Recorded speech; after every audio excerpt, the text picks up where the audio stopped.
XBetCO is the hottest destination for esports betting, offering a wide range of top esports events and betting options. Access the highest odds in esports. Live odds are open until the very end of the match. Do you have any questions or queries? The XBet's customer support team is available 24/7 and is ready to help you. All players enjoy huge bonuses, amazing promotions, and winning jackpots. With the best casino games, virtual sports, and exciting slots, XBetCO is the home of live esports betting.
Remaining. Dire team ban. Hello everyone, welcome to the X-BetCO Rampage series, season 4. It's going to be Seek and Strike joining me today. It's going to be Crasheroni. Say hello, Crasheroni. Hello, Crasheroni. he's so obedient, isn't he? We've trained him well. Yes, master. 10 seconds. Okay, whoa. Okay, we got off to a weird start. Anyway, today, let's get to the match. We got Execration going up against a Detonator right now. Opening up the draft here with the bans. We're going to have Execration on the Radiant side with Detonator with first pick here on the Dire side here. See a pretty normal first ban out here at the Centaur. Staple hero of this meta, just a run-at-you tanky hero, likes to build auras for the team, and can't beat a hoof stomp. Nope. Unless you can BKB it off or something else, but it's very good and reliable stun, good source of damage. There's going to be the Wisp man as well coming out from Execration. Io is definitely the highest S tier hero of this meta. Had the highest pick and ban percent rate, or had the pick ban percent rate at the recent major. So, good hero all around. Once again, really benefits from auras. And, you know, you can't kill a carry. Aura is certainly the name of the game here. Radiant Gotta stack those. Remember when we had those compendium challenges? Was it 2 TIs ago? Where there was the one that was so hard to get, was build Stack like 11 like auras. 12 auras, yeah. Now that's the meta here. It is. Alright, Beastmaster and Lich ban. Nothing new here. We all know these are pretty basic. We had a quite extensive talk about Lich. Yes, we did. Very OP hero right now. We're going to see him change probably quite a bit when that new patch hits. Hopefully tomorrow. Cross our fingers. Crossing fingers. Tuesday is when Valve likes to patch. So that's going to be something to take into consideration, as this is going to be an upper bracket matcher between Execration and Detonator in the X-BetCO Rampage series we got going on. So likely what'll happen is that we'll probably finish at least half of the upper bracket matches and start the lower bracket before the new patch hits. So that's going to be something to keep in mind for these teams, as we know some of these players will have their own signature heroes they like to play. Sam H as well, one of the bigger names in this lobby that, maybe if one of his heroes gets buffed, could really help out Detonator later on. Detonator also fresh out of the Dream League qualifiers, and they actually took down Tigers, so big name under their belt right now. Detonator coming off a big win. Dire team Gonna be feeling quite confident, I presume, as we get underway here. Finally, with the bans out of the way, we got the artist himself as well as Tiny getting banned out here. Once again, these are top tier heroes. Highest ban pick rates all of Dota right now, so it's not a surprise seeing these being banned out. Remaining. Indeed. I'm always really happy to see a Tiny banned out because I never know what lane Tiny's going to go in, and I'm almost always 100% wrong when I try and guess. Tiny's a very good flex pick, yeah, absolutely. Well, I'm going to go out on a limb here and say it's either going to be a Tusk or an Earth Spirit first pick. You know what? Those sound like two very safe picks opening up here. Let me go ahead and mute that real quick. Don't need the music anymore, so hopefully that wasn't playing. Who's it gonna be? Who's it gonna be? Detonator have cut into quite a bit of the reserve time here. Only a minute left onto the clock. That is true. I feel I've been told by a lot of friends that will play at some of the higher levels here that you almost always go into a draft knowing your first two picks. Very rarely deviate. There's gonna be the Sven. How can I forget? That was gonna be my guess, of course, but I was too slow. So it is kind of surprising for them to see them use well over half their reserve time in the first phase. None of these bans are too out of the ordinary, so I can't imagine that they were really relying on one strat so early on. Yeah, I definitely don't think you can. I also don't think you can go into a game and say, well, they're going to leave blank, blank, blank in the pool, so we're going to pick these heroes to start with. Especially if these heroes are either IO, Beastmaster, Grimstroke, Centaur, Lich, or Tiny. Right. You can't go in wanting these S-tier heroes. If you get them, that's great, but if you don't, you have to just kind of get over that. And go with what you were going to go with originally. Exactly, yeah. See what their counter pick's going to be. There's going to be the Brewmaster. Of course, Panda splitting is going to be very popular. Well, it's some pretty good spells to steal off of Sven. I think arguably Sven's got to be one of the worst ultimates to steal without Aghanim's Scepter on a Rubik. But with Aghanim's. That's a whole different story, but yeah. I'm always very depressed when I steal an ultimate and it's Sven's. It's like, come on, man.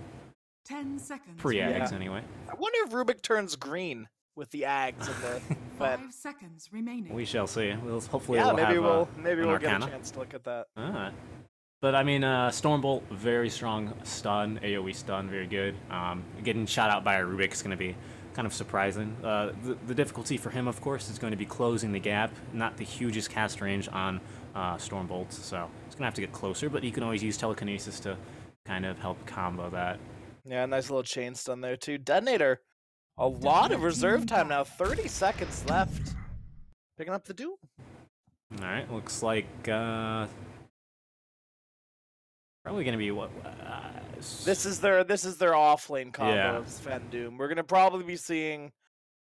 I want to say we're gonna see Brew Rubik and Sven Doom in these lanes, but I feel like Rubik will be run as the 5. So 10 seconds remaining. who knows? I don't like to see Rubik as a 5. I think he's support that does really benefit from items, most notably Aghanim's Scepter, but also, positioning on Rubik is so key for some. I mean, it can be obviously situational. Like if there's an Enigma in the game, you need Rubik to be very mobile, hidden away in the shadows with a Blink Dagger, ready to come in, steal Black Hole, stuff like that. So I always like to see Rubik get a little bit more of that position 4 farm, start making some moves, because it's a lot more fun to watch. I think it's more effective, but generally, sometimes he will get stuck in that 5 role. As the Undying getting banned out here by Team Detonator. Okay, not really a hero I think that they were going to be looking for, but if they're going to pick these strength heroes, Detonator going to probably not ban out the Undying. They have to be careful of a Timber Saw, though. It's a hero that saw a strange amount of success at the Major. I feel like that hero got picked up randomly throughout the Major and then just carried throughout the rest of the way. I think a lot of that's due to the stat 10 seconds remaining. the stat debuff it has with the Chakram. Very powerful, Yeah. especially against like a 5 hero like seconds Doom. remaining. These strength melee heroes that aren't extremely mobile get stuck in these. The move flow's insane. You know, you can have a lot of regen, but if your health is being reduced by what 8%, 10%, it's gonna have quite an impact. So Detonator have banned out the OD. So this means they might look for something like a Medusa for their mid lane. The Wyvern 10 man's kind of seconds interesting, I think. remaining. Obviously, Wyvern's a really good laner. Winter's Curse is just not 5 Winter's Curse. seconds I mean, remaining. it is strong, but the Q on Wyvern, I forget what it's called. A lot of harass damage, even Yes. early on. Team pick. Makes her very mobile. But Winter's Curse also dangerous. It makes me think they're gonna be going for a little bit more of like a physical damage heavy build though, if you ban out the Wyvern.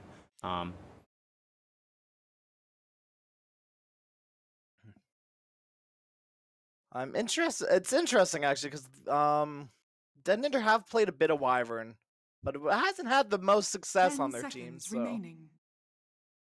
then we'll see.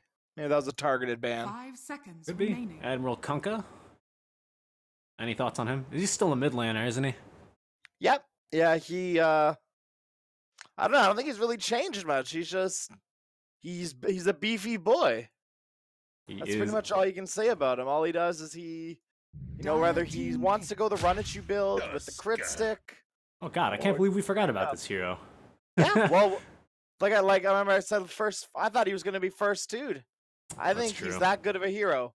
So yeah, we're going to see this as a 5 Rubik. A lot of run at you on the side of Execration already, don't you think? Yep. Yeah, Sven Doom. Although you're going to be running into a 10 Tusk and a seconds Brewmaster remaining. later, Yeah. so they do have Execration does have a bit of a 5 counter run at seconds you. remaining. But yeah, I'd this agree. Brewmaster Tusk lane is going to be rough for whoever's in it. Another notable lane is Tusk. It's an interesting one. Tusk Terrorblade. You max tag team with Metamorphosis. That does a lot of damage. That's a Plus lot the of slow damage. keeping them in range of the Metamorphosis. Really Radiant good team combo. pick. Phoenix. Phoenix. Okay, that kind of almost says, "Hey, go ahead and pick the TV. I dare you." I mean, I feel like I like Phoenix as a hero. Love the hero. I think he's a little bit vulnerable, especially as of late. I think there's potential for like a nice wombo combo here between like a good Stormbolt and an egg on top. But Yeah, and the Stormbolt will also 10 act as seconds egg remaining. protection. yeah, That's probably going to be Sven's duty here. He's going to be on egg protection 5 duty. seconds remaining. Well, it's another strength hero, so I'm afraid Detonator might just forget that Timbersaw's a hero. that's true. Three strength heroes picked up so far. Timber can really nuke down a Phoenix as well. Takes a while for you to get off that dive, so it's very possible. Detonator as well, down to their last 20 seconds here in reserve time. They're going to have 2 more picks and a ban coming their way as well, as Execration begin to dip into theirs. Well, they've got the time to spare. They know how much Detonator has on their clock, so they're not worrying. A little It's bit a little like bit of a mental comparison. They're like, oh, they've got 20. We're fine. We've got more time. a little bit like chess though, where sometimes even though you have 30 minutes left on your clock, the opponent's got about 10 seconds left. You got to be careful how much time you take, because the opponent can also think on your time. Yeah. So generally, that's more of a chess thing. I can't help but bring it up whenever I talk about Dodo drafting, because I always Dodo do it. drafting. There's the troll. Okay, I was gonna say troll or Terrorblade seemed like really good here, and there's Yeah. troll. I think Troll excels here. You can throw some axes at Doom, slow him down, land a root, and you can probably net yourself a kill there as well. Troll also does go for eggs, so He does. the ulti 10 will go for an seconds egg. remaining. So that's a nice little combo there. Does 5 it have seconds priority like remaining. that? I thought it was kind of random. It is random, but if he pops it right beside the egg, it'll go right to the egg. That's a good point. That's true. I forgot, Detonator man. now. Man, literally too angry to die. So it's a really Yeah. good pickup for Execration there. Yeah, you have no choice. You have to halberd or just CC him. Otherwise, I really don't think they can get off an amazing egg here. Luna. Not a fan. I don't know. I feel like I should be, but I feel like they've got a lot of frontline for the Luna. But Execration has a lot of ways of getting onto your backline. Heck, they can bring their whole team into your backline with a good snowball. Yeah, I'd agree. Rubik pulls you out of position in those backlines. Troll can just run right into it. He can't die. He doesn't care. As long as he gets his BKB off, you'll be fine. I think to add on to your point, Luna is, not like a sniper where you gotta go out and reach her. It's going to be not a really far distance for the snowball to travel. No, Luna, not blessed with one of the most, shorter attack range than Monkey King. We'll just leave it at that. Yeah. And I do like that last ban of the Pugna. Very good. Pugna is Detonator's top hero with, I think, one of the highest win rates that they've got. So, pretty good hero for them. I like that. I like that draft mentality. Go the entire draft, and then be like, oh, now we're gonna go ahead and ban out your hero when you guys have 5 seconds left on the clock. 10 seconds remaining. I think that's perfect, right? It's like, I think a lot of, like, if you can get into the enemy's team like during the draft, you'll have a lot better of a time. If you can start by getting into their head, it's great. And I love that last ban by Detonator. That's exactly what they needed to ban out. I agree. Both bans on both sides. I think a Pugna would have been especially detrimental to the Troll here, considering if you can get a decrep on that Troll, it doesn't matter if he's ulted, he can't attack, and he takes, well, more damage, I guess. He can't die, but doesn't hurt. And Detonator banned out the OD themselves, so there's no going to be imprisoned saves.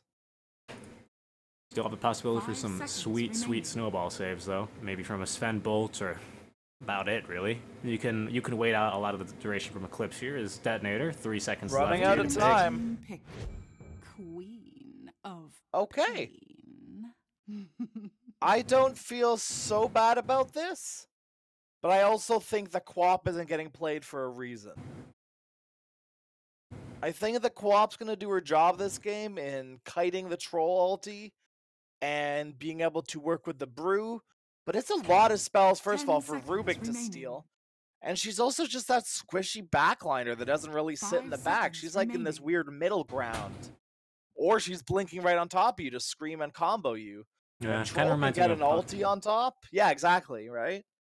But Puck is better now because Puck has more escape abilities. Quab, once she blinks in, she's got to like Yules herself or something. Hey! Oh, look at that! Speak of the devil! It's me. From the future. I knew that pick was coming.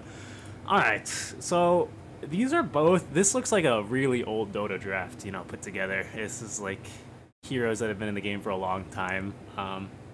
Pretty interesting. But yeah, I kind of favor Execration's draft, I think, slightly here. I think the Troll has a lot of potential in this lineup. You don't have a whole lot of CC to stop them from really getting off, a good ultimate or destroying an egg or jumping on someone here. Root will prevent the Queen of Pain from blinking, if I'm not mistaken. Yep. Yeah, pretty much everything that cancels TPs. I'm curious. I think what I'm going to say is I think if Detonator win their lanes, they're going to win the game. But if they draw, I think Execration will take it. Because I don't think this Quap is going to work out too well. Like I said, she's going to do her job, but I don't think it's going to work out in their favor. All right. But then, it's rough. This is going to be a weird game. I like both the jobs, but at the same time, I don't for different reasons. Like I feel like Puck is gonna do great against Quap. I feel like Quap with the Orchid will deal with Puck quite well.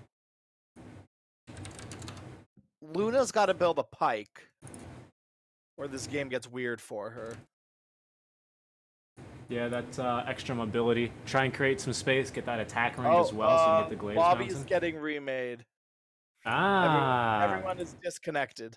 All right, we'll be right back with you guys. Stick around. Game number 1 of the series should be coming up soon here. We just got to get into the lobby. Leave.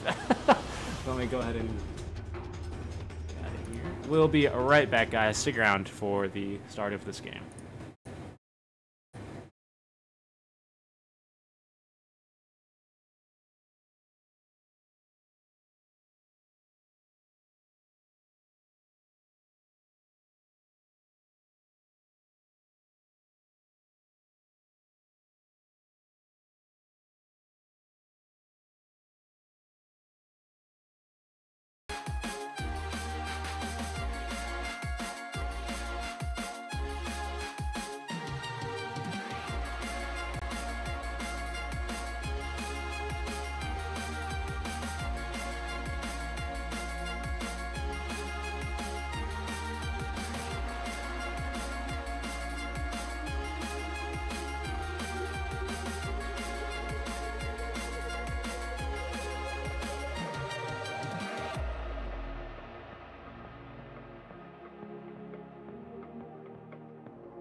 Alright, everyone, sorry about that.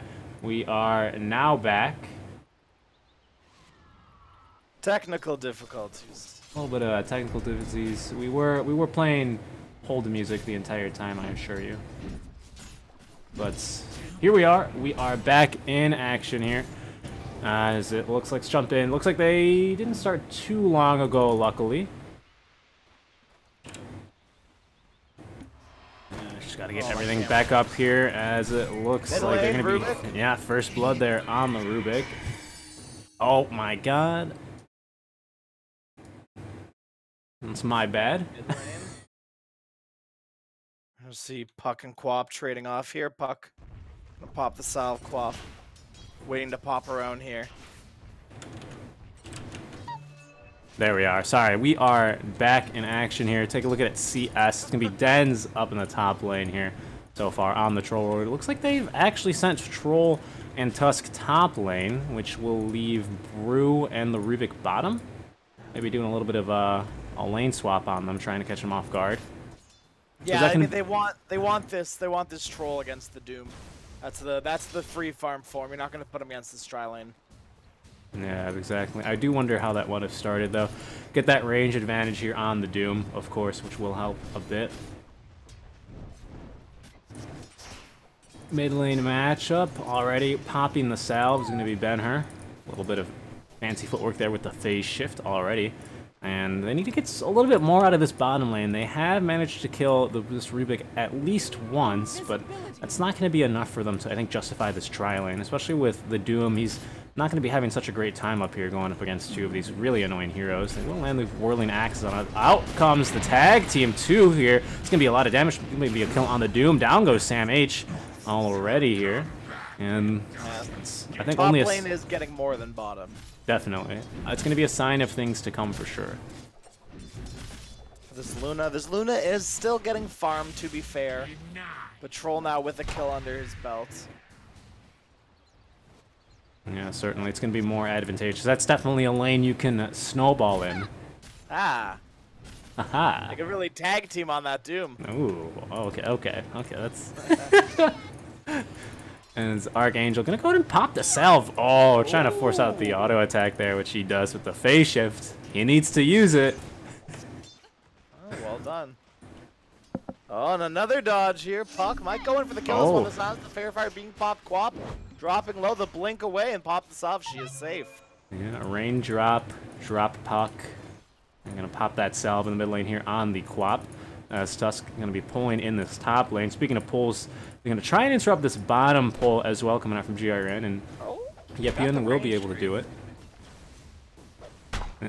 Still managed to get one. A little bit of shenanigans. That is a huge stack on that hard camp, though. Yeah.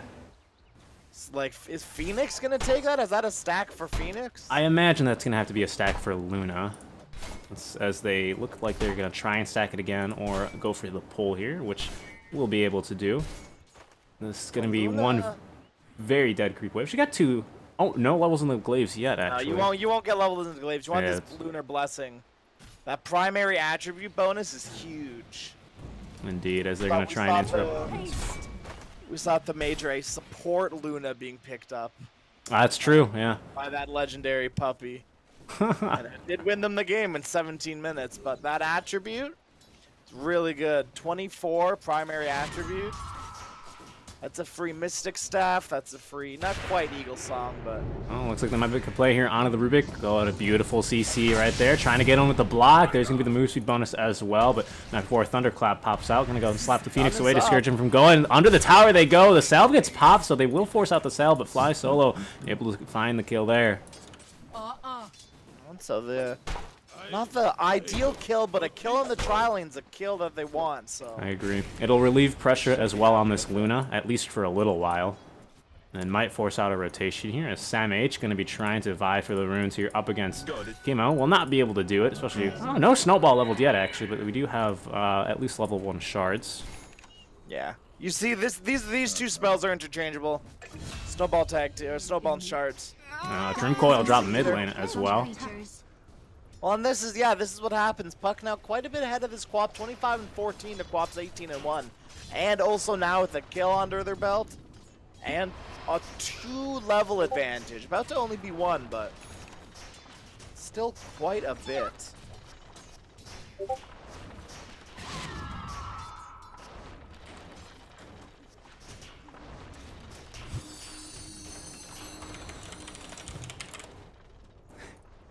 Let's see.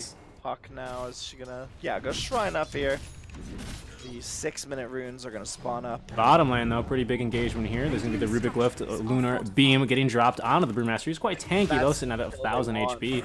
The top lane, they'll make a dive of their own. This time it's successful onto Sam H. Level 5 on the Troll already. Double damage. And this Troll is getting free farm, 43 and 15. And Dire's structures they're killing the fortified. Doom, but the Brewmaster bottom isn't dying. He's level 4. Doom level 5. Troll almost 6 though. Doom just got back in the lane, already below half health. Troll wants more with no ulti though. Troll taking a few tower shots. Is in a little bit of trouble here. Gonna pop this out, but Quap out of the trees. We'll find that kill onto Dens. It's the rotation the Quap needed. Now is 6. Dire's middle tower I is appreciate under this attack. Quap. I don't know if this is the build anymore because I haven't seen Quap in forever.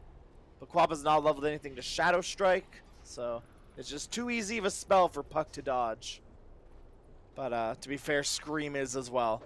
Quap doesn't really have any not easy to dodge spells for Puck.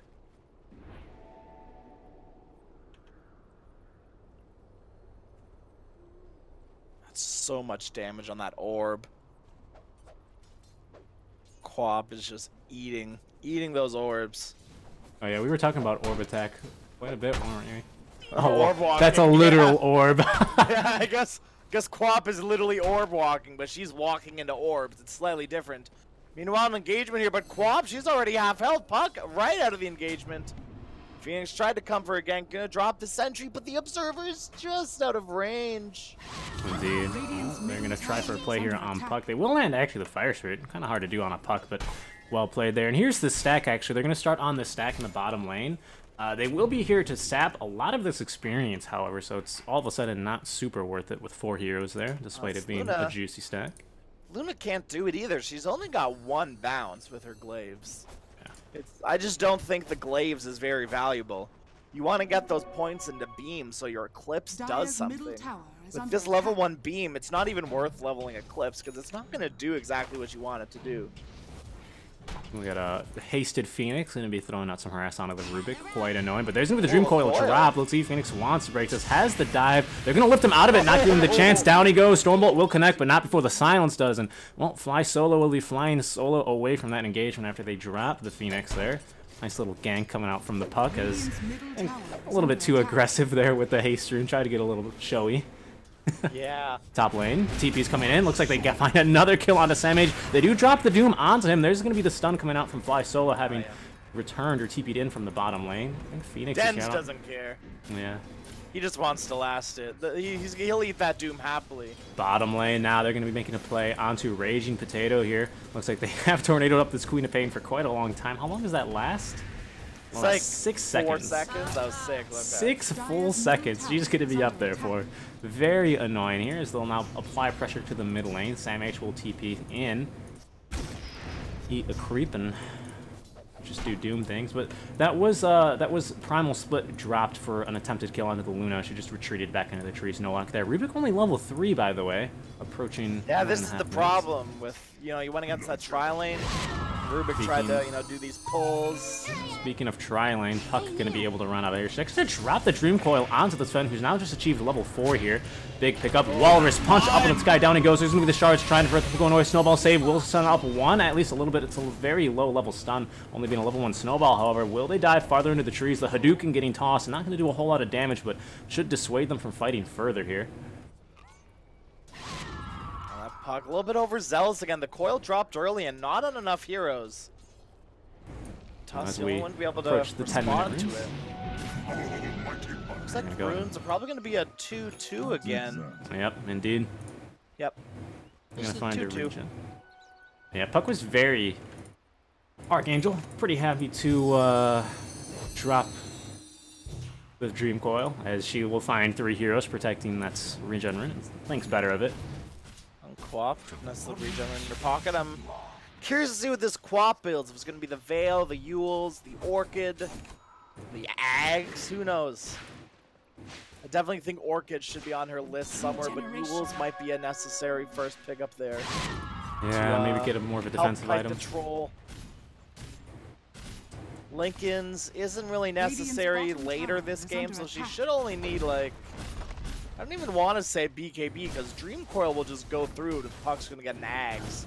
Absolutely. Which she should, because Doom wants to build a BKB and Luna loves BKBs. Oh my goodness, is Phoenix dead here? That axe from downtown will leave him on 15 HP, but wow. Ben's almost finding the kill there. And you look at the tower bottom lane, looking like they're going to try and defend. They have tuned up the Brewmaster. It's going to about 15-20 seconds left on there. Doom, however, saying he nowhere to go. Silenced up as well. Looks like he can only stand and die as now they'll snowball onto the Luna. Great engagement. They have found the tower. Here's Fly Solo. There's going to be a 4-mana Ravage right there with Ben-Hur getting in there. I thought there was going to be a Sonic Wave on top, but on cooldown, so not possible yet. But Archangel still making plays here. There's going to be an Egg in the background as well. Just got level 6 and TP'd in. They're going to find the Troll and Brewmaster. Solo now. Down he goes.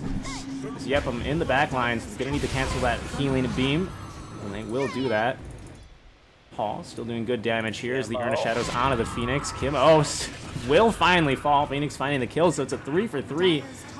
I still want to say probably a better trade here for Detonators. Yeah, Detonators got quite a bit out of their Quap, getting like 500 gold out of that. Phoenix as well, so a good little chunk of change for them. 1,000 gold change for them and a 2,000 XP. Pretty much the same for the XP. Now Quap again, getting another rune. This Puck's bottle's been empty for way too long. The fairy needs a bottle of rum and give it to him. Absolutely. Now, with that courier unable to crow for some time now, but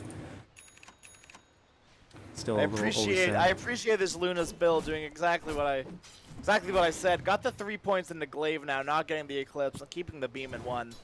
That's the farming build. That's what you want to see.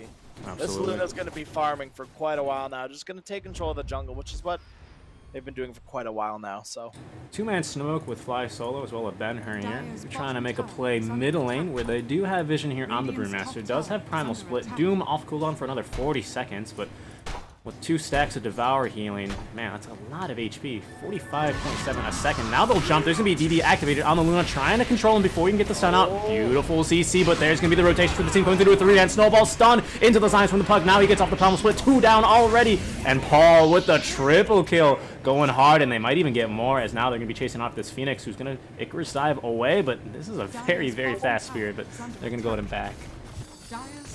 do you know that old meme with, I say old, like last month, with the LGD like TPing to the shrine? That's what just happened. We just saw the whole Execration team TP mid to defend this Brewmaster, and it just worked out perfectly for them.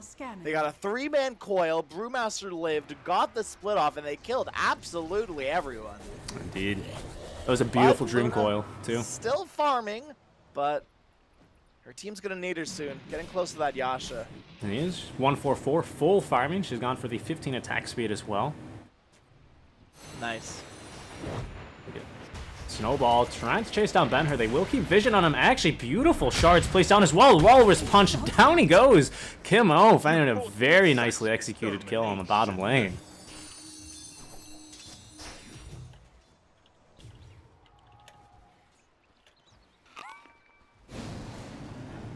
Looks like Brew's gonna spot out an Arcane Rune being spawned in. Oh my god, is Puck gonna get a rune? Kiyakuni, please. Right. Bottle's been empty forever. And it looks like Yephon might find this one with Supernova. It's going to make for a very tempting fight. Puck came for it too. Well, it's very sad. Oh, it's a very sad sight indeed. Vladimir is up on the Brew as well. There we go. And Vlad's on the Doom. Mm-hmm. Vlad's up on the offlaners respectively. Oh my god, look how many snowballs Sam H has. Oh my god. Mine are all gone. I've used all mine. I haven't used mine as well. I mean, it looks like we're split 3 for 2 actually this way in favor of Detonators this time. And Sam H will claim 2 for himself. But, sorry I said that so loud, Paul. The bottle got used. Indeed. It's worth it all of a sudden. Oh, finally level 6 on this Ven. Paul didn't just blink right into that creep wave, but of course it's a Puck, so she's basically got 2 at all times. Yeah. We'll show Raining Potato on the map. Maybe we're trying to bait him. Two supports nearby and ready, but bottom lane looking like they're going to try for a kill here onto Kimmel. There's going to be the Hoof Stomp coming out. The War Stomp, I apologize. Scream of Pain able to secure the kill. Actually, just kidding. Sam H finds the kill, probably with Scorched Earth, it looks like. Oh, definitely.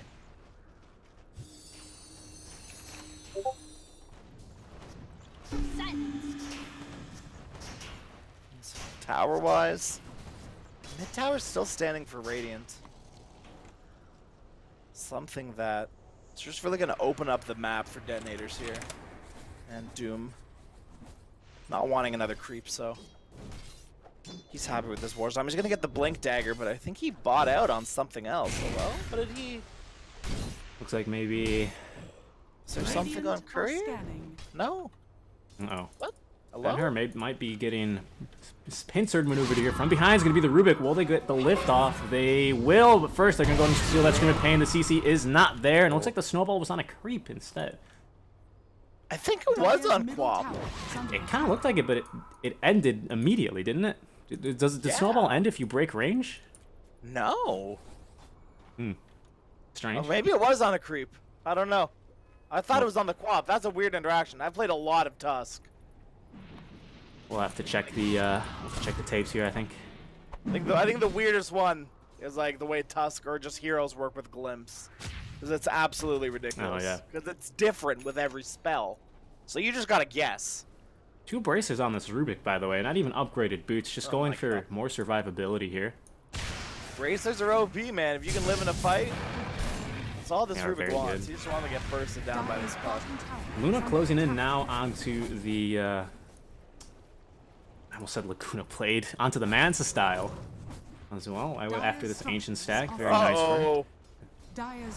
Oh, there it is. There's going to be a Sun and Egg down. He is doomed, however. Looks like Troll getting kited around. The Egg will explode on him. A lot committed for 1 kill, but it's a pretty solid kill indeed. Looks like Dream Coil was dropped as well. Maybe broken immediately by 1 or 2, but it's not going to lead to a fight. Rubik has now been spotted out. Down he goes, and now it looks like Execration taking control of this bottom lane area, looking for more kills. That was a weird play by... I don't know, like... They had all 5 heroes down by this T1. They placed a ward. Then they lost their troll. Used their spells on the creep wave. And then tried to run out and just left their Rubik to die. Indeed. It just felt a bit... It felt a bit scattered. They obviously didn't want to take the fight, and Rubik was their sacrifice, which I mean is okay. Only 1K separating the teams now. It's actually pretty close. Actually looking like we're going to have a bit of a fight here. Sam H may be in a bit of trouble. Ben-Hur is here. He does have that regen coming up. Devour is off cooldown if you can find a creep, but it looks like he won't even need it. Kimmel now maybe in a bit of trouble himself. Yep, he is indeed. That move speed definitely securing that kill. That's where Kimmo's just yelling, leave me, leave me, leave me, I'm gonna die. Uh-oh. Ben-Hur right on top of Paul here, but looks like they're just going to be exchanging blows here. GM's quite close. They might try and make a play. There's going to be the Dream Coil dropped once again to try and set up this kill onto the Queen of Pain. Dagon coming in out. Down she goes. BHM picking up the kill. Not the right Yule's target. Targets the Rubik instead of itself. Not quite sure that was the play. Find a mid tower instead, though. And actually, I do want to point out the odds have gone ahead and evened up on the x-bet.co site. Apparently, both teams sitting at 1.88 apiece. Not worth. Wow. Also, now finally swinging back into Detonator's side after having been in Execrations for more than 10 minutes here. Close game for sure, as we have a 3-man smoke. Just 3 men mid lane here. Trying to find someone. They do have this Luna fighting. I'm sorry, farming and not fighting. Dire's bottom tower is under attack. Tusk use tag team. It works on Roche. Oh, they're gonna go into Roche now, huh? And be a lot more damage here. Please. Will be scouted out, however. That Phoenix fires will land on the 2 here. We might get a fight as they will start picking on out. Sam H gonna get spotted. In goes Ben-Hur. They're gonna try and finish off Rochelle. No, it's gonna be Zen's getting bashed by Roche. He's finally gonna finish off the Aegis. Egg will pop in the back line. Beautiful Dream Coil onto 2, onto 3, but in the back lines it's gonna be Yemper nuking them down. They're gonna get the Aegis off. They will find the kill on the Quap though. Back to safety goes Yep. I'm gonna go and TP himself out. Great fight for Execration overall. I think that was just a little bit too forced coming out from Detonator. Radiant's middle tower. Yeah, I felt like Detonator had a perfect execution there. They got a great quap initiation off. Rubik got a good egg. Doom wasn't used though. I guess that's probably what it was. Doom wasn't used. Quap probably didn't get used. Sven only does so much right now. Indeed. And your Luna's still farming. Does have the mask and is taking quite a big stack right now.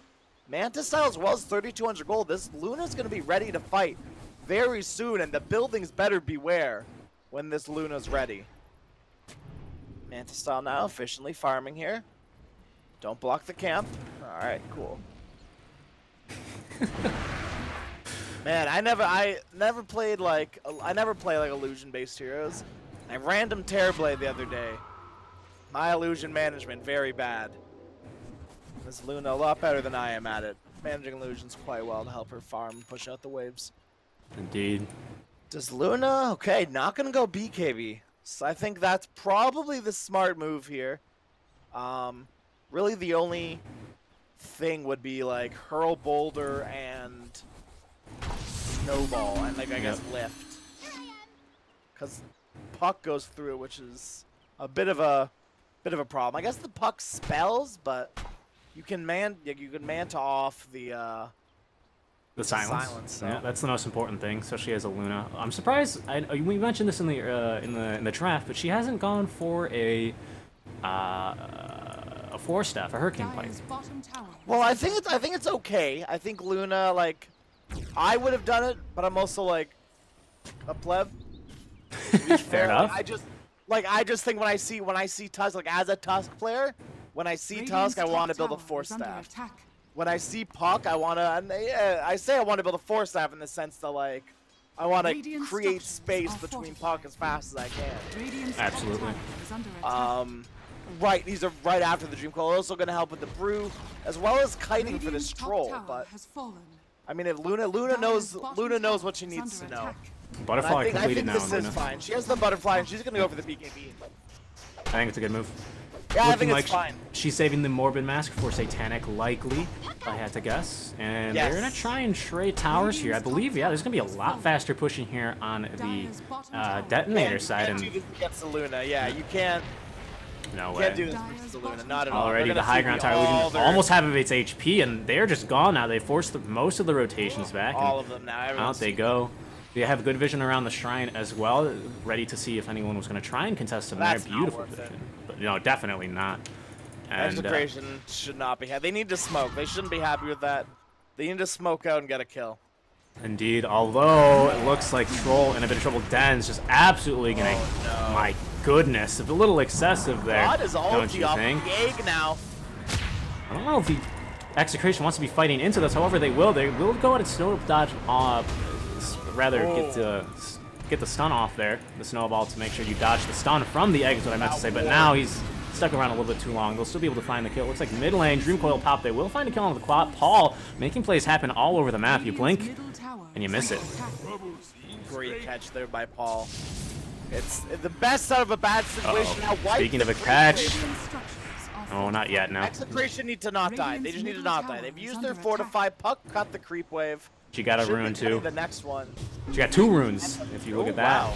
And she actually might be able to find a kill here onto Fly Solo from behind. You have Yep, and you're going to get flanked here. The Lunas come from behind. They will get the Primal split off. However, if they can get this Sven down, it's going to be a bit of a nice kill. It's going to be a little bit of a hard one for them, but eventually they'll be able to get it, and they steal a nice spell on themselves. Paul is just taking Execration on his back right now. Yeah, absolutely. Making plays everywhere on the map. We were both kind of about to say there, like, yeah, we shouldn't really be fighting. You know, they shouldn't die. And in Paul goes, finding 2 kills. Oh, but Paul now a bit too overzealous here. Overstayed his welcome. As I say that. Yeah, will pay for it with his life. War stomp into Infernal Blade. Yeah. Radiant's top tower is Take a look at Quap's itemizations here. Looks like she has one of the Oblivion Staff. She's going to be going for that Orchid. Yes. Worthy tribute. Good good item. Good item versus Puck. Rubik in a lot of trouble here. Looks like that's going to be a pretty easy kill here for a Raging Potato. Good. That's good. Luna and 4 runes as well for the side of Detonators. Luna's making little plays now, which is what I really like when you see these cores. Like, This is like my personal preference when you see these cores like, go this heavy farming build, and then they slowly just integrate fights into their farming patterns. So we see Luna farming the, the ancients, this Alpha Interrupting you, top lane. Ben-Hur in a lot of trouble here. Does have the blink. He will be able to get it off, blinking out of those ice shards. Looks like he's gonna be okay. Not enough CC there to find the kill. Sorry, go ahead. So you were commenting on how Luna was just a farming hero, like, saving up a lot of gold. I think one thing that was quite funny is that if you recall, I don't know, this was like when I started playing Dota, so get ready for the old man section here, even though I started around TI5. When Dota was basically just stack for your Sven and then win the game. Now instead we have Sven stacking for his carry. Yeah, Luna. I love that. I remember that Dota. I started just after TI3. Yeah, oh wow. Yeah, but say goodbye to this bottom tier 2 tower as the team. The power of Luna. Detonator's ready to take this tower, poised, positioned, ready for a fight. In fact, they might want to go high ground here. Roche might be back up in minimum 90 seconds here, but they're slowly closing the gap here. Choking off Execration.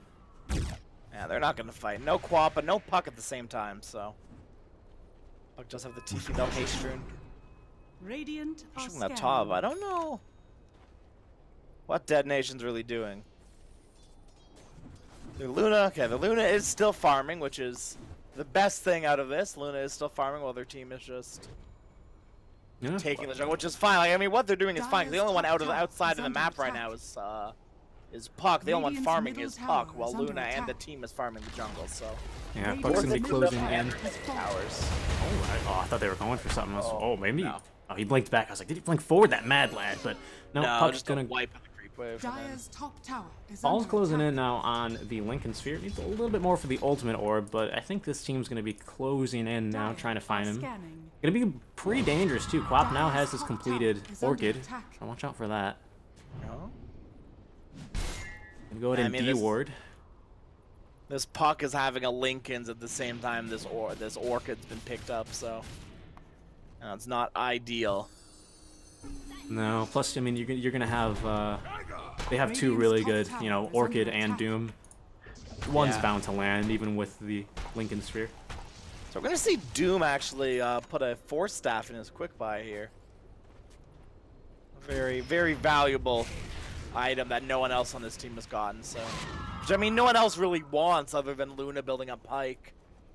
You're not going to want to see a Sven build that. Yeah, exactly. I think that's maybe I'm a little bit too overzealous here, but I think that might be just to try and close the gap a little bit more against this Puck.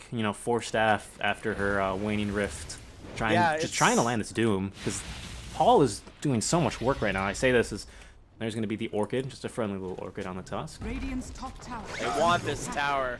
Yes, they do, and they're going to have it. There's not much they can do about it. Two heroes missing, Paul nowhere nearby, and neither is Troll. They're going to go instead split push, which will give the go-ahead to Raging Potato, who's going to go in and D-ward very quickly. Now they'll TP back Paul, and as well as Fortify. So it looks like Dens will now return to try and fight, and they've caught Luna here. No BKB yet. Looks like they might be able to nuke her down, but not quite. Now Tusk in a lot of trouble. Down he goes. There's going to be the ultimate Doom, almost getting it off here.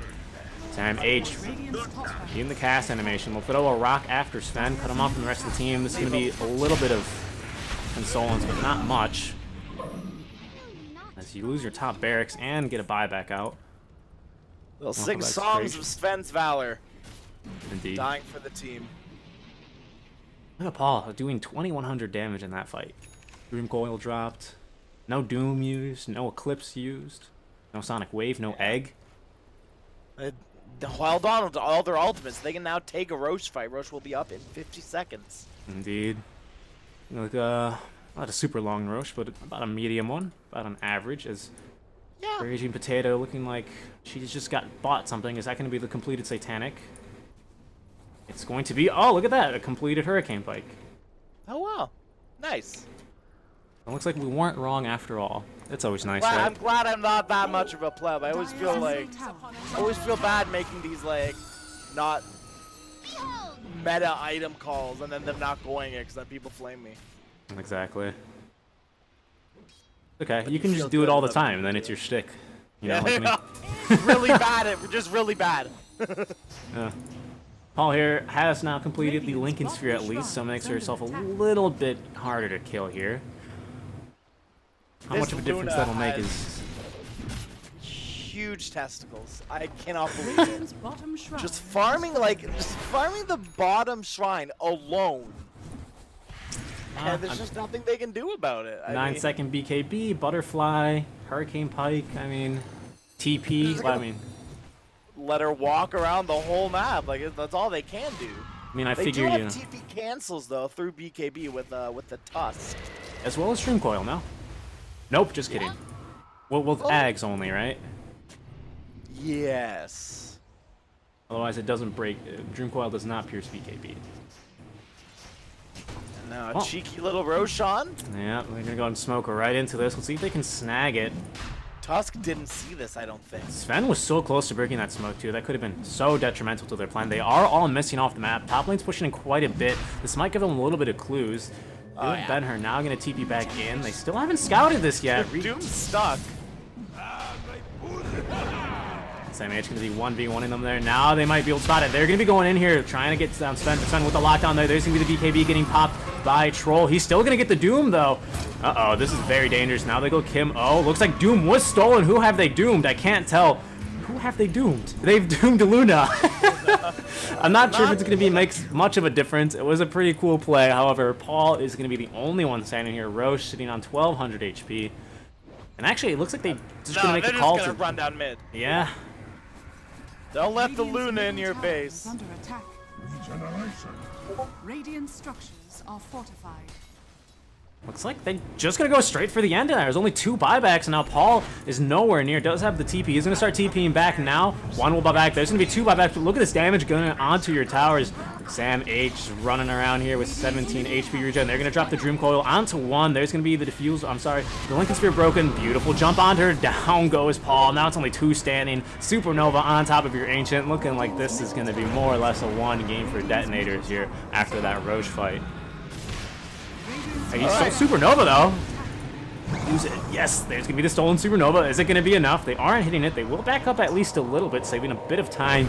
You need to stall for a minute, though, against Luna. I'm not sure how possible this is. They're making a valiant effort. There's going to be the Troll Warlord jumping in, trying to find a kill. Luna will pop a BKB of her own. The rest of the team just standing around. No more BKBs popped all over the place. Troll getting kited out into the middle of the enemy team. Down he goes. Brewmaster silenced up as well, trying to find the kill on the Ben-Hur. Walrus punch up into the air. She's not going to be dying, though. They can't catch her. All the while, Ancient still exposed. 40 seconds till Paul's up. Down goes Kim out as well. Raging Potato now on a killing spree with a double kill, and into the fountain they go, it looks like. Not yet, but GG is finally called. Well, looks like Detonators will take game number 1. Yes. Alright, so I was wrong. I think we definitely underestimated the power of Sven, and Quap did the work. Absolutely. Oh, get out of here, bot. Got like 8 invites. We're going to get right started here quite shortly with our second match, but man, for as much as work Paul did there, unfortunate, Detonator still going to come through with the win there. We'll be right back, guys, though. Stick around with game number 2 of Execration versus Detonator coming up shortly.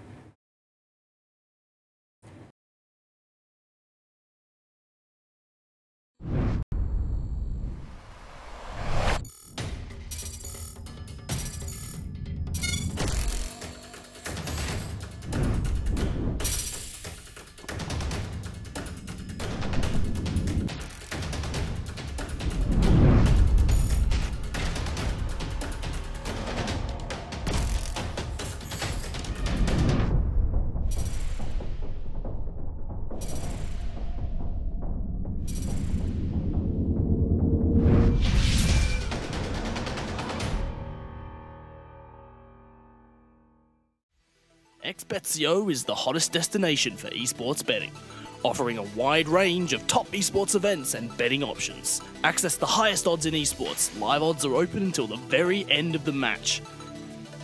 Do you have any questions or queries? The XBet's customer support team is available 24/7 and is ready to help you.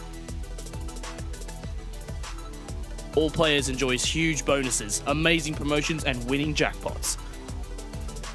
With the best casino games, virtual sports, and exciting slots, XBetZO is the home of live esports betting.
Welcome back, guys. Thank you for 5 joining us. seconds Game remaining. number 2 Team of back. the X-Bet-Co Rampage series. Number 4 coming at you. It's going to be Seek and Strike joining me. It's Crash and Roni. Radiant team ban.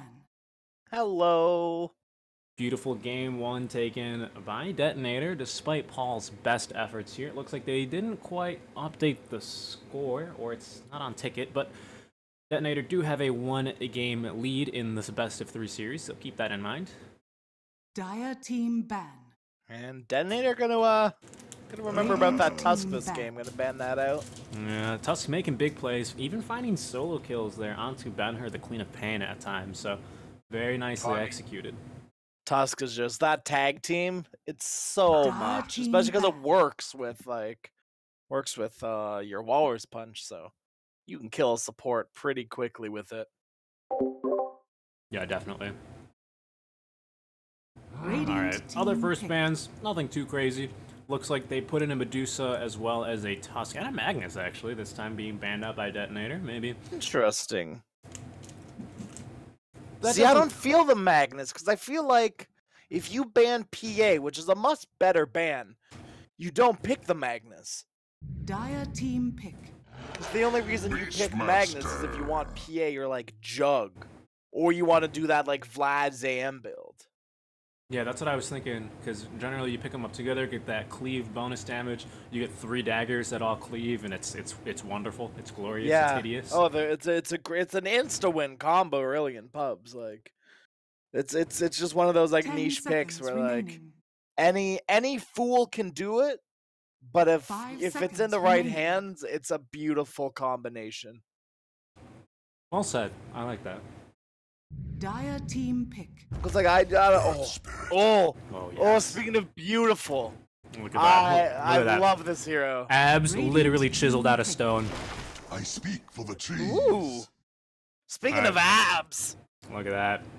Speaking of anti-abs, more like. Alright, so it looks like Detonator this time, they're going to take the green method approach. Despite being on the Radiant side, we'll see how this one works out. Real talk though, Beastmaster does call for some good damage in lane. I think Nature's Prophet's a good response to that. You gotta 10 just seconds right-click the board, remaining. there's no other way around it. yeah, And he's got good throw the damage tree in and him. set the board. 5 seconds remaining. Exactly. And of Body course, blocking Earthquake. the boar is more value than body blocking the hero.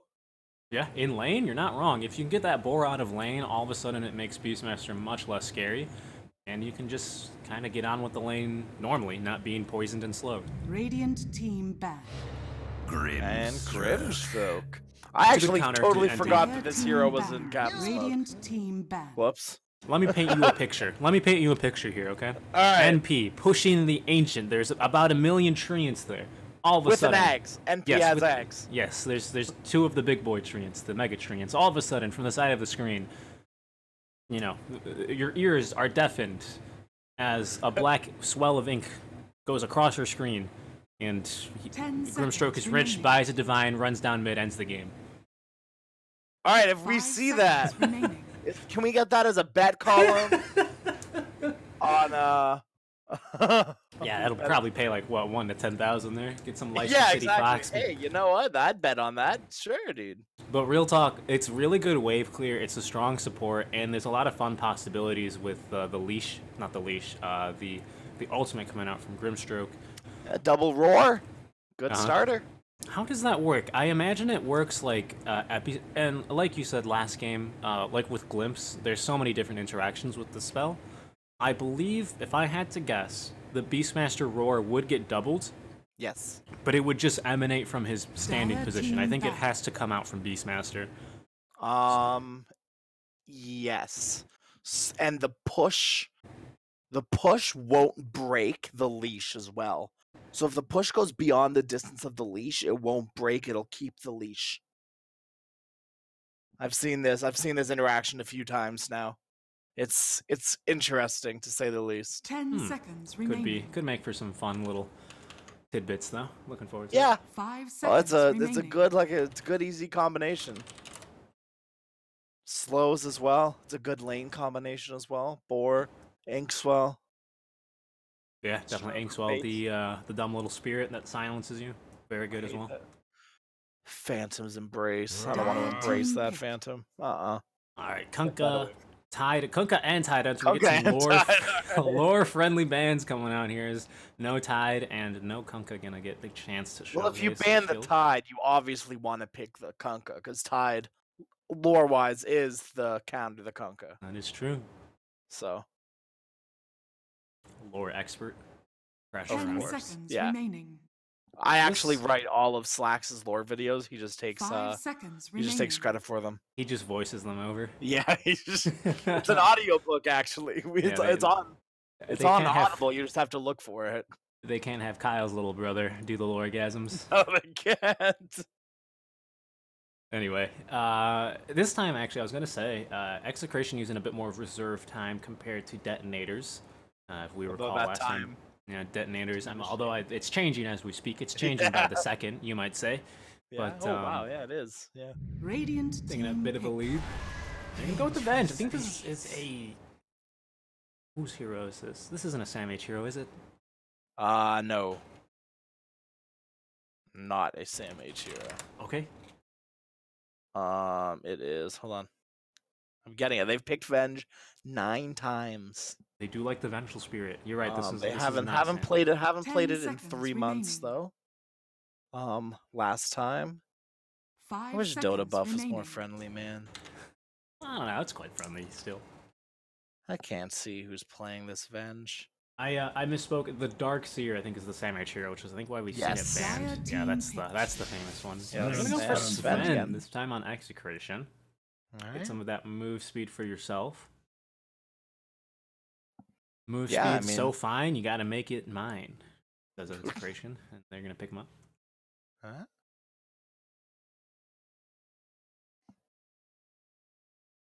Alright, looks like you've got plenty of 10 supports here. radiant Actually, remaining it's gonna have to be a 3 profit. Well, okay, what's going on?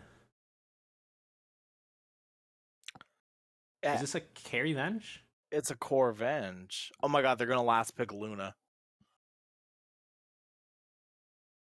Detonator. Drow. No, they want Luna. No, they want to drown. No, never mind. They want the aura. They want the raw aura 10 of seconds primary remaining. attributes. Prophet gets that intel, 5 so he does a seconds lot more remaining. damage. Venge will gain Agi, which means she does more damage, which also means her spirit does actually a considerable amount of damage with the right clicks after her death. Good way to kill the boar, good way to get rid of Phantom's Embrace off of heroes, and a good way to just get rid of Warcry even after death. And Brewmaster, he gets more strength. Earth Spirit also more strength, allows him to live in these fights a lot longer than normal. How does 20 what would lanes look like then if you pick up the Luna? I feel like this is You would go. They pick up Luna. You go. This is a 5 Venge, 3 Prophet, 4 Spirit, mid Brew. okay. They've We'll see. banned the Kunkka, which is one of the good heroes against Brew. They've banned the Timber, good hero against Brew, which makes sense if they want to run this Brew mid. Dire team back. That's my bet. Luna. Oh, can't pick Luna Nice. if the enemy team does it first. Oh, that's beautiful. No, I love that. That's exactly what they needed to do. They Mhm. wanted the Luna, but they knew that then they would either pick it. So they didn't want to ban it. Although, actually, why? Okay, see, now I'm confused because they have the second last pick. I would assume they wouldn't be 10 afraid of Detonator seconds banning it remaining. because Detonator wants it. 5 seconds remaining. Maybe they just want it to be very secure. Maybe. Radiant team That Maybe, back. yeah. into And that. I mean, Luna is a very good hero, so. Yeah, you are absolutely correct there, I would say. Sven once again, Sven and Beastmaster, they're going to be getting 24 bonus strength. It's an insane amount. See the DK band out as well. That'd be a whole lot of 10 strength on the DK. seconds Plus, you got remaining. some strength talents. Oof. Yeah, DK Luna is a very 5 very good seconds combo. remaining. You see, like, if you see DK Luna Drow. Ooh. Oh, I know what I'm doing in a pub game soon. Is the OD band? Nope, OD is still in the pool, but that being said, so is Pugna. Radiant And team Detonator pick. does get last Dire pick, so team Escalation, if they pick. pick the OD here, Detonator will run Oh, that pick. there's Pugna. They didn't ban out the Pugna Execration, so they decided to pick it up last. That's also pretty much going to deny the OD to Detonator if they do want it. and a lot of other heroes like Invoker.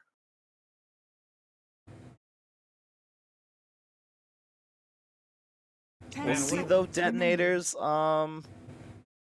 Still in the pool. Huskar 5 is seconds remaining. doesn't really care about Pugna. Lena, but I feel like Lena versus Pugna not very good. Konka's been banned. I mean, wait, we're if this is the mid brew maybe, and they need their carry here. And then I assume they wanted the Luna, and then maybe they changed and wanted the Pugna. And now I don't know what they want. Because they still have a very flexible team right now, with literally any of their heroes being a 1, 2, or 3. Or 4 or 5. Yeah. Because we've seen support brews, support profits. Detonator, they're using the reserve time, and I mean, I'm on the edge of my seat already. I don't know if I can wait any longer. I just want to know, because I feel like I'll be so much more fulfilled as soon as I do. I don't know. Mid disruptor. All right, come on now. See, that's what I would do. But I'm also a mid disruptor player, so I think. Oh, geez, what do they need even? I mean, it's a pretty scary lineup already. Venge is going to be good against the Grim. So you don't have to worry about the Grim. I don't know. They can pick Huskar. I think they pick Huskar here. Tinker.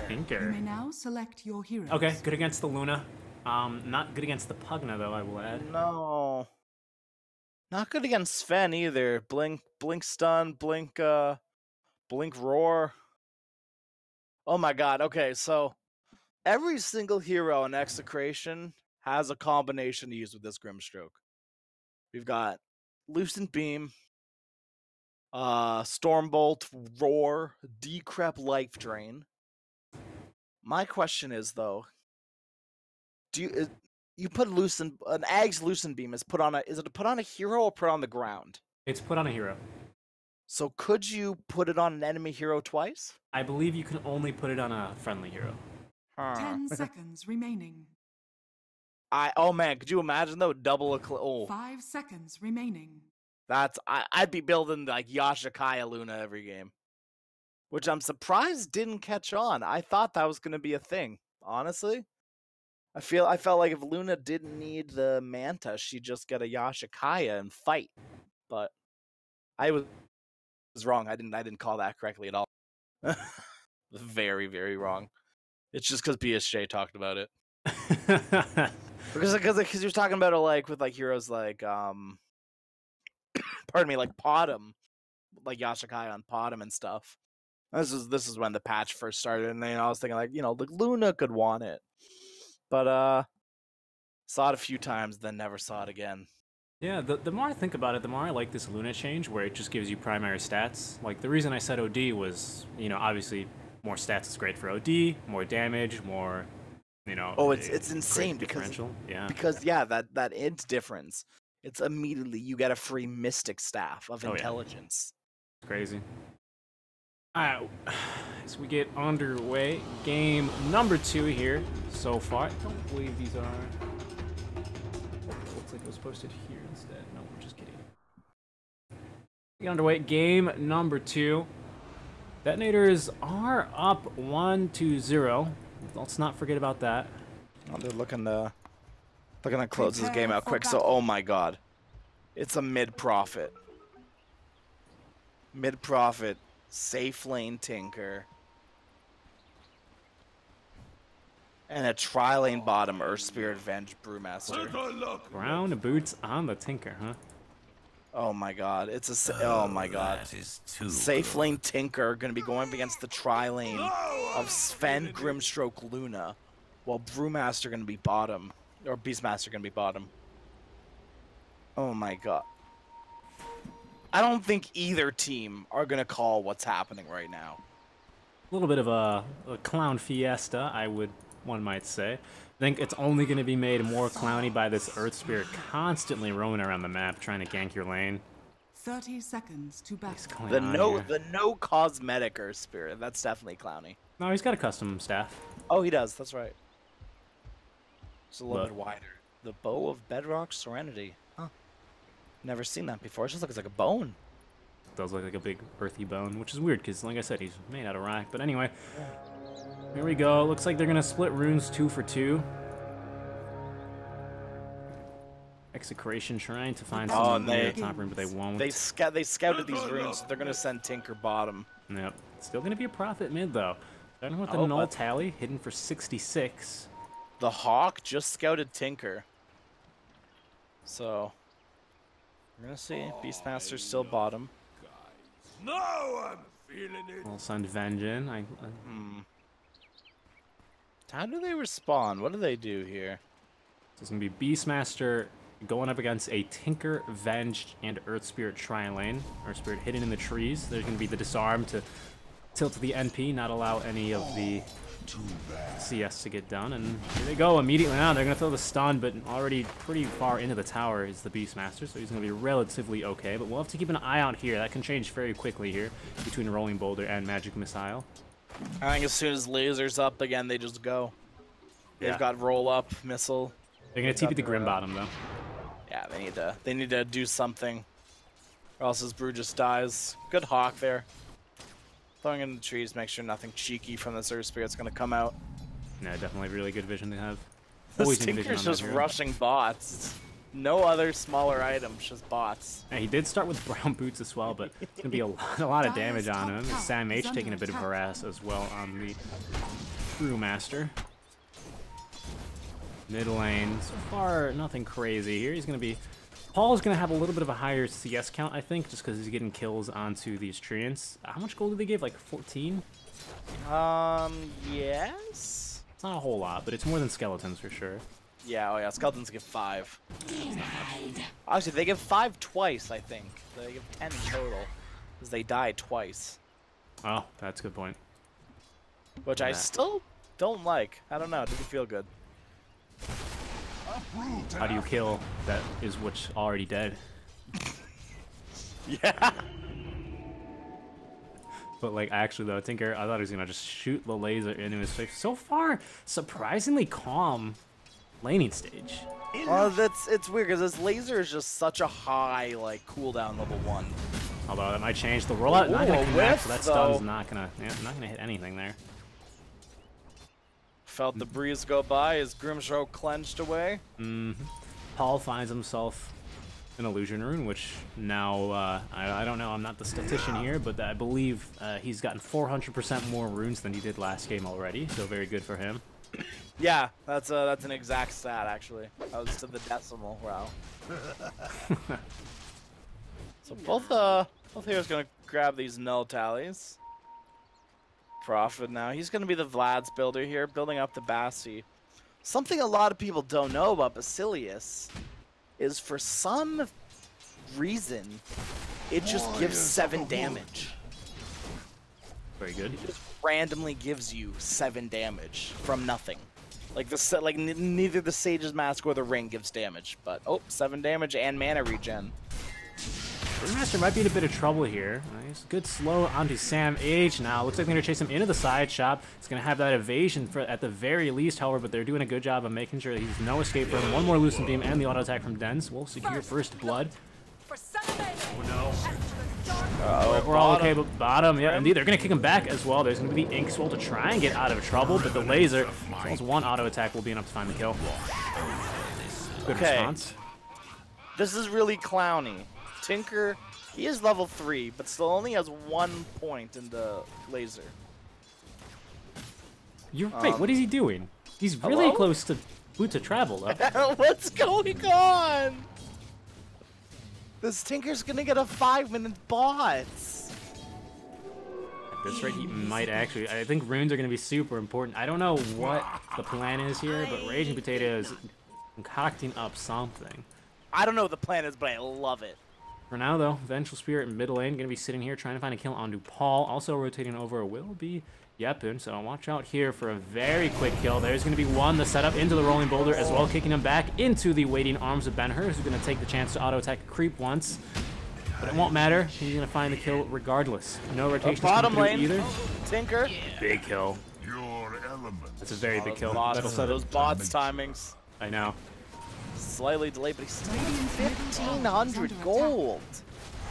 He's gonna put 2 levels into the march. I think maybe they're trying to stack. Yeah, look, they're trying to stack this camp up for him so that he can just farm it in lane, still get last hits, and get bots incredibly quickly. It's kind of strange, but it works. It works. And here's 5-minute rune, so watch out for this.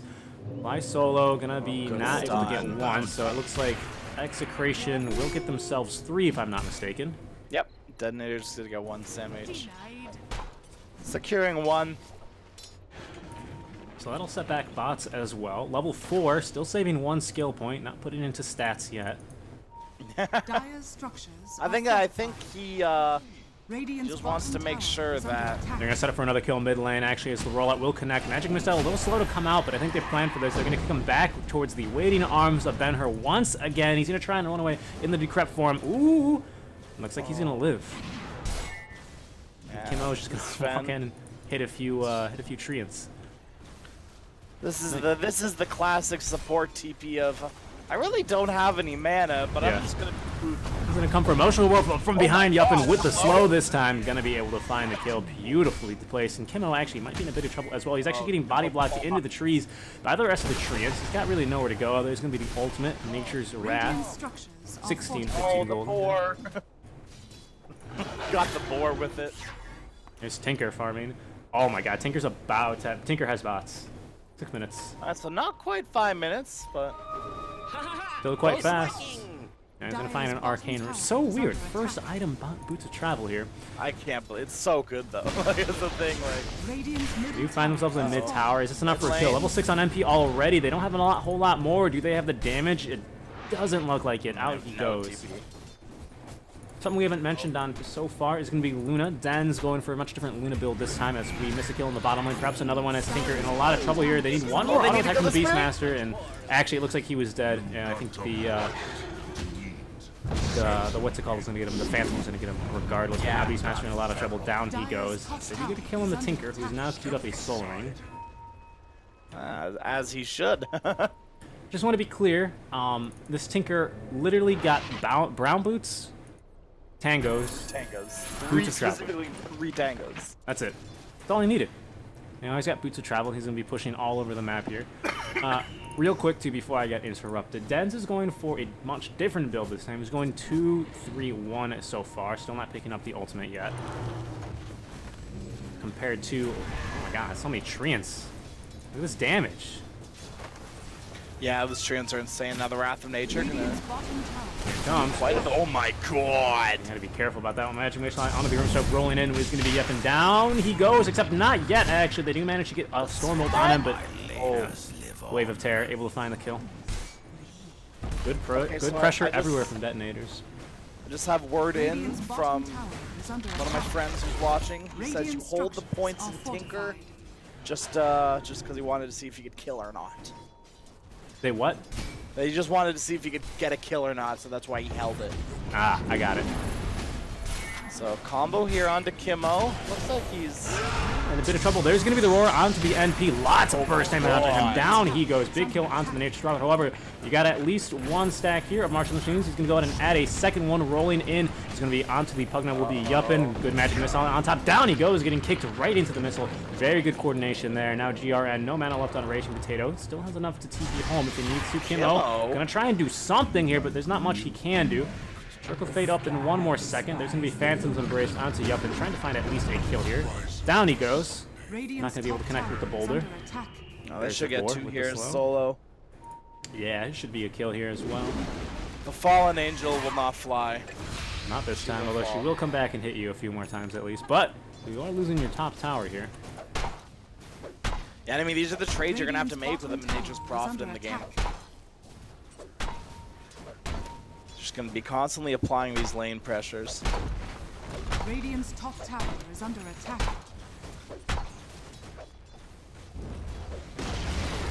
Radiant's top tower has fallen. This is so funny. Normally, as a caster, you're never supposed to read the chat. But there's so many people saying you sound like Kyle. It's hilarious. Oh my god. Anyway, back to the game here. Let's see how Luna's farming. Looking like she's going to be building up here. That's going to be a Dragon Lance, is it not? No. No. On Luna? Morbid. What? Oh, Mask of Madness? Mask of Madness. That's the one I'm looking for here. As we have a roll out top lane, they're going to kill Sven. Himo also deciding, trying to figure out what item it was. Not able to. Ben-Hur getting the finishing touch on him. Oh, there's the Vlads. This is the Brewmaster run at you. They're gonna run at you in one lane. Brewmaster. This Grim is not 6. He's level 4. And this is a problem that I've noticed as a support player at like a 5K ranking. I've just noticed that supports just, I feel like, I don't know, I feel a hard time getting levels. I feel like I'm a lot more now, like level 3, level 4, level 5, like 10, 13, 14 minutes into the game, sometimes even 15. I don't know what it is, because I feel like XP's a lot, like it's better than this Holy Spirit. Well, you know what it is. It's the greedy core is stealing your tomes of knowledge. We all know that those rightfully belong to the supports, but I mean, yeah, that's another fair. topic. It's another topic for another day, I think. Nature's Prophet going for 043 build here, so no levels in the Sprouts. This is a very mobile team. Teleportation having something like a 13 or so second off time here. Is they're going to try and find a kill onto Dens. There's going to be the aggressive swap. He has already used Mask of Madness, level 6, so they're going to put down the Magnetize. In come the TPs, though. A little bit remnants of last game. An aggressive swap will prevent at least the MP from escaping. A lot of damage here. Kim O still will be chasing down as Paul will be able to secure the kill there. Ben-Hur trying to TP out, will be able to. The silence. This Phantom will go ahead and chase from across the map, though. It's not stopping for anything, including these cliffs. And right onto Ben-Hur it goes, but dying almost immediately. Nice swaps coming out from the Venge, able to save her core. They have smoked behind, trying to find something, though. Baiting maybe Paul a little bit. And now they found Sam H farming in the jungle here. Doesn't have a blink, does have the primal split, though. Let's see if he can get it off. Silenced up here, cannot attack the spirit. Down he goes, very It's not well even worth CC'd. it. It's not worth if he splits there. Like his life is not worth that split. Nope, I agree. That's the only thing. That's the thing they need to run at you. It's like when you pick Enigma, not for the black hole, but for the threat of the black hole. Yes. Which That's is always my what I say. favorite way to play Enigma. Mostly because I can't land black holes. I'm an honest man. Yeah, we all know Kyle's not that good at hitting black holes, so it's not a big deal. Oh my god. The top lane, they're going for a bit of a push here. You want to pay me like Kyle, I'll pretend to be whoever you want. Well, let's not get you know, too overzealous here. Radiant's bottom tower is Probably under play attack. better than... No, I probably don't play better than Careful, Kyle. careful. Someone's going to clip this and put it on Reddit, and you're going to get Oh, flamed too. jeez. It's okay. Top lane. They're trying to go for a push here, but Raging Potato not going to let them at least for any moment here. They have dropped another Woad, which will at least do a nice chunk of damage to him, but he's just going to be off and away. And in the meantime, you're losing your tier 2 here. Zeke, do you have in-game chat on? Do I? Radiant's know, do bottom you? tower has fallen. Turn that on. Why did that turn off? I don't even know what, Is it because Dota's still in beta? I don't have these guys muted. No, do you have like party, Dire's top tower like team is chat? under attack. They can't hear you in-game. Oh, I'm a fool. There I am. Oh god. Now you can hear me? Co-broadcasters. There we go. Yeah. For some reason, I didn't have mute co-broadcasters because I was doing an in-game cast. My bad, fam. I thought you meant the in-game chat. I was like, yeah, Oh, of course. no. Yeah, see the players, they're all Radiant flaming are you. scanning. Hello to everyone in game. Yeah, right. Could you? I was like, wow, this Kyle sucks. Right? In any case, getting on with the game here. Take a look at Luna here. We haven't checked in on her in a while. She's got the Yasha completed. Does she have something in the courier for her? No, she Is does it a not. Kaya? No, she's just going to go straight for BKB. I think she realizes that she needs it. She's not farming as quickly as the Luna from last game either. If it's not a Kaya, I'm leaving. I don't think it's going to be a Kaya, I sir. don't think that build is good. I'm gonna firmly say I don't think it's a good build. It was fully experimental in my mind. I never even did it. There's another smoke gang coming out here. Execration trying to find a big kill here onto the Tinker. He's got himself a Blink Dagger So as hard to well. kill this Tinker. Yeah, he's just off and away. If it's any consolence, he might be able to get this tower, although Rage Potato might have something to say about that. Although he might be in a little bit too deep here. He's going to cancel that TP last second, revealing that there are indeed more heroes there. That's really good intel. Bottom tier 2 has now fallen, so they're pretty much free to push pretty deep now as some creeps are starting knocking on the door of this tier 3. At the same time, Detonator is just split pushing you to death here, with the mid tier 2 now falling.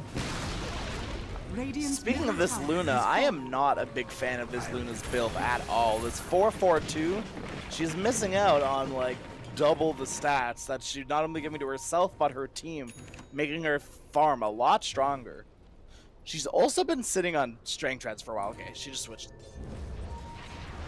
She was tanking Tinker stuff, so that's probably why. I got you. But yeah, I don't like this 4-4-2. She's missing out a lot of stats. But to each their own, I guess. Yeah, maybe just not trying to max farming, always have levels in Lucent Beam in case to try and catch the Tinker. Oh, there's always a reason for it. I'm going to be scouted out here under this ward. Both of these here are going to catch her. Yes, indeed. And now the rockets incoming. They still have vision on her. The laser, they still have vision on her. Nature's Wrath is going to turn. I think she's just dead here. She is indeed. They had a boulder coming after Kimmo, trying to do anything that he can. VHM is behind to support him. The rest of the team slowly running in. Raging Potato all over the place. They finally will at least get one. The Hawk for advantage, but there's going to be a massive silence coming through here from Japan. Looks like he's going to be okay. Another aggressive swap. They're still trying to run down Raging Potato in the backline. They have linked up 2 heroes, getting Paul gonna get the swap, the suck onto 2 heroes at least, but Raging Potato is free now. He's gonna go back home, heal up. He'll be back in a few moments. BHM has very little to nothing now. Netherward doing good work in the back. In fact, it might have just killed Yeppen if he wasn't careful enough here. BHM not feeling that crazy though. Ben-Hur TPing out in front will be able to cut him off and get the kill. Ugh, sorry. Wow, man. no one died on detonation. Nope. I cannot believe it. They got pretty close, but this, you know, Fly Solo making really big plays here. Vlad's is a good item too. Yeah. Both teams have one. Making these fights last a little bit, just quite a bit longer.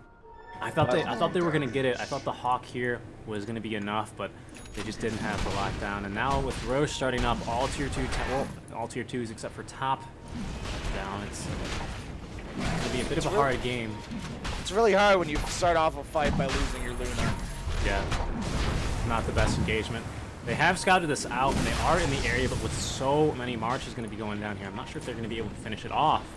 Maybe actually Roche will just die to marches. That's Sam H going to take a few hits. See the Hawk? They killed the Hawk. There goes their vision. Yeah. There's another ward off. True, they need to get that nether ward. Let's see if they can do it though. Lots of damage coming through. Now running in, it's gonna be the Sven. He's gonna get a stun at least onto one, but he's silenced up, doesn't get any spells off. This might be the back, although they have Primal split it up. Beastmaster up in the air. Finally, Ben-Hur gonna claim that Aegis. Now they're gonna be jumping back onto Beastmaster. The roll will connect all the way from the Roche, but very nice roar. They're doing the magic missile on top, as well as just a heat-seeking missile coming out from Raging Potato, able to secure the kill there, and 2 heroes down. 30 seconds, but no buyback is putting them in a very dire situation here. Yeah, and the safe lane Tinker doing work. It's just there's no way to deal with this Tinker right now. There's not enough farm on this Sven. You know, nothing on this Pugna. No real ways to get onto her to deal with this Tinker right now. Yeah, it does really feel that way. The saving grace right now, I think, is Luna is still farming. Although, oh my god, look at this. They fortified so they can let Raging Potato TP onto her. You know, he doesn't have a scythe, so it's not that scary yet. But man, that is a scary sight. What a play. Yeah, aggressive, these aggressive fortifies. They can be something. That's a next level fortify. I'd never thought about doing that. But that's a very scary moment to be a Luna. Oh yeah.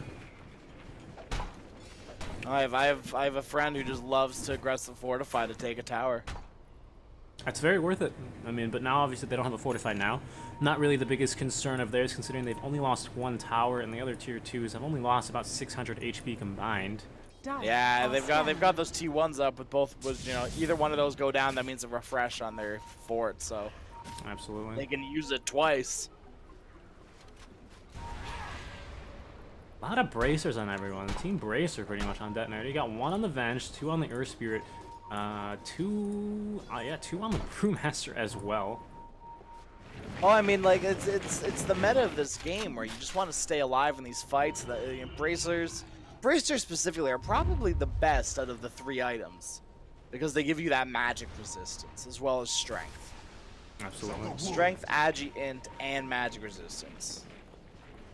It's Now, good on every hero. They have smoked here. They are going for the runes, so they will actually spot out Ben-Hur. It's going to be a massive kill if they can find it. There's going to be the God Strength on top. They are rotating to the Tier 1 tower. Not too far away, but they might be able to kill the MP just in time. There's going to be Aegis down now. Yep, and rolling in. We'll get 1. That's a beautiful slow, though. The rest of the team trying to escape here. Now Ben-Hur on his second life, but he's almost getting nuked down. Almost immediately down he goes. Look at that damage. Raging Potato is now in the back lines. He's going to be pretty much ganking them from the sides with the flank. Oh, We're going to get 1. TP gets canceled by Paul as well, thanks to the Primal Split. What a Primal Split. Down he goes too. No Luna in this fight. 4 down. Man, not a Luna to be seen. Doesn't even have BKB yet. No.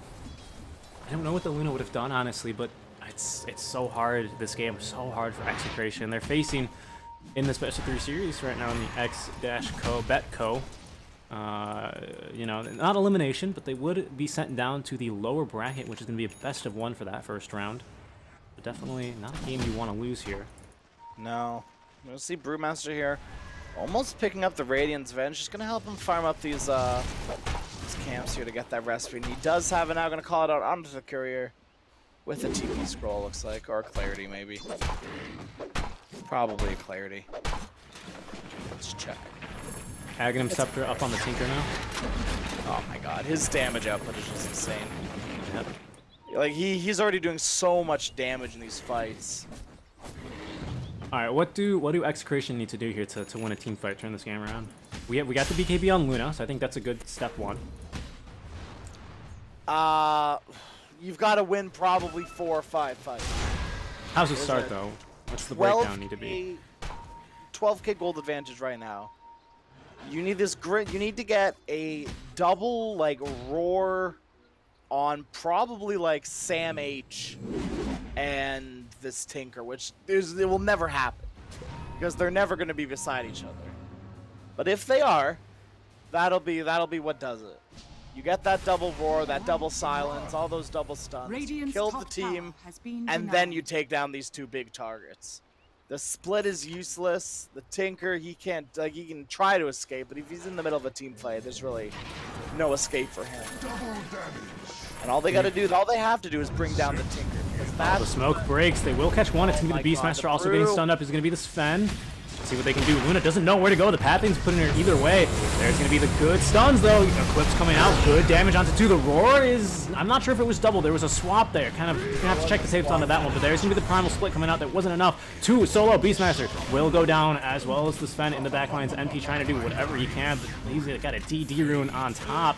Now Luna... BKB over, looking like her life soon to be over as well. Although they might chase a little bit too far here. There's going to be a swap to go ahead and cancel out the life drain. Down goes 1. It's going to be Sam H finally getting the kill onto him. He's got no buyback. Grimstroke running away. Now Fly Solo very deep inside the base here. Having probably noticed this going a bit too far as Raging Potato still spamming out the rockets. Able to find the kill. The Boar. The Boar's done it. Oh my god, both Archangel and Den so low. Look at these rockets. Let's see this damage coming out from Tinker. 7,500 here. This Tinker hero is something else. So looking at the Dota Plus win probability, we see it 85 to 15%. Yeah. Going the way of Detonation, of course. XP. These fights, they just got a lot harder now. Yep. He's got a pipe. So a lot of his damage from the Pugna is pretty much gone. This Tinker now with an Aether Lens, so now he's even harder to get onto. Just going to be sitting in these backlines and now a regen rune as well. This could be disastrous.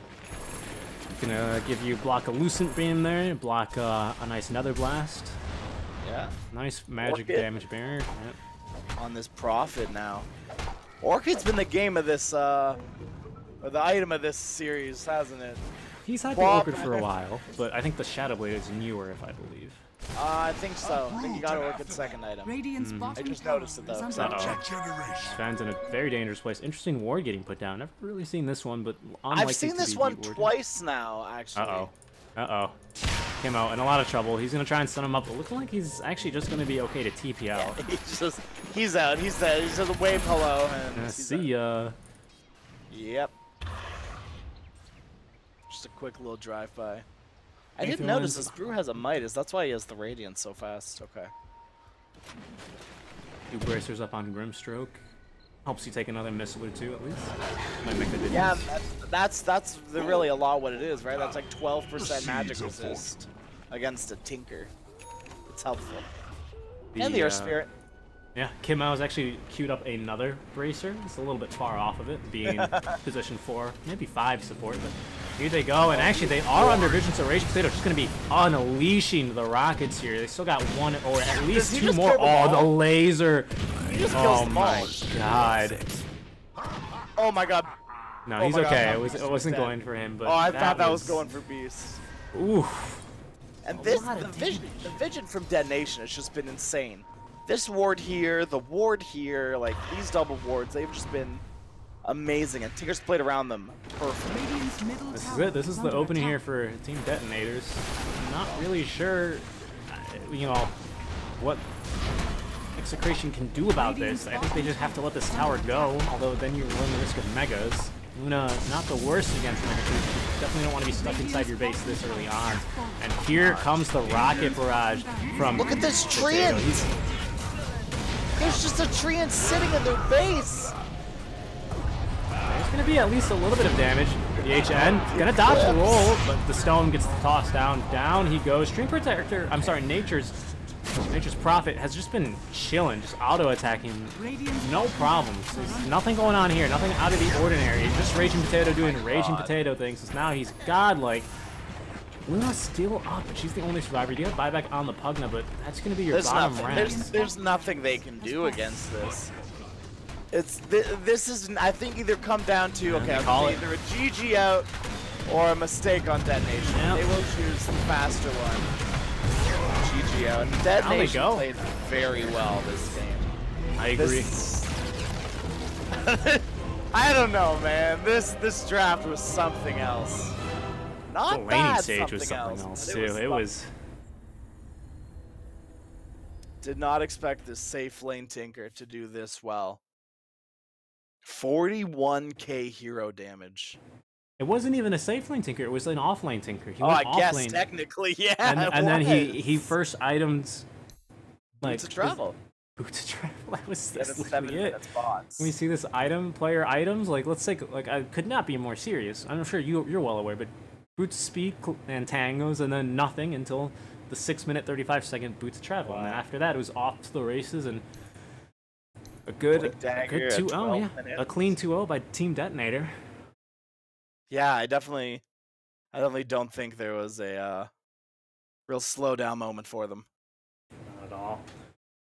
Detonator able to keep the momentum from game 1 and close the series out, so we're going to see them move on in the upper bracket in the next round. Round 2 of the upper bracket. Execration going to be sent down to the lower bracket now, so next match I believe will decide which team plays respectively. I want to thank you for joining me, Crasheroni. Oh my, Kyle Roney. Kyle Roney, just change your name to that. All right. Thank you for joining me. I will be staying around. Forage will be joining us as well for the rest of the night. Well, the night here I'm at, for the rest of the evening. To most of you, I'm sure. Any closing remarks today, Crash? Someone just message up Kyle for me. Well, We'll have a chat. We'll get these. Well, this is Kyle v. Kyle. yeah, we'll get it figured out. Now Kyle can work 2 events at the same time. No one will know. Here we go. All right. All right, Crash. Thanks for coming, man. No problem. Thanks for having me, Seek. Of course, we'll see you guys for the next match coming up here shortly. Stick around. Our next match coming up shortly.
XBetSio is the hottest destination for esports betting, offering a wide range of top esports events and betting options. Access the highest odds in esports. Live odds are open until the very end of the match. Do you have any questions or queries? The XBets customer support team is available 24/7 and is ready to help you. All players enjoys huge bonuses, amazing promotions, and winning.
XBetCO is the hottest destination for esports betting, offering a wide range of top esports events and betting options. Access the highest odds in esports. Live odds are open until the very end of the match.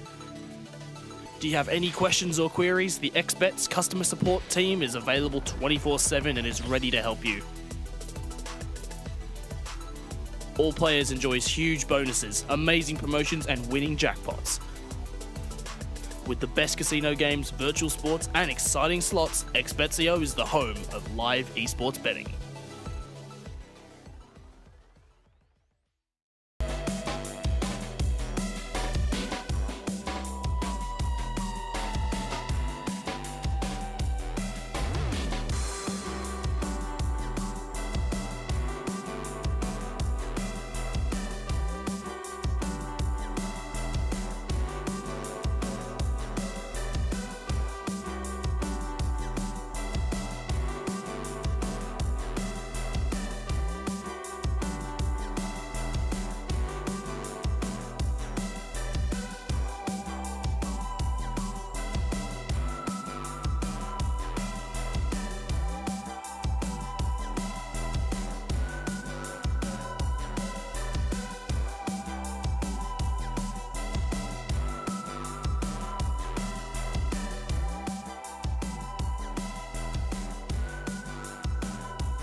Hey everyone, thanks for sticking around. We are back with the x-bet.co Rampage series, the season 4. It's still Seek and Strike, but this time on a little tag team, as Crash might say. Hi, Forge.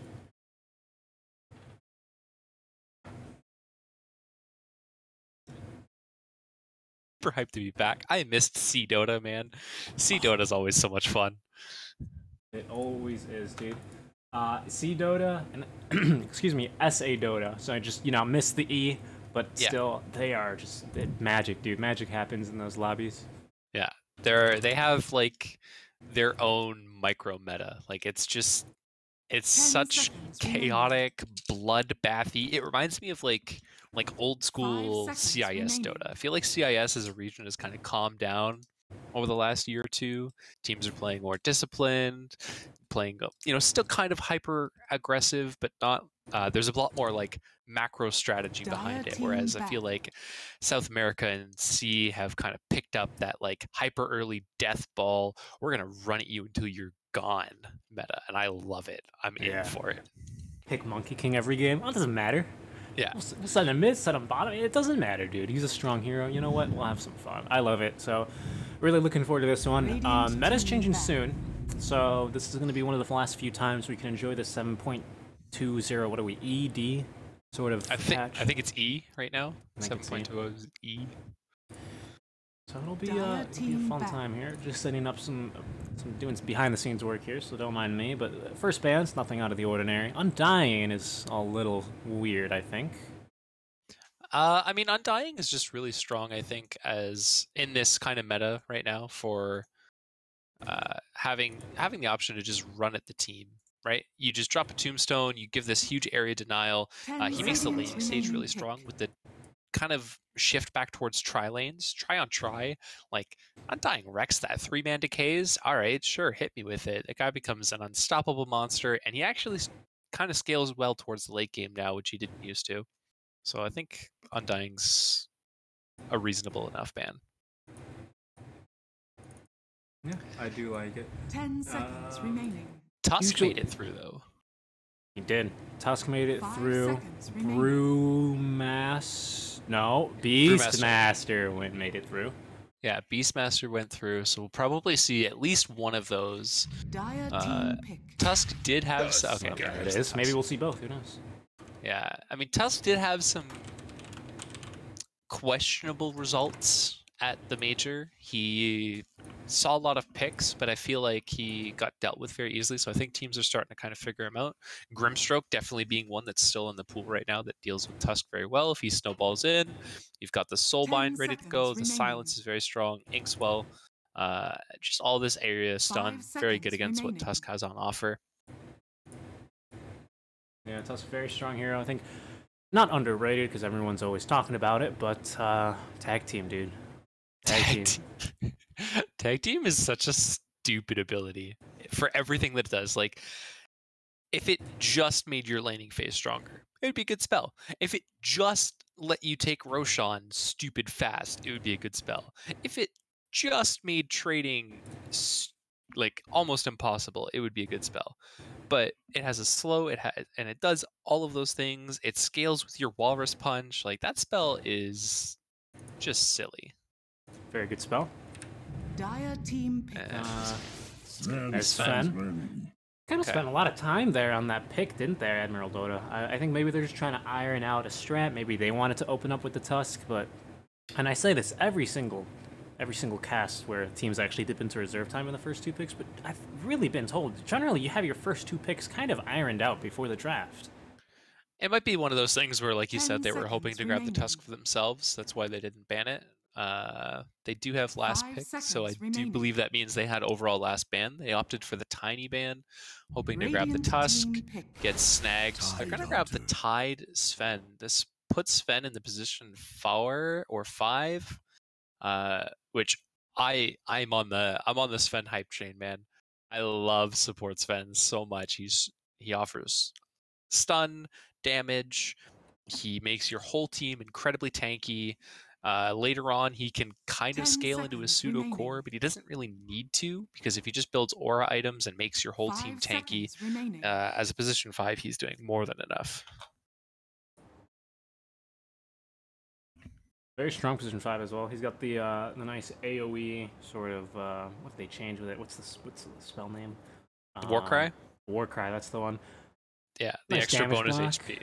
Yeah, bonus HP, super nice. Radiant Always team ban. don't mind having that on the team. That's the answer to both of those heroes. You want to be super tanky? All right.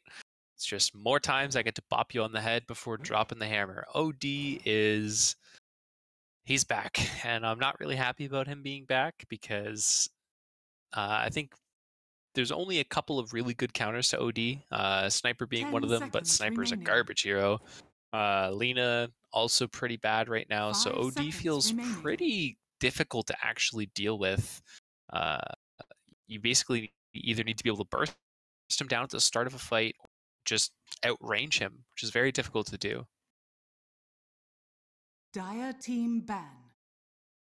I think especially hard to do. You can get some snowball saves. OD has his own save for his own for himself. He can astral if he doesn't feel like using it offensively. Like he's got a lot of defensive saves already within these first two picks. This one's pretty good if you can get the storm bolts, but good lockdown is definitely needed to try and close the gap on him. Yeah, like you said, they do already have two really good saves against the Tide Ravage too, right? If you're far enough away on the Tusk, you can blink past the Ravage and save your teammates with the Snowball who are stunned by the Ravage. You've got the 10 OD who seconds can astral remaining. himself if he's far enough away so that the tendrils don't hit. 5 It is still seconds kind of like a remaining. pseudo stun, but you can't get hit while you're in astral, Dire and that's the team main ban. thing. Dusa is going to be the ban, and I do like this from the Titans. That Mana Snake is very, very good against new OD. He cannot constantly sustain his mana. He has to play it around his equilibrium. So if he uses that early in a fight and then gets snaked, he's kind of SOL. Yeah, for so sure. Especially with that, what, plus 30% mana 10 steal? Bringing it up remaining. to something like 50% total, I believe. 55% 5 after the talent, seconds yeah. remaining. So disgusting. So good. Yeah. Dire team pick. The Anti-Mage going to be the flip ban. Bit of an interesting ban. I have seen a bit of OD paired with Anti-Mage, because then you have the Sanities into Mana Void capabilities. But I feel like you already have a decent enough lockdown that you could run it. You could still deal with an Anti-Mage 10 Admiral, though. seconds They just don't want to remaining. deal with the rat, I suppose. Right. It almost feels like a 5 counter synergy, seconds doesn't it? OD remaining. and the AM, because AM gets more damage per mana missing, but if your Radiant mana pool is team smaller, pick. because you're stupid now that ODs hit you over the head. Minimal difference, I'm sure, but definitely that makes sense. Nice mana void right after dropping the hammer. Speaking of mana and burning, there's the Pugna. Yeah, so this is one of the other counters to OD that you'll see a lot, is the Pugna. The Arcane Orb, he deals incredible amounts of damage to OD himself 10 when that Nether Ward is down. remaining. 110 Dire mana. team pick. I don't remember what the exact math is, but it ends up being a lot of damage, let's just say. Decrep, very annoying as well. A lot of OD's damage comes from the right clicks. Obviously, Sanities and Astral are going to go through that, but you're not going to have those ready to go every time the Decrep's up. So the Grimstroke is, I think, a nice counter answer. Gives you good magic burst. You have 10 a silence seconds to deal with the remaining. life drain, and more stuns. More stuns are always 5 good. seconds remaining. Yeah, for sure. Grimstroke getting picked up here. No real so far. What is it? Not Stroke of... Is it Stroke of Fate? What's the ultimate called? Soulbind. Soulbind. No, really great Soulbind. Dude, double Astral. Double That's Astral's pretty it's good, the actually. play. Yeah. It's so You good. get the double Walrus Punch or Kick. Double Kick is actually pretty decent because it super splits up the fight, but it's also kind of counterintuitive because it breaks the leash right away. So it's definitely not the worst combo, but I wouldn't be surprised to see them. They could grab something like a Doom right now. Radiant Doom very good team against pick. the Tidehunter and the Terrorblade. Pugna, I think Doom is a super solid pick for Titans right here. Gives you a double Gives you somebody to pair with the Grimstroke, gives you some good beef as well, somebody to stand on that front line so the OD can just whack away. Yeah, very annoying for Pugna, actually. And even more so for TB. I think that's a really solid pick coming out here. I think there's a lot of really good Doom targets. You don't really have to care about the Sven all that much, because, you know, supports Sven, even with God Strength, not hitting too hard, especially if you're a Doom with 50 HP regen at level 5, you know? Yeah. Alternatively, if you don't want to go for the Doom, you could get something like a Centaur. It's not quite as good comboing with the Grimstroke in terms of the ult, but it does give you a very scary lane against the Terrorblade. It's a lot of magic damage, a lot of magic burst, and you do have the Retaliate so that you can push down those towers a little bit easier. So if they don't want the Doom, I think the Centaur is your next best pick here for Titans. Dire team back. See what's going to be? Titans It's going to gonna go be Darkseer. Darkseer. Going for the Wombo combo. Yeah, it definitely looks like it.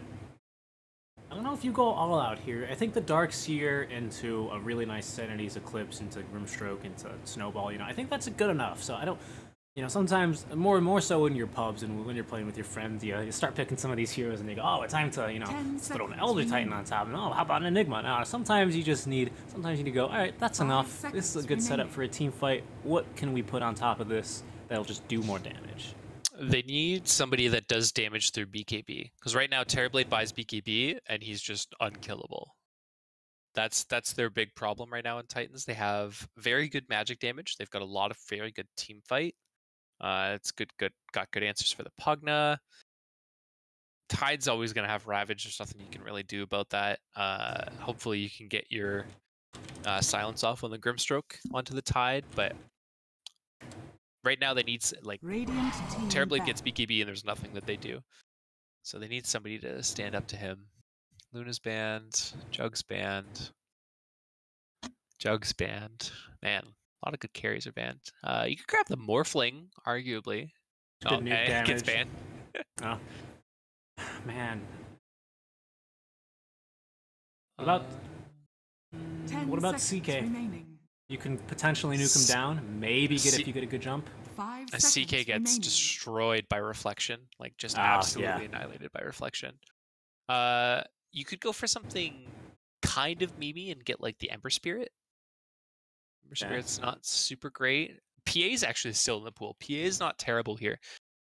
It's a question of who can get ahead, right? If the PA is ahead of the Terrorblade, then Radiant she's team going to be doing fine. Otherwise, it is going to be tough for her if she falls behind against a Pugna, a Tidehunter, Sven.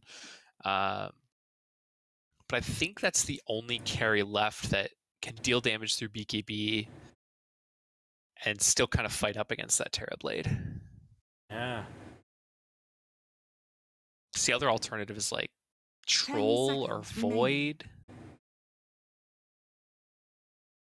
5 seconds remaining. Yeah, it's like Troll, Void, and Razor. Razor puts you on a timer. Troll feels just kind of weak right now as a hero. And Void has damage problems going into the late game against the Terrorblade. So I think it's got to be that PA. Yeah, plus if you don't... Yeah, Void's got other issues as well, even with Chrono.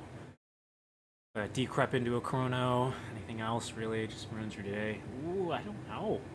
I'm looking here at this list, and I think a PA is a good pick here. It is scary, right? You're playing into Pugna. You're probably going to have a Sven Tidehunter in your lane, so it's going to be rough. Dire team pick. And you really want the Darkseer. So they're actually going for the Slark. This is a hero that I kind of thought about because you can make sure that he doesn't get his ult off on you. Like, he can't sunder you if you use your ult at the same time. It's good against the Tidehunter, but I worry a little bit about 10 seconds remaining. team fight, right? Like, Weak I'm looking lane at stage as well, I think. 5 seconds yeah, remaining. weak laning stage against Tidehunter. It's going to be buffered a little bit by the Tusk. Like, early Essence Shift against Tidehunter is very, very strong. Completely, you just don't care about Kraken Shell. You don't care about Anchor Smash because you're just stealing his stats. Alright, just trade some blows. As Yeah, Tusk would say. yeah. So it's not terrible against the Tide, but if you're hitting the Tide, then there's probably a Sven there. that's going to back him up unless they run some kind of try-on-try action, which I don't think you can do. What Admiral's gonna do? Down to the wire. It's gonna be the Now Titan. select your So they're just going heroes. all in team Yeah. fight. I like it. I believe in the Terrorblade, man. I think this hero, like, yeah, Slark has the cute interaction with Pounce and, you know, a bunch of magic damage in the early game, but if you get to this late game scenario and you're running a Slark into the 5-man of Admiral, like, I don't know. I just don't know how you take a team fight. Yeah, you've got Darkseer and you've got OD, but Tusk isn't super great in team fights. Grimstroke's just squishy. Like, Grimstroke's going to get like, 2-shot by that Terrorblade in the late game. I think I got to go with Admiral here for my favored. 10 seconds remaining. You know, I want to be controversial. I want to disagree. I want to believe in the power of this OD Tusk just absolutely dodging, you know. You dodge the, I almost call it Epicenter, but you dodge the Ravage, you know, you dodge a bunch of other spells here, but I think you're right. I think this TB is going to be a little bit too much. I think I maybe would have preferred like a Razor, because yes, it puts you on a timer, but you know, it's all about power spikes, I think, where if you get a good enough lane, I think you can try and stomp out this Terrorblade before it becomes an issue. Yeah. Yeah. And the problem too with the Slark is, right, like I said, they need a hero that doesn't care if Terrorblade pops BKB, and Slark is not that hero. Slark absolutely cares if you pop BKB against him. They don't have the hard lockdown. Like, actually, looking at their draft, what are their stuns? Where are the stuns on Titans? Vacuum and Snowball. Yeah, like, they have no good way to start a fight. They have to, like, blow Pugna up right at the start of the fight. Like, Pugna's the only killable hero. You've got to picture like 30 minutes into this game, right? Terrorblade's got a Manta Style and a Scotty. Tidehunter's a Tidehunter. Titan's probably got like Yule's double bracer, and Sven is Sven. Like, you're not killing any of these heroes at the start of the fight before they get spells off. There's no way. Yeah. Yeah, I don't really. You're right. I will say though, the longer the fights go for Titans, it's so much better. Oh yeah, absolutely. If it keeps going and keeps going, sure. But I just don't see how they survive through Ravage, Earth Splitter, Terrorblade bopping them on the head the whole time. Like, they don't have stuns, man. You can't take a team fight against this lineup with those stuns. Terrorblade's gonna always get Sunder off. I guess unless he gets Sanities. That's the only way he doesn't get it. They'd spot the ward out, it looks like, immediately. They'd smoked up to the high ground. Maybe trying to catch Pugna early on here. Up to some mischief here. Yeah, he got Inkswell on Grimstroke waiting for Pugna to come up the hill, but they sniffed it out. Talking about mischief. We got Bensoy, TB in the bottom lane. Ocarino on the Tidehunter in the top lane. Looks like they're going for a little bit of a switcheroo here. Titans might have sniffed this out though, because they look like they're also ready to go aggro try with KC on the Slark top. Yeah, they were trying to dodge out. You don't want Terrorblade against Darkseer. You really don't want Terrorblade against Darkseer. So you're trying to dodge that out. You're running tri-lane. You'd rather have the Terrorblade, the Elder Titan, and the Sven up against the Grimstroke Tusk Slark, but they're not going to get that lane. So they're immediately going to send the Titan up top. They're going to run dual lanes, it looks like, but I mean, Darkseer should be okay in this lane. He has to worry a little bit about getting just like out-denied by TB because of how good his attack animation is, but other than that, he's going to be just loving this lane. Top lane, EP in a lot of trouble. That's going to be first blood already. Doing all able to close down the gap. Looks like tag team doing the work there. No Snowball, no stuns needed, Forge. All right, it's 50 seconds into the listen, game. Let's chill. Let's chill, all right? All right, so Metamorph gets popped in the bottom lane. It's going to be a queue for God to... Nice stun. They do have the Surge. No longer moves you at 550, however. They get changed to just now a speed bonus. Which, I don't know about you, but when this patch came out, I can guarantee you I was playing a whole lot of Dark Seer, Wisp, and Spirit Breaker. That was a lot of fun. I was on the other end of a lot of Dark Seer, Spirit Breakers. I'll tell you that much. Very, very, very cheesy strat. But regardless, Slark off to a good start up here in the top lane. 8-1, has an assist, it looks like, as well. Maybe trying to go for a bit of another one. Inkswall doing good damage on top of the Dark Pack. He's gonna It's run. not going to be too much, yeah. We have an Anchor Smash in a few more seconds. Can he connect it? I presume he will, as we get a pause real quick. Kale? Looks like he's good to go. Doesn't I have think pounce. He's alright. I think so. He does. They do have Gush as well. No might way. be actually in a bit of trouble. He's gonna go ahead and Dark Pact it off immediately, and it's only level 1, so quite kill him. He could have gotten that kill if he'd have gotten the Anchor Smash off before the Dark Pack came out. Because that's -4 armor. Slark has 4 armor. So that's full damage on Anchor Smash. I'm calling it now, man. That would have been a kill. He just, I think, underestimated the range, but now he's going to die. He's gonna be in a bit of trouble here. Plus, he's already at 2 permanent agility stacks now. Both kills up in this top lane. Very good start for Slark. Always want to be stacking up those ints. And bottom lane, actually. Januel just going to go ahead and run it up thanks to the Surge. Looks like tag team likely used there to begin the expedition to kill him, but Yeah. not needed in the end. Yeah, so this is a pretty predictable... Oh, Slark's in a lot of trouble. Look at all this damage that Titan has. He's basically hitting like a DD rune, thanks to, I think, must have got some of the creep. It's like very low there, sorry to interrupt you. No worries. So the big thing, like, this is a very predictable lane for Darkseer versus Terrorblade because it's a bunch of magic damage against Terrorblade. Of course, you're going to lane well. The real big question is, can you keep the pressure up when this guy goes to jungle? He's going to go jungle. It's just going to happen. That's what Terrorblade does. Can you keep the pressure up when he goes to do that? If the answer is no, then, well, that's where you get into this really scary, unkillable lineup. My blade and Absolutely. this battle. I try for a kill here onto the Slark. He did just get an item delivered. I believe that was his magic wand. And that's his going Wraith for- Band. Oh yeah. Going underneath the tower a little bit, but we'll go ahead and back off. Man, it's gotta be so annoying just to mid against an OD. He's just always ashling you when you try and get some CS. Pugna is doing pretty well though. 11-6, 14-10. So mid lane pretty close. Denies obviously in favor of the OD for now, but Pugna actually, if you prep your wave correctly, you can get the Nether Blast off before the Astral comes in.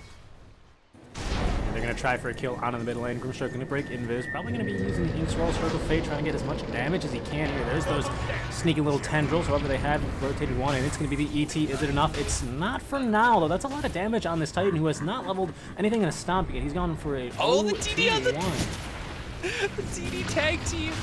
Yep. Oh. He's just gonna walk away. Dire He structures. will get the kill credit, though. He's gonna go ahead and die to that, however. And now, actually, God, might be in a little bit of trouble here. As Joe Breezy is going to be walking up, doing Sven things there. Very nice Terrorblade looking set. I always love the prismatic shards. The Arcana, yeah.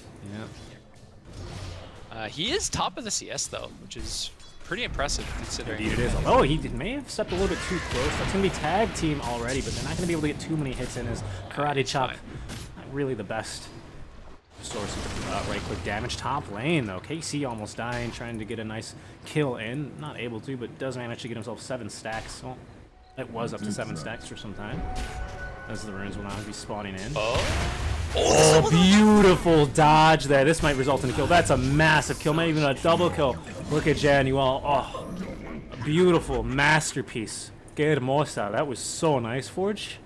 Yeah, level 3 is really the magic level of Tusk. You get 1 in all of your skill. Like, Tusk is the 1-point wonder. Like, level 3 Tusk is, if he's at level with the other supports, is like the scariest thing on the map right now. Tag team snowball shards. You're not getting away from this guy. Sven's just dead. Oh, yeah. He's just stuck. Like, there's literally nowhere for him to go. Nice, beautiful ice shards. Joe Breezy. Just he's gonna tick down to the Ion Shell. No right clicks necessary. 8-1 so far. Very early game lead here, and I think this is definitely a game, the start they need to have against a late game hero like this, like a TB. Yeah. Top CS though in is going to both the Terrorblade and the Tidehunter. This is the scary thing, right? Tide, he's gonna get his farm. New Anchor Smash, pretty good at getting farms. Slark, he's not too far behind, but he can't be behind at all against this Terrorblade. He has to always be on top. Yeah, Slark does not play well from behind. However, playing from a snowball is going to be Johnny Walton going to gank the lane. That's going to be a 4th and a count it 5th stack. God. Oh, just 3 actually. What? Guess he didn't get assists in those. How would he not have though? I don't know. Weird interactions, but he's only got 3 permanent agi now. But very good start. Yeah, I was going to say, Slark does not play very well from behind at all. In fact, he's probably one of the worst heroes at it. Maybe among the worst. I think you're right. I think he's probably one of some of the worst. But he's off to an okay start here. He's got his treads, he's got his Wraith Band, he's going right for the Shadow Blade. He's not even messing around with double Wraith Band. You can see Terrorblade's already got 2, he's got a 3rd queued up. How else are we doing? The stat items. 3 for OD. Man, these stat items. 2 for Pod. I remember this patch came out, that's what it was all about. You make it sound like that's changed. Uh-oh. There they go, on the top. However, they now have level to stop it. Might be able to save him. Nice Ice Shard. They can get a bit aggressive here. Bocarino kind of turned around, wasn't sure which way he wanted to go. Oh! Dude, we are seeing some top tier plays for Bocarino. He says, no thank you, sir. Have a tree. I don't think so. He planted a happy little tree. Happy little tree. Gonna put a very big frowny face on this Slark and Tusk's day. What a swaggy play. Even had me questioning that, but I had no words. I just gasped and that was all I could say. I did not see that coming. The crazy thing about that too, oh, mid. Indeed, there they go, snowball in, they'd have dropped it in. Can he get anything off himself? Nope, there's going to be the silence. Phantom embracing him nice and tight. However, they are kind of turning this. They got a little bit of the life turn off. He's completely out of mana. They're going to go in and banish. Not one. And still alive. Jenny well needs to get this invis rune. He's not going to get the chance though. Beat Easy will go in and take that and immediately break it. Maybe he can land a really slick stroke of fate here. He's got the magic wand, or the infused range up. Oh yeah, he does. He's gonna be okay. Yeah, definitely a unnecessary pickup here. Yeah, that fight went the way it did purely because of Nether Ward. It's only a level 1 Nether Ward too, like it's not that much. But the fact that the OD couldn't just stand there and hit orbs, and he dropped, I'm pretty sure he dropped sanities with the ward down. So that's like like 200-300 damage pretty easily. Damn, yeah, 1.25. I don't want to do the math on that, but it's a lot. Let's just say it's a lot. It's a lot of math. Tide already has the Vladimir's offering up. Each guy might be in a bit of trouble here. He's going to go for, this is the build I always like to go for. It makes you very elusive. It's no levels in vacuum, no levels in wall. I'm going to go in and max in 044. Dire's top Surgeon. Is under attack. Iron Shell. Radiant I like it. Are fortified. I love when double glyph gets dropped because it's literally like everyone just pauses. You can't hit towers, you can't hit creeps, all you can do is maybe jungle, which, hey, speaking of the jungle, take a look at the Terrorblade. There he is, in the jungle. Hitting the creeps. I mean, he's happy, right? He doesn't care. He's very happy doing this for the next 20 minutes and then showing up and being like, hey guys, I've got 6 items now. Hey, I'm ready to fight. Let's end the game. Just TB things. Who will get this first tower, though? Looks like it's gonna end up being Team Admiral here. They're gonna have the edge, thanks to level 4 Nether Blast, no doubt. Yeah, Pugna, very strong. That's the other thing, too. Like, let's say Titans snowballs out of control, right? They're already at 10-4, so off to a good start. But let's just say they keep this rolling, and 10 minutes from now, we're looking at 25-8. How do they siege high ground? Who's their building here? Like, how do they actually take high ground? I agree. It is definitely a problem. I don't want to underplay that.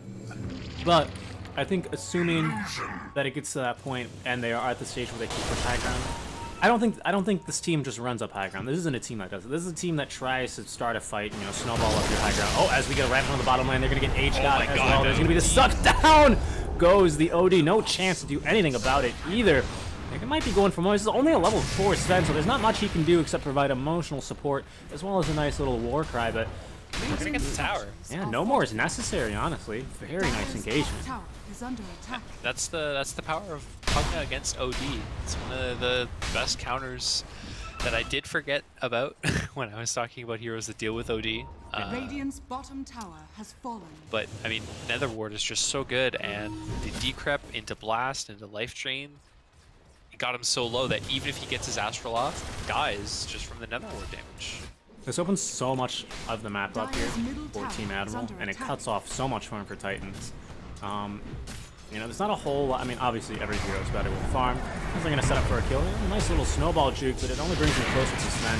A nice Fate Bolt, but that's a very nice Ice Wall. I'm not sure if it's going to be enough. Stick charges get dropped, but down he goes.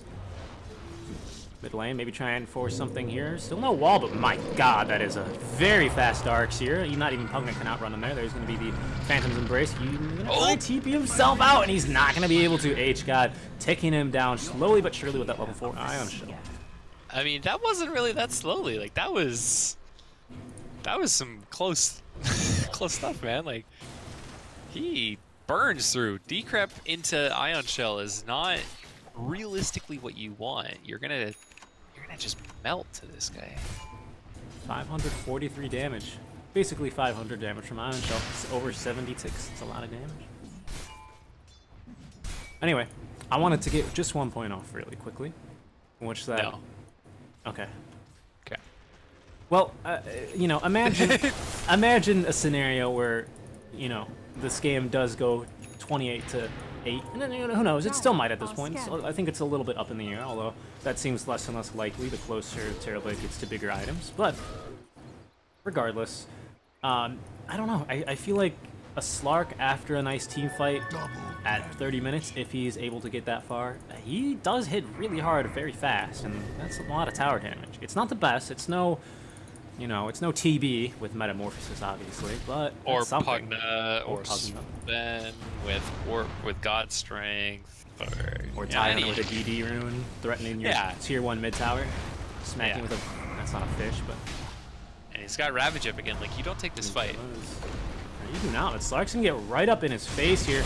So he's gonna jump onto the Pugna. There's gonna be a little bit of that. There's gonna be the Ravage jumping out. Silenced immediately, but it wasn't fast enough. Snowball going in, but it's not gonna be enough to lock him down. Carl's still alive. Beautiful split. Earth Titan's falling so low. He's gonna go ahead and dive. One hit from his staple gun. Now, You gotta doing hit the good Nether damage. Yeah, but yeah, the Nether Ward was there for almost the entire fight. They're very low now, but still want to fight. They'll be able to take down at least the OD. Nice stomp to maybe set up a little bit Terrorblade's more. coming. In comes TB. He's just Metamorphosis as well. I don't know if they have enough damage. They're gonna jump on the backline to crawl through the snowball, but well, looks like they managed to kill the Sven. He was making a little bit of buffer room, as they will kill. Looks like positions. Oh no, they dropped Slark. That's very bad. Yeah, I mean, Slark, he got the best possible engagement he could have, right? He jumps the Pugna, he Dark Packs off the Ravage, and he still dies. Yep. Because, and I think that was Shadowblade reveal too. Yeah, that was Shadowblade reveal. So, like, that is the strongest that Slark, I don't want to say could be, because, like, he can still scale pretty well. It's a Slark. It's a big power spike though. It's one of his major power spikes, right? That first Shadowblade reveal is so powerful, but you're fighting into Ravage and Earth Splitter and Terrorblade And all 5 heroes. Yeah. It's so hard as a Slark to run into 5 heroes. You just can't do it. OD, like, can't Radiant's fight middle when tower is under the attack. Nether Ward is up, and they don't have Radiant somebody else to do it, structures right? are Slark fortified. needs to be killing heroes. He can't be focusing it. Who else is gonna do it? Yep. That's a Radiant's good point. middle Certainly tower not going to has be Darks fallen. here. Tusk should be too busy trying to engage elsewhere. Also, Slark, and I guess more or less this team as a whole, really excels against isolated targets. Team Yeah. Admiral is not giving them a chance. If they want to go on the TB, so do it. You know, he's got level 2 Sunder, and I'm sure there's going to be 4 TPs coming at you real quick. So, Yeah. Like, he's running into a Darkseer right now because yeah. he doesn't care. First boy was dropped for that, so I'm going to try and get a little bit in return here. There's Januel getting right up in his face. That's going to be an ET kill, I'm sure, as soon as he pops out. Let's see if they can get any more. Doesn't look likely, although, ooh, I might have been able to spot out that TP, but not quite. Carl, still only level 1 Netherward, but that's all he needs. He just needs to be annoying. He just here. needs. Careful, this might be a little bit dangerous. There's going to be the He's got Rampage in 1 more second. Let's see if they're going to want to pop in this like was channeling it. There it goes. Trying to stop OD from getting off too many of these hits. There's going to be the snowball. Will connect onto at least one. Walrus punch not going to happen, though. There's going to be the Nether Ward dropped as well, and the Slife drain from the trees. And now the TPs are all coming through, so it's going to be full retreat for Titans. This is where you back. Like, you won that fight. You didn't lose anything. You didn't drop any ults. They used Ravage. Now you reset. Now you go. I don't know if they're going to get the chance here as Miguel was eyeing this DD room. Looks like he might be in a bit of trouble. Nice little play there. And on the backlines instead, they're going to get a big kill here. Or can they? Still staying alive, but barely can be Carl. He's going to die to 1 tick from the Slark. That's all it took. Dark's here getting spit on by the large, I don't even know what animal Tidehunter is, but down he goes. They're going to buy back, actually. They might want to commit for this fight. They're not going to want to connect on the Stomp. OG still has his DD run. He's trying to position himself nicely here to maybe cut someone off. He sees the Sven, but I don't really want to go for it. Doesn't have vision on the rest of the team. I don't know if that's a little bit of a sloppy fight. Very weird. Yeah, I mean, Warcry is a very fair and balanced spell is the only thing I can say. That Pugna was dead to rights, and Tusk had to die to not get the kill. He used Walrus Punch, he had tag team up, he was ready to go. And Slark had to use, I think it was his Shadow Blade hit, to go in and finish the Pugna off so that he didn't escape. And he doesn't really get a whole lot for it. He's only... He got like 250 gold or something. He's not snowballing hard enough. Meanwhile, in Terrorblade land, he's got 10,000 net worth and almost, he's got it, you know, halfway to his Scotty, a third of his Scotty, whatever it is. Yeah, making very good progress. They will spot out this Tusk as well, who's almost positioned extremely nicely to give him another kill to this TB, although they might just go in and do a little bit of a tango around their own jungle. Tusk does have a TP in a few more seconds. I'm not sure if they're really going to be able to spot him. There's a little bit of danger of Carl doing that, but it's going to be okay. This Terrorblade has 32 armor, man. Like, that's a lot of armor. Literally unkillable. Yeah, like, OD needs to... He walrus punched it, by the way. yeah, he did. Love it. TP out, my dude. Just TP out. Alright, so now they're going to be TPing in 1. They do have Ravage in 9 seconds, so this could be potentially very dangerous. There's going to be a double silence at the very least. Maybe getting a little bit of room for this OD. That's a very nice arcane rune he probably wants, but instead it's going to go to Pugna. They're going to continue to push elsewhere. TB. I didn't even see him coming, and neither did OD. Down he goes. Bensoy finding the kill and directly into Roche Lee go. Wasting absolutely 0 time. Still got Ravage. You know something is up. This might be another kill going their way. There's the Stomp will connect. Yeah. Slark here, though. Let's see what he can get done. That's a lot of damage. They will try and turn with the tag team. I think General's... very nice dodge, of course. Should have seen that coming. However, Roche still not actually falling too quickly now that they've pulled the rest of the heroes out of the pit. Yeah, you don't do it quickly without popping meta. They don't do it quick. They can't really afford to pop meta because they need it for the fight. And if it runs out of duration, Tide's actually taking it out. That he doesn't care. It's fine. What they decided to do here. OD now back up, teleporting back into the fight. You still got a few more seconds left on Roche here. Everyone's all together. Well, not quite exactly. The Slark is going to go and farm the jungle, but looks like we're going to have a little bit of a team fight now as the Tusk is going to be the target. Absolutely getting blown up there. A beautiful stomp to prevent anyone from trying anything. They're going to go ahead and claim that. The wall was dropped, but it's not going to be enough.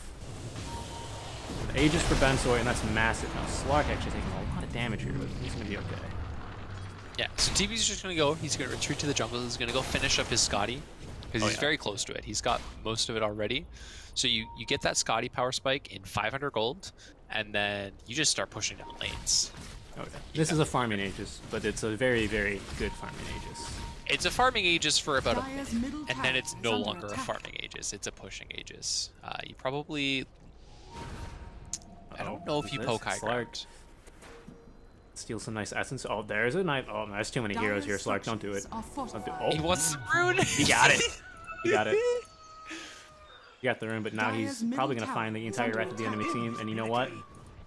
Not carrying a TP scroll, but wow, look at that. He's just going to go ahead and let him pass. They will turn on and now find him. Bensoy is here. Just going to drop a reflection. No big deal. Man, how funny would it be if the reflection got essence shift? I tried to highlight over and see if it did have essence shift. Yeah, it wouldn't do anything for the illusion, but it would be just an interesting counterplay against Slark because then he would lose agi stacks, right? That would be the more, I think, interesting interaction about that. But it's fun to think about how Dota could be more annoying for Slark. Absolutely. Stupid fish. Stupid. Stupid I fish. hate Slark. Slark is the bane of my existence. I agree. Let me tell you, as a support player that likes to play these squishy supports that never get farm, not like that hero. Not one bit. Yeah, as a Storm player, or should I say retired Storm player, because that hero is dead as Dillinger. Let's just say that I hate the little fish man. Well, he's got that 10-second BKB now up, making his way towards that silver edge too. OD didn't go for, looks like maybe he just went for the 4-staff, trying to create a little bit of space, get out of the Titan ult. But I'm surprised there's no Dragon Lance on him. He's trying to match up his BKB timing with Slark's. He's pretty close to it. Needs another like 1,000 gold or so. Blink Dagger up on Tide. I'm sure that's been there for a while, but I've just noticed it. Radiant's middle tower is under attack. And now the siege begins. This is like the safest siege in all Dota. They've got about another minute on the Aegis. Looks like they might try and recall the Slark, try and find an ideal pick on the backlines. He's gonna get scouted out though. Looks like he's gonna make his way towards him. Slippery little fish though, so tough one to kill here. Yeah.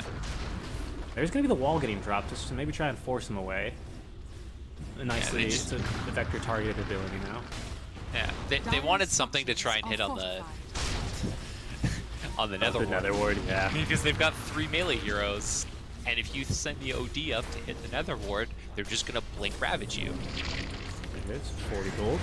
Heading that way. It looks like wall is going to expire soon, at which point I suspect they're going to go into the next creep wave. Top's pushing in quite hard. The tower is under siege. There goes the tier 3, thanks to a nether blast. And looks like they're going to make quick work of this top tier 2 as well. Looks like they're literally just getting choked out. So I'm going to go ahead and cut this mid wave, but they're going to have creep top and shortly bottom as well if they don't do anything about it. They might pop the... They don't want to pop the meta until the Aegis either expires or gets used up. Yeah. Just because it doesn't persist. So they're just going to run into high ground. I think they've got about another 30 seconds or so left of Aegis. So they might back out after this range Rex. You don't want to get caught right as it expires. Yeah, so you're just going to take a few hits. They're going to go ahead and pop that reflection as well. Let's see. I suspect as soon as we hear the telltale horn, we're going to see a lot of action here. Benzo is cutting it very close here, very aggressive. Now they're going to jump in. Maybe they think it's about time. There's going to be the Ravage. He does pop the Metamorphosis, so keep an eye on that. Listen for that horn here, but that's going to be an Earth Splitter into 3. Nice wall, but there's going to be, nice vacuum, but there's no wall to follow up. Down goes Dark here. Down goes Tusk as well. My God, what happened back here? OD getting blown up. Aegis is still up. Slark trying to do whatever he can here. He's stolen only 6 Essence Ships, so he's not really done all that much. He'll at least be able to dodge out the Stomp, that is, and a nice little Sunder on top to keep himself at full HP. Yeah, I mean this is the problem with the Slark pick, right? Is this 5-man comes together from Admiral. He thought he could get off, but he couldn't. Now he's very much so in danger of dying, and down he goes. He does have the buyback, but he's going to need to use the Benzo. And now this Aegis has finally expired, so maybe they're going to be making a bit of a target. Down goes Tusk, though. He's going to be back in 30 seconds, but these racks aren't going to last that long, and top might not either. Hey, Seek, I'm pretty sure the target was already there, and nothing has changed. They don't kill this Terrorblade any easier just because Aegis is gone. He's got a butterfly now, man. This guy has 18,000 net worth. This is... You don't kill this guy. The target was always there, I will admit. However, I think, you know, like, once that horn blows, I think that's like, alright, now we gotta do this. He already popped meta, he's already popped Aegis. Well, not popped Aegis, Aegis popped on him, I suppose. Did you see that BKB by OD, by the way? He popped BKB and then just died. I didn't, unfortunately. I didn't even hear Sanities. He didn't pop his Sanities. He didn't pop... the only thing he could get off, he astraled himself, he ran under his tier 4s, and he popped BKB to try and fight against Terrorblade, but it's a Terrorblade. He's got a full Scotty and 3 illusions with him. He just has more damage than you, and Like, he went for this early Midas, which I don't really like. Like, you can't scale late game against this team. He's a gem up on this Elder Titan. He sees him, so he's going to try and turn, maybe try and find a kill. There's not a lot of heroes here, but it's what's waiting in the fog of war that's really dangerous. And wow, they are really trying to find this kill. I can't believe that juke worked. BDZ oh my god. Gonna go ahead and hide behind a happy little tree and escape to freedom. Okay, That well, juke worked? Are That you just kidding me? Yeah. Like, that was insane. That was some Radiant's next level top jukes, tower is man. under Just sometimes it's the easy stuff that they never see coming, you know? yeah. Radiant's He's like, there's top no way he shrine just has sidesteps fallen. into the first tree here. Oh yeah. The Like, spirit, he I definitely mean, kept running. spirit gives vision, and not even that was here. Alright, this is gonna be it.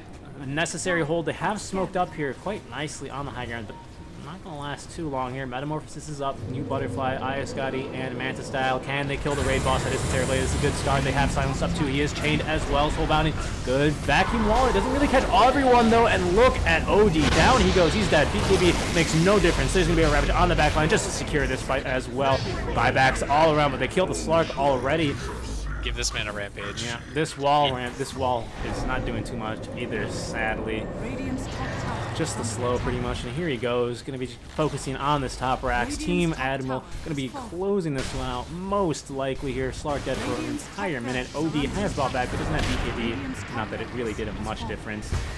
Snowballing away from the rest of the team is gonna be Toscan. Down he goes. Sad trombone indeed, and it looks like GG is called. Yeah, there's the Radiant's GG. top tower Very clean game by Team Admiral all around. I think just won at the draft, honestly. Yeah, I mean, I think there are a lot of games where a last pick Slark can win you the game. This was not it. He's running. You want that into something like the anti-mage that they banned out. If they don't ban out the anti-mage there, it's actually a pretty decent Slark game because you just go and hunt the anti-mage. But against this big 5-man that's going to come together, there's nobody for Slark to pick off. He can't go hunting on the map. Absolutely, yeah. I mean, these supports, Elder Titan and Sven, they really, I mean, you know, some supports, very few supports will actually do things on their own, but these supports really strive together with a team. That's kind of their whole thing. Yeah. So, And not only that, but they're so tanky, right? yeah, As, especially with bracers. Yeah, as a Slark, you're looking for the Rubiks, the Lions, the Shadow Shamans, these super squishy supports that you can just run in on the back lines and kill. But Not here, not in yeah, this are draft. You gonna run at the Sven? Yeah, All right, cool. he's gonna run right away. Well, good game number one. It's gonna be Admiral Dota taking a 1-0 lead in this best of 3 series. Stick around, guys. We'll see if Titans can make a comeback, even up the score, or if Admiral will close them out and send them to the lower bracket. We'll be right back for game number 2.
XBetCO is the hottest destination for esports betting, offering a wide range of top esports events and betting options. Access the highest odds in esports. Live odds are open until the very end of the match.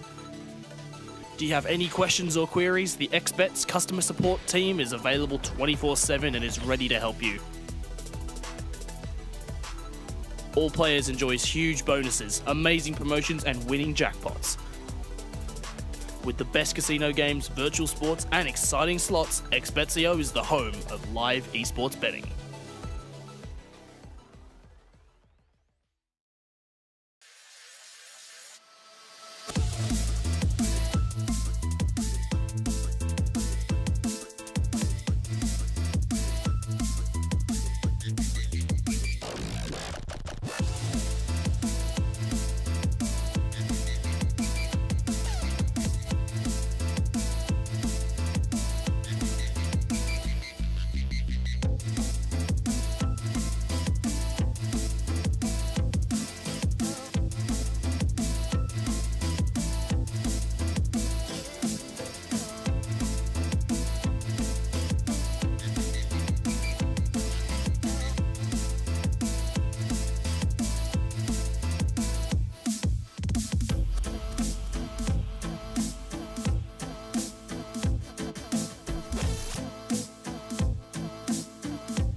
Radiant team Hello, back. everyone. Welcome back. We are here for game number 2 in this series. Titans taking the loss there in game number 1 quite heavy-handedly by the team Admiral and the Terrorblade. We'll see if they can do a little bit better for game 2 here in the x-bet.co Rampage series season 4. I am still Seek and Strike, and still 10 joining us is seconds remaining. Forge. I'm here for the rest of the night, man. I'm not going anywhere. Oh, yeah. After that game 1, that was a bloodbath. It was, dude. I got a blanket, and we are settling in for the night as temperatures begin to plummet. Record-breaking cold. How many freedom units do you have in temperature over there? And currently, right now, let me go ahead and pull out my handy-dandy phone here. It's not too bad at the moment. It is only 11 freedom units cold. So it's, you know, it's below 0 in Celsius, but it's not too bad, honestly. Okay. But let me tell you, tomorrow and the day after when we cast, and yes, we will be here, bringing you a more awesome Rampage series Dota. It's going to be record-breaking cold. I'm sure, Forge, you're going to get that a little bit later in the week as the jet stream moves it across the continent. But we're talking like negative 30, negative 20 Celsius. Oh yeah, I've already been getting the snow, man. I couldn't see the car in front of me on my way home today. It was great. Because he lives in Canada, and we all know that they don't drive cars in Canada. They ride Sorry, their I moose. should have said that. Yeah, I couldn't see the polar bear in front of me from my moose. But speaking of polar bears, the panda bear is going to be banned out here today again. Absolutely. Panda, as well as the Undying, still going to be banned out by Titan, so it looks like they're not really deviating from anything too much. I don't think anything was wrong with their bans. I think it was just a matter of draft and execution. So they definitely recognize that. Hopefully are going to be able to draft a little bit better of a composition this time. Yeah, I mean, like, I think the draft was actually coming together really nicely until the Slurk. I know I spent a lot of the last game harping on it, but it just really came down to the fact that they couldn't ever team fight. Slurk is not a team fighting hero. Even once he gets BKB, Scotty, Basher, all the rest of that, he can't team fight. He's a pick-off hero. And when the enemy team has 4 heroes that you can't burst and one that's, kind of difficult to burst because, Pugna, he's got D-Crap, he's going to get Force Staff eventually. It's not easy. Slark's game just becomes impossible. As soon as he pops Shadow Dance, he has to kill someone or he just runs away from the fight, and then he's out of the fight for the next minute until it comes back. So I do like the Sven ban from Titans. I think he gave them a lot of problems. I think Warcry is a very, very strong ability. The extra 440 HP against physical damage is insane. And this leaves Lich in the pool. I think this got banned by Titans. First phase. Was this banned by Titans or Admiral last time? I want to say Titans. Yeah, okay. So they're going to... I think it's because they had last pick this last game. So now with the first pick, they feel more comfortable. They say we can first pick the Lich. He's a guaranteed lane winner. It gives them good team fights. And do you know what else it gives them? Ice armor? A stun. Oh. They can blink stun with fucking Lich if they need to. It's something. It is something. So what's the response going to be from Admiral? You don't really want to pick Tusk here. I feel like Tusk kind of gets countered by Lich. The tag team gets reduced by the Frost Shield, and Snowball can be very dangerous into Chain Frost. That being said, on the flip side, once Frost Shield's down, you can chase the Lich down. You can Snowball to prevent the Chain Frost, so it becomes kind of this arms race of who uses what first. It's an interesting dichotomy between the two, but I think Lich is just a little bit stronger, which is why they're going to go for the Tide Hunter. Yeah, nothing wrong with the Tide last game, I think. Yeah, Tide's just a very, very strong offlaner again. Even though the pace of the game is very fast, he just builds aura items. The new Anchor's so stupidly good with Vlad's. You just become an unstoppable monster. And I actually wouldn't mind seeing the Elder Titan pick, even in the first 2. It dissuades a lot from those kind of physical carries. Terrorblade becomes very difficult to pick. Morphling. These high agi heroes that are very popular become very difficult to pick, but they're actually going to go for the Pugna. Okay. So a 2-core opening from Admiral Dota, unless this is support Pugna. It appears that way for sure. You know what? I think Titans need to make a power move here and draft the OD. I'm just kidding, of course.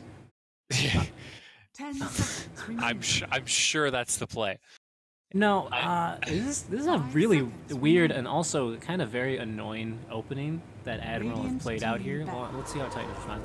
What? Alright, so as you can see, Team Titans are clearly, you know, the Mega Mind genius play. What? Forge, move over. I am the analyst now. What? I'm sorry, did they just pick OD 10 into Pugna seconds remaining.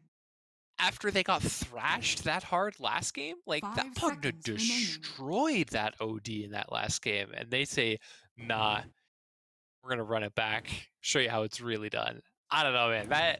That is some balls. That is some ballsy play, man. I don't have any other way to put it. Like, that is next level. I'm telling you, it's all about the mind game here. Now all the Dota, okay. Dota, big mind game as well. We see this all the time. True Sight, best explanation ever. If you haven't seen True Sight, please do yourself a favor. Watch any of them. They're so good. But really, it is kind of about the mind games. I think maybe Admiral are gonna shake this off and go, all right, maybe they can have the same reaction you go. Maybe they go, huh? Yeah, maybe it rattles them a little bit. Maybe it makes Pugna miss a few CS here and there. Maybe he fat fingers the decrep. You know, maybe. But You know what I think? I think if I'm on Admiral right now, I go, all right, cool. We thrashed him once. We're gonna thrash him again. GG, let's go. Like, I see where you're trying to come from with this mental game, but it kind of only usually works in reverse, right? Like, if these drafts were flipped, right? Like, if Admiral was the 10 running seconds Lich OD, I'd be like, yeah, no, that's some next level mind games. But I don't 5 see it right now. They seconds do ban the remaining. Terrorblade, so that's at least one problem hero that the OD had from last game. So that, you know, once he's still working, is if Titans goes for some next level plays and they grab a Nyx, because Nyx just actually destroys the Pugna and combos well with the OD. Dire You have team very back. good setup with the imprisonment. You can scout out for another reason that a lot of people kind of forget about. He's got a break on his ult now. oh, So that Tidehunter with Kraken Shell, gone. 10 That seconds AM with remaining. Counterspell, gone. All of a sudden becomes much more vulnerable 5 to the seconds OD, remaining. to the Lich. Dude, Nyx is the pick here. I don't care if you run it 3, I don't care if you run it 4, whatever you want to do. I think Nyx is the pick. Like, that hero, we don't see a lot of because he's kind of weak in laning phase. It's going to be tough, but Lich counterbalances that. And if you pair him with a strong 3-position hero, you throw him on that 4. This is the Nyx game. yeah, I really like it. Unironically, gives them a nice stun as well. Can pair nicely with a Tidehunter. I think it's a lot better for Dota or for Admiral, but I also kind of like it for Titans. Although now with the Shaman pick, there's still maybe room in it for it to run into 3, but I think it's good for breaking. A good break as well for the Tide, as well as the anti-mage actually. Yeah, I mean they have some more stuns now. I think they've recognized the the lack of drafting 10 seconds stuns, that remaining. problem that they had last time. So now they're swinging really hard the other way. This also gives them 5 that seconds remaining. push that they lack. So they're recognizing the problems that they had in their previous draft and they're addressing them. Except the Pugno D's problem, which Radiant is still there. team pick. Grim's Gonna pick up the Grim. Good hero. Yeah. It pairs super nicely with the Pugna, as basically everyone.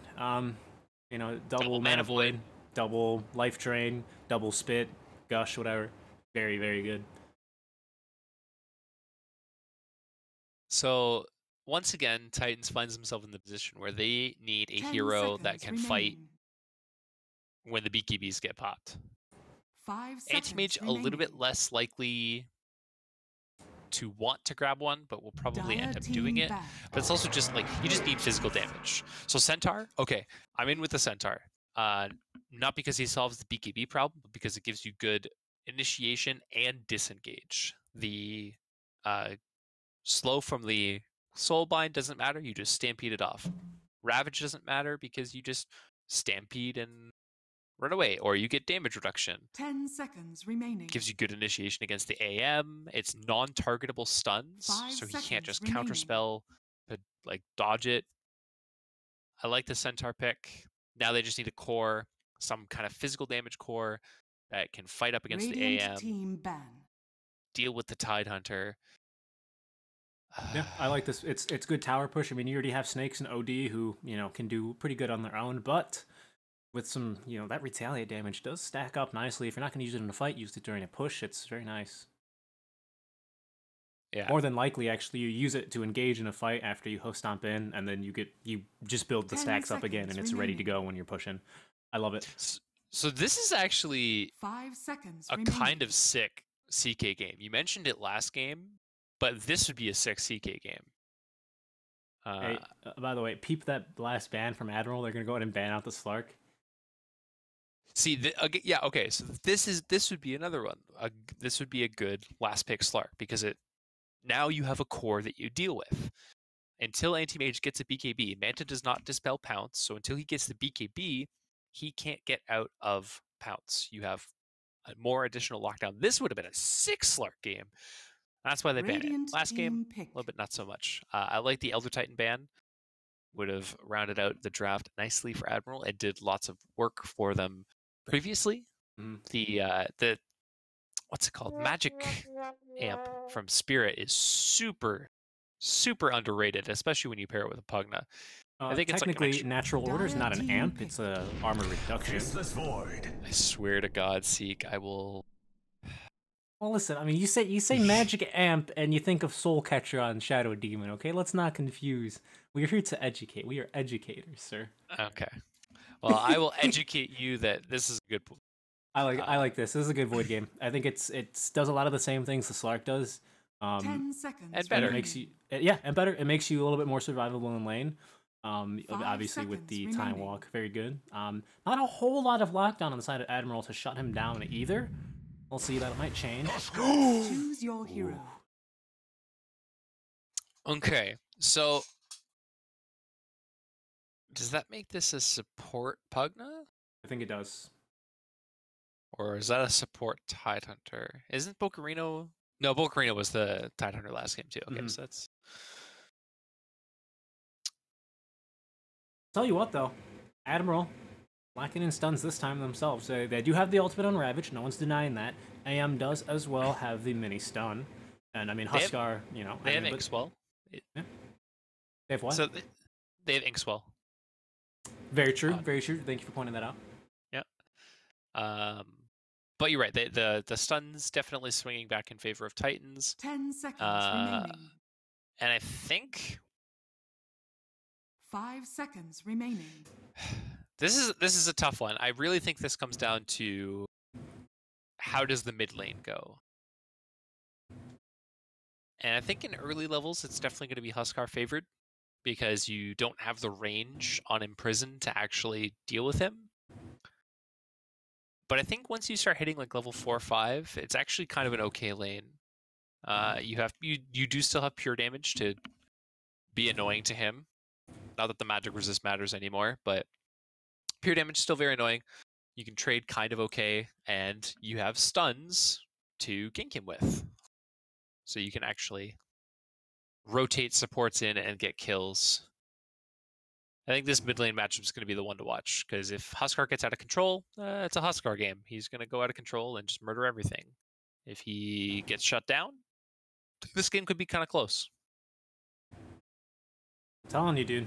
The mind game coming out here from this OD. This time he's not going up against a Pugna, so I think it might backfire on him. No, for real. I'm serious. I think they picked this OD expecting to go against the Pugna again. And I think Admiral have done a really good job of they have the last laugh now. For real. I think this might be a thing. Next level mind game. Dude, okay, well, first of all, I was right about the OD, okay? I was gonna let it slide, but I will bow down to the fact that you predicted the OD. Because There's no way in a million years I predict that OD pick. Like, Who would ever predict that? Name me one other. I can think of one, but I'm not gonna name names. I can name one other person that would predict that. All right. But hey man, you're right. I was wrong. I'll admit it. Doesn't make you correct. It doesn't make Titans correct, but you were accurate in your prediction. Okay, well, I mean, I guess that does make me correct that I called the pick, but you know what? Let's get into a little bit of semantics. I mean, you know, who cares? Natural order, reduction, you know, augmentation, same difference, right? You're okay. If you are reducing someone's magic resistance, that is a double negative, therefore you are amping. So then what does Soul Catcher do? Is it a double amp? No, it's an amp. Positive plus negative, or positive plus positive, still equals positive, but a double negative equals a positive. No, I'm not too sure about that. I'm also not too sure if they have the damage for Jabreezy. I say that, and I remember BDZ does about 90 damage. Oh, 76. Okay, not too much, but Shackles? Oh, they got him. They got the second slow. Hope Stomp coming off cooldown now again. I think it's gonna be a second kill here. Oh, indeed. Oh, what? Gets it off, but it still pushes him away. But it doesn't make a difference. Down he goes. 2 very early kills before the horn. That is. Janny getting one of those, and the other going to Shadow Demon, Shadow Shaman. The battle begins. So, I mean, they're gonna get 3 runes for that. Nice body blocks coming up from Bocarino to do that. He's gonna send the tip. But here's the thing, right? Now Huskar has level 1 Inner Fire. So he doesn't have Burning Spears. He doesn't have Berserker's Blood. It's kind of an okay nuke. I have seen some Huskars get this against bad matchups. So that you can secure range creeps, yes. You just pop that for the 100 damage, you secure the range creep, but it doesn't feel good. Like, you're not happy that you have Inner Fire. I always forget what that spell's called. I know, me too. You're gonna see me, I don't know what I'm gonna call it during the team fight. I guess we'll have to wait, but I'll come up with some really dumb name for it. By the way, what animal is our Tide Hunter here? Is he like a whale? I mean, it's a Tide Hunter. He just has a helmet on. But what is it? It's some deep sea monstrosity, dude. I don't know. That's fair, actually. I don't know. I feel like if you don't get tides in maybe you do get tides in the deep sea. I don't know what I'm talking about. Anyway, sounds like a double negative right there. You definitely get tides in the deep sea. I don't know. They're called so they're not technically tides. They're currents. But now we're just getting into semantics. Well, listen, dude. If you're in the deep sea and you get pushed deeper, that sounds like a double negative to me, doesn't it, homie? All right, anyway, Grimstroke. Yeah, there's going to be a shackle into a nice Hope Stomp here. Looks like Joe Breezy going to go in and go down. Anti-Mage could not be bothered any less. Going to continue to see us. Or Lich Bottom? Lich Bottom. Trying to make maybe a play on the Tidehunter, but level 1 Kraken Shell is even too much for them to break through this early on, I think. Yeah, you need lots and lots of bashes, and with a 10% chance, it's not really that likely. Checking in on mid lane now. 6-3 compared to the 8-4, looks like. Yeah, like I said, early levels are going to kind of suck for the OD. As he gets more and more points in Astrals, this lane's going to get better and better for him. Punk is going to cancel the salve. Cheeky little bugger. Let's see, as Burning Spears start to pile on here. That's a lot of damage there. So far, only 2s. See how he does here. It's gonna be quite interesting. It's all his mana back, man. That is a spell right there. Yeah, Equilibrium.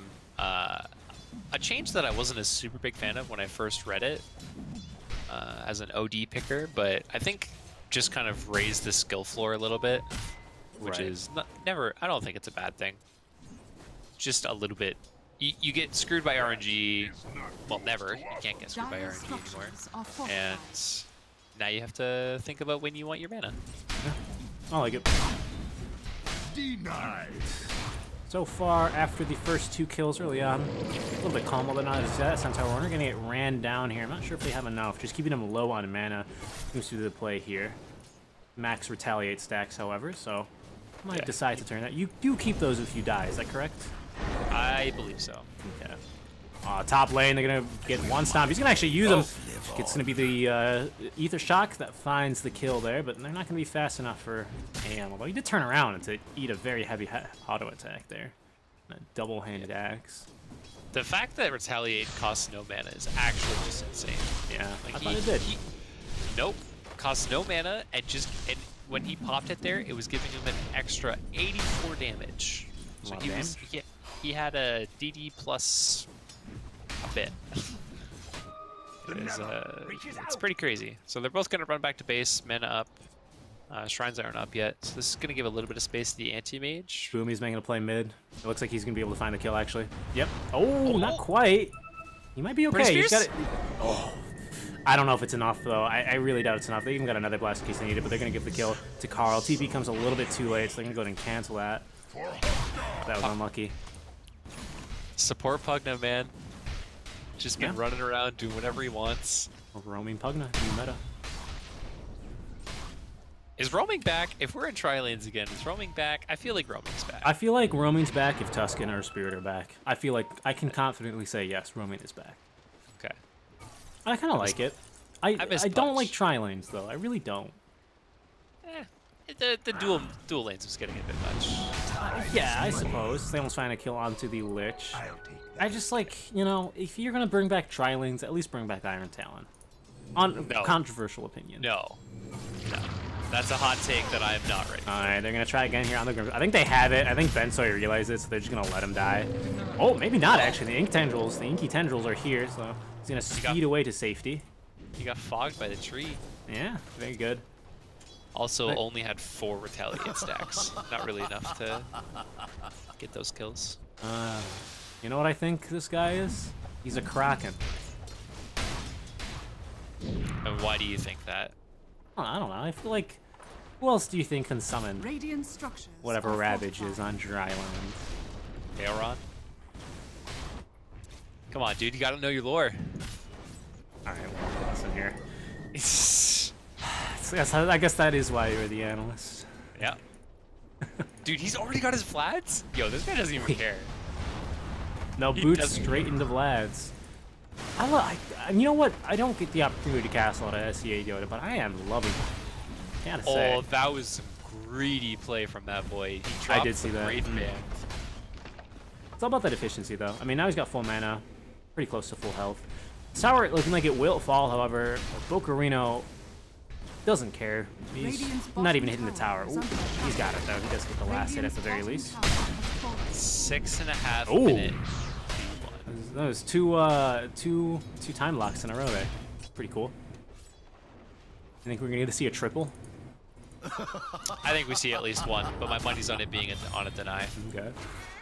Ooh, they might be able to set up for a kill here. It does have blink though, and no hoof stomp, so surprised they didn't want to go for the shackles. I think they thought he had phantoms, but he actually doesn't have a point yet. He's gone for 2 in the Inkswell. Yeah. I think maybe he would have gotten a point of mid lane. They're gonna try for a play here on the Huskar. No uphill misses, luckily for the OD, and it's gonna be 2 support rotations pretty early on as they double smoke here on accident. Very unlucky. Yeah. No points in the Sinister Gaze yet, and Shaman just a little bit too late with the TP to get the Huskar, so they're just gonna rotate up. They really want this AM kill. He's been farming very well. He's not quite top of CS, but the other 2 are his cores, so I think the fact that he's doing as well as he is more than mid lane. Look at this. There's gonna be the chrono, but Bocarino is there immediately. Now Carl jumping on with the life break, doing so much damage. OD, no time to even self imprison himself. It was actually on cooldown, it looks like. And down goes Lich as well. And he did have Astral, but no time to use it there. Nice rotations from Bocarino, able to secure 2 kills there with the Ravage. And chrono wasted as well. Yeah, if we look at net worth, Gar is on top. He's got triple bracer. Yeah, he's sitting at 1700 HP. That is, wow. with Vlad's aura as well. Didn't know that you could put that on towers, but it does make sense since you could always put ice armor on towers. Yeah. As they might try and get a kill here on this courier, but it's going to be a little bit too fast for them. AM called that back. He actually, I don't know if you saw that, went for a little bit of a swaggy stat there. Instead of walking to the side, the secret shop, he sent his own courier there and across enemy lines to get it and use the fortify. Radiant's middle tower has fallen.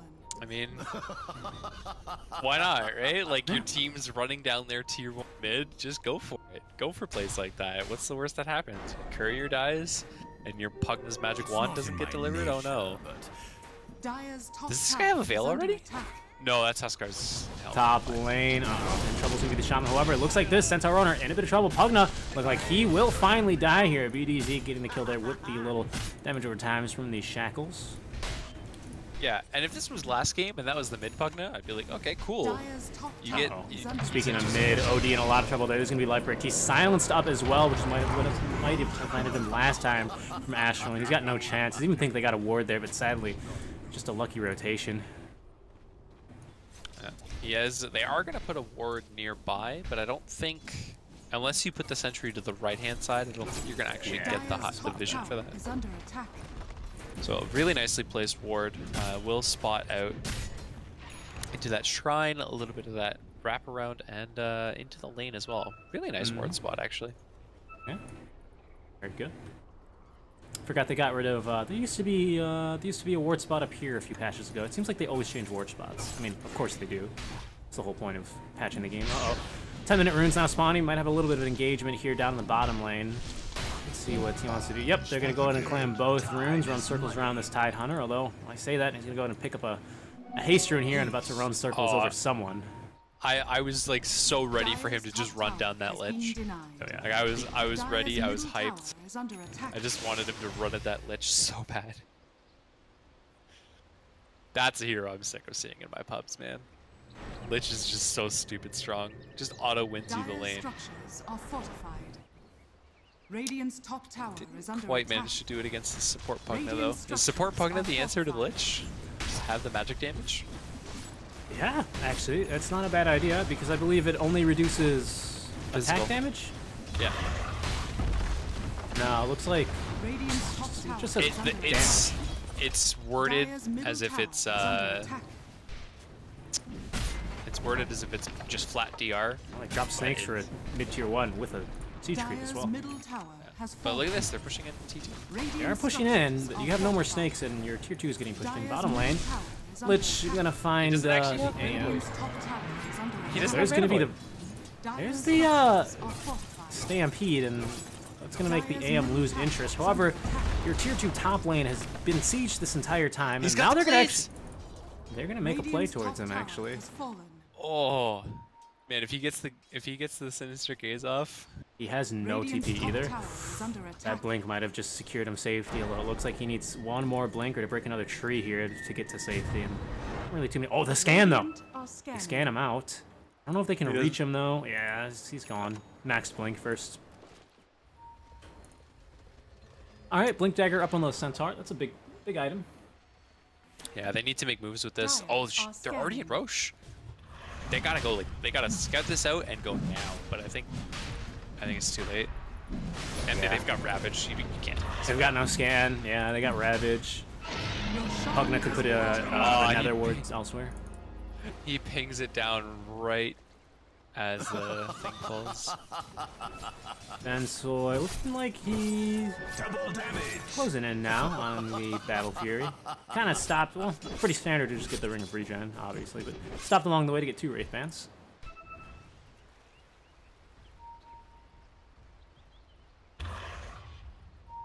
Alright, got a Medallion up on the Tide Hunter as well. Still only brown boots, however. And gonna miss a big kill. Looks like a solo Cronus here with a DD Faceless Void able to... It's gonna do enough to find it.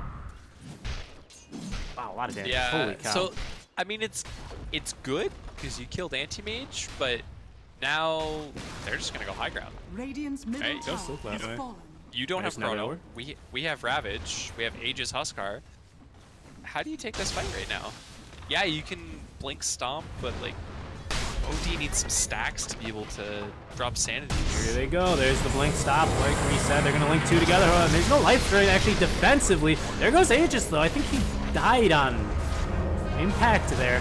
Although, that's a very nice Lich ult coming out. They have trapped from the snakes as well, and there's going to be Shackles on top. OD Sanity's Eclipse doing some good work there, but not actually a whole lot that I expected. They will be able to banish one. There's going to be Huskar pushing them all back. He does get stunned, and down he goes. H-God finding it. What a hold. Coming out from Titans, able to put it together now. Time walk in a few more seconds. I think they're going to find one more. The X. Whoa! What? That is madness. Did you see that? Did he just get like 5 bashes off 2 hits? That was absolutely amazing. I think he just got a triple-double there. Oh, he's got 2 in a row again. You know what this reminds me of? I'm going to get a little bit nostalgic here. TI6, I was in that crowd. I was lucky enough to be there. And one of the games, it was DC versus Wings. And, of course, Wings, I think, went for the 3-1 because they picked Pudgetekis that one game. But there's this one game where the Void was just bashing like crazy. And, God, that was amazing. Invisibility. That was amazing. Oh my god, it's just a triple-double right there. Beautiful. I love your non sequitur. It was very good. What does that mean? Is that like a double negative thing? No, it's fine. Don't worry about it. Oh, is it because it doesn't actually make sense? I'm just... A non sequitur is like a sideline, a story that has almost no bearing on the events. Maybe it does. BDZ trying to run over to the shrine, but won't make it. And the Sea Life Break will get him. Well, I mean, it kind of made sense. I said almost. It's like you know, it's so one of those things. This OD went Midas again. Listen, I'm telling you. I don't know how I feel about this. It's better than last game. I can confidently say that it's better than last game's Midas. But, I mean... Time is money. I'm still a little nervous. Your late game is pretty good with Void. You know what? No, screw it. It's fine. The Midas is fine. Yeah, I got it. It's Seek approved. I think he'll be fine. And actually, they're gonna jump him. There's gonna be the Chronosphere. Oh, he's got 3 again, dude. This is insane.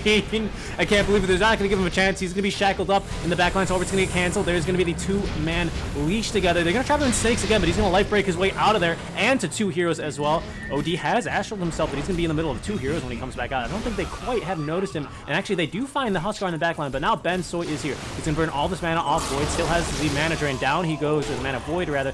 That Ravage will catch 2, allow them to set up the double kill as well for Ben Soy. I don't think this is quite over yet. They were chasing Grimstroke down beneath the tier 2 tower, but these heroes are too low. BDZ is going to get it. I'm going to say that's going to go ahead and be worth it. He's going to drop the hammer here, and that's one very underwhelming hammer. 4 stolen int. He's level 11 and also so he's got 30. Yeah, it's also level 1 synergies, which is pretty bad. Yeah. Hit him with the hit him with like one of those carnival hammers, you know. The whack-a-mole hammers. Yeah. It wasn't. I mean, you get one of the problems with OD is you get kind of used to just like dropping hammer and when dying. So sometimes, you know, that's gonna happen. It's okay. Everyone experiences hammer problems from time to time. Just make sure you consult the right people about it. I got you. Well, let's see how we continue this game.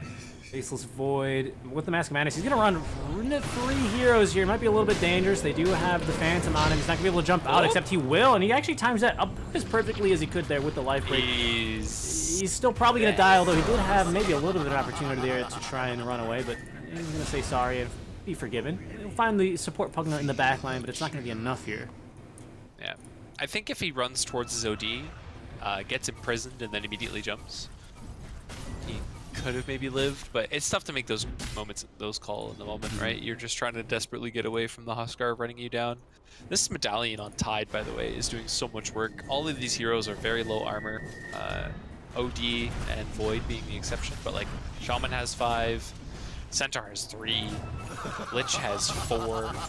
So this medallion is just putting in so much work for helping chunk down these heroes. Battle Fury is up on AM, probably soon after that last fight. And actually, I did want to add on to that point. We also have a medallion. I'm sorry, a halberd getting picked up now by Carl. Likely going to be more than not for the Void, but I think it works against pretty much all of the heroes that they have. Less so against the supports, obviously, but good against OD, good against Void. Good item. Yeah, I mean it's halberd. It's just always. I feel it feels like it's almost never a bad item. Oh, yeah. The only way that it's bad is if they have like safe lane Zeus Tinker or some crazy shenanigans like that. AM is going to pick up this Manta in no time, by the way. I think these wards are going to die, sadly. I think AM... Oh, no, he doesn't care. Am I just giving that tier 1? I think It's a tier 1. It's fine. Yeah, I agree. I mean, it's the least important tier 1. Your offlane tier 1.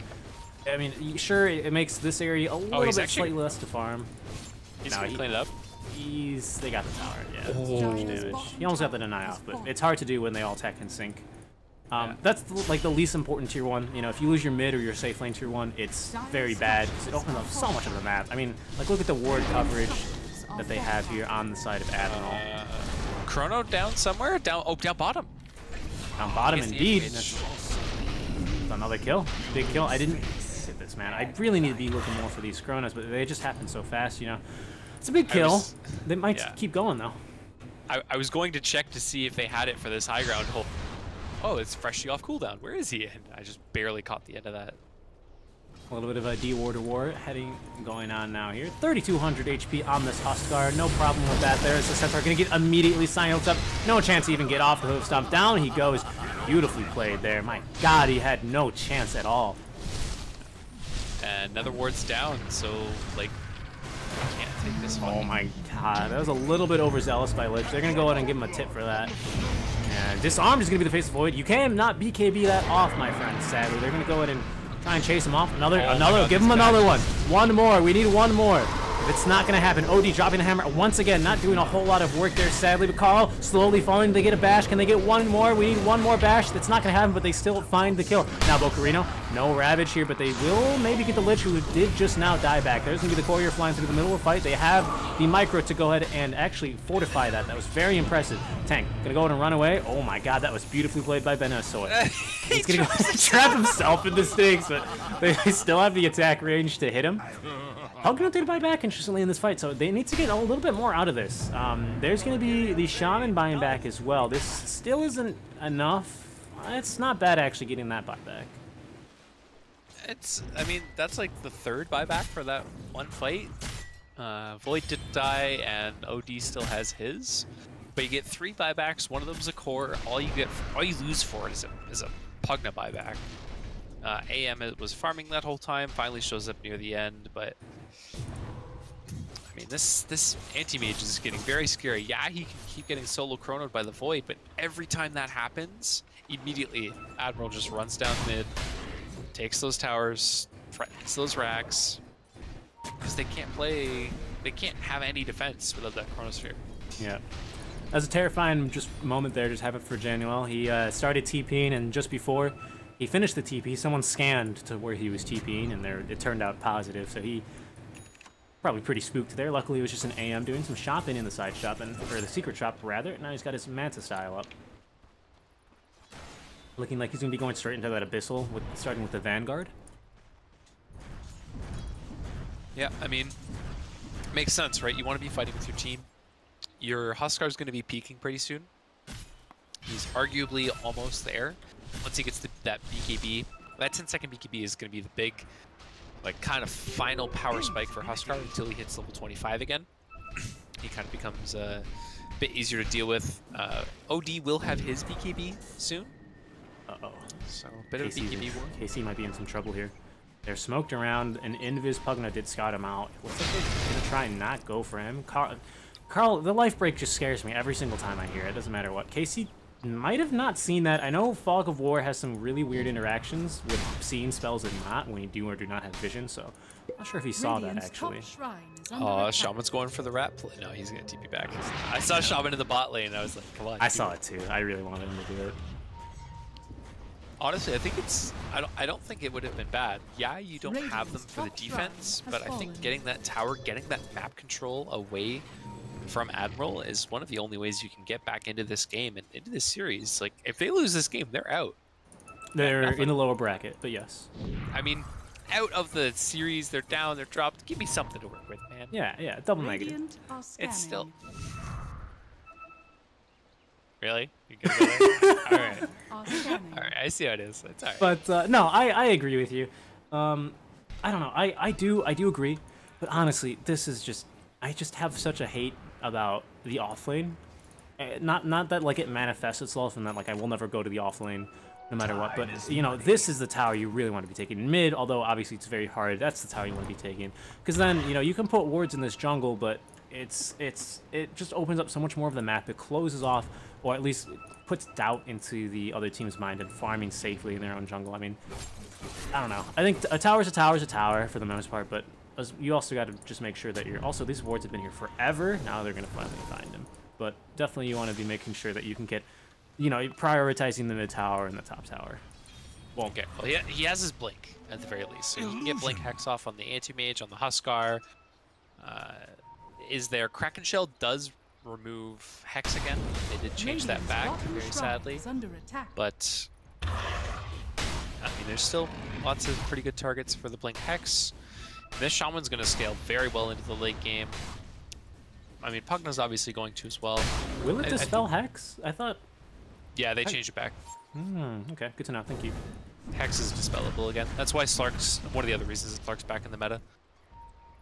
I thought Hex was undispellable. That was the whole reason Slark is back. Am I going crazy? I believe you. So Slark was gone for a while because Yes. you could just blink Hex him and there was nothing he could do about it. Yes. Now, Dark... Oh, speaking of Hex in the mid lane, Huskar in a lot of trouble here. They're going to go with the Shackles. I don't know if they... Oh, the evasion! He's taking no damage here, but the hoof stomp will be enough. HGOT says, don't worry, guys. I got this. Down goes Huskar. Big kill. The evasion.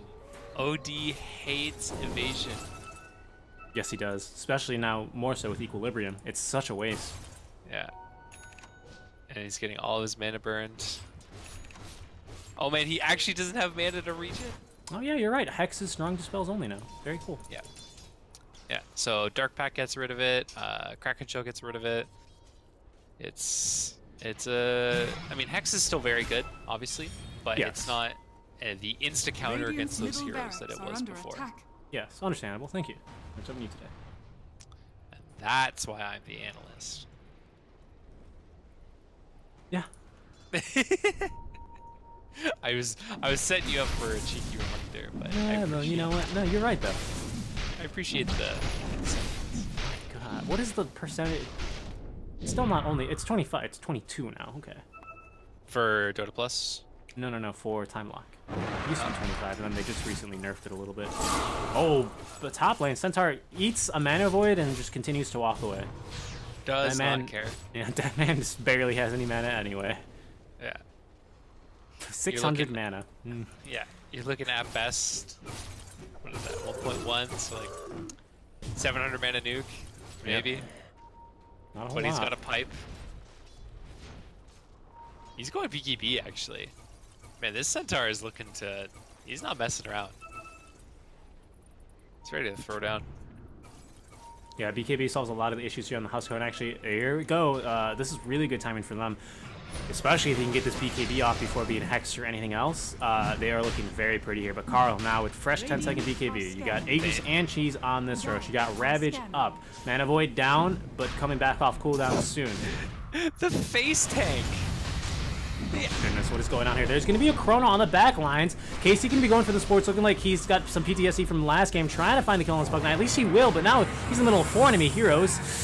He's just going to die. Down he goes. A little bit of questionable...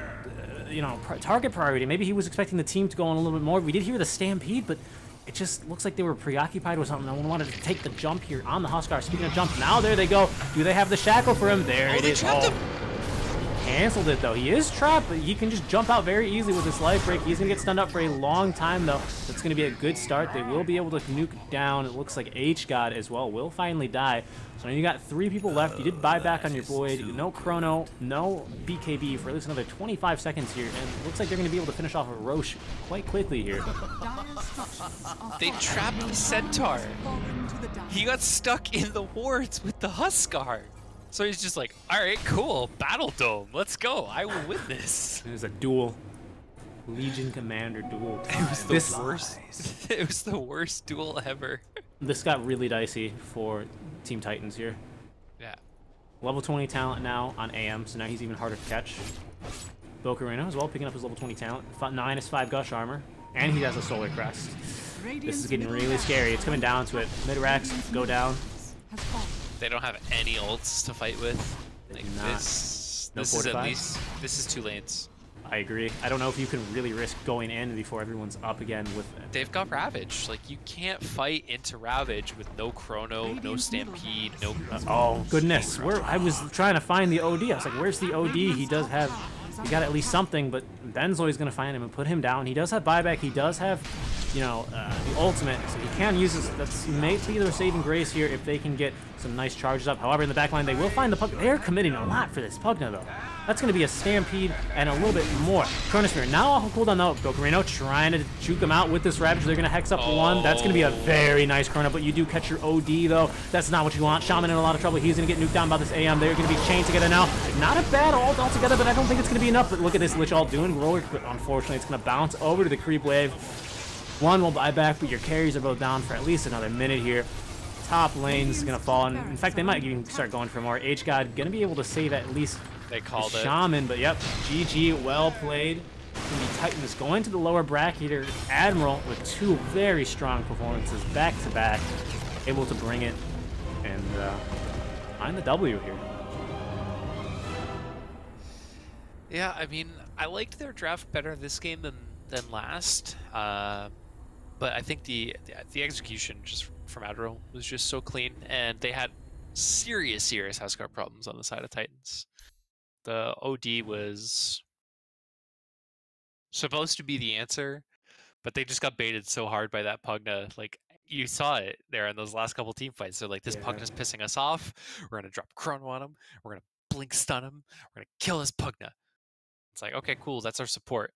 Like, yeah. And, you know, I mean, sure, they kept him from having a real impact in the game. 1, 6, and 14. 14's not bad by its own, but I mean, like you said, you don't put that focus on the Tide, the Huskar. You know, you have a great Chrono, you manage to catch both carries at the same time, but you also catch your OD, who could really be using that time to gain those stacks, drop a nice hammer, and the game just kind of falls apart from there. yeah, and the big thing too is he wastes his BKB, right? Oh, yeah. He used his BKB and then got Chronoed, so he comes out of Chrono, gets Ravaged, and game's just over from there. Yeah. It's going to be a clean 2-0 for Admiral, though, so we've had only 2 O's so far. We do have one last match coming up. It's going to be EVO. Give me a second here. Just got to confirm that the match is still happening. Oops. Wrong link here. In fact, you know what? We can go ahead and show off the bracket here in a little bit. Yep, it's going to be EVO versus Neon. I'm going to at you here quite shortly. What time is it? That'll be starting very soon, actually, so stick around for that, and Fortune and I will be back with you quite shortly, guys. Thanks for joining us for the X-Bet.co Rampage series, season number 4. We will see you for the next series coming shortly.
XBetCO is the hottest destination for esports betting, offering a wide range of top esports events and betting options. Access the highest odds in esports. Live odds are open until the very end of the match.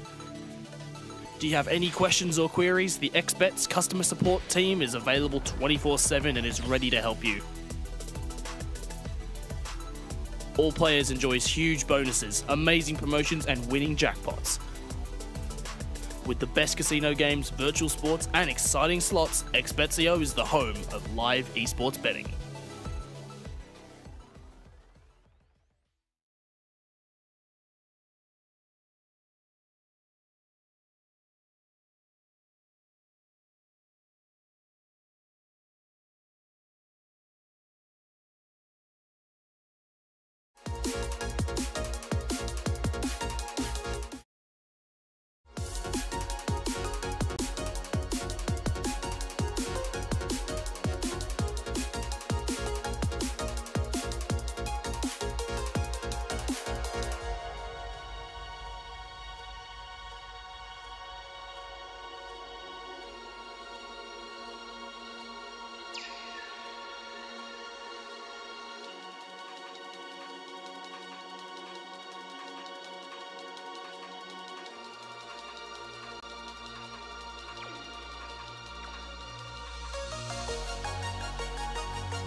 All right, everyone, we are 5 back seconds remaining.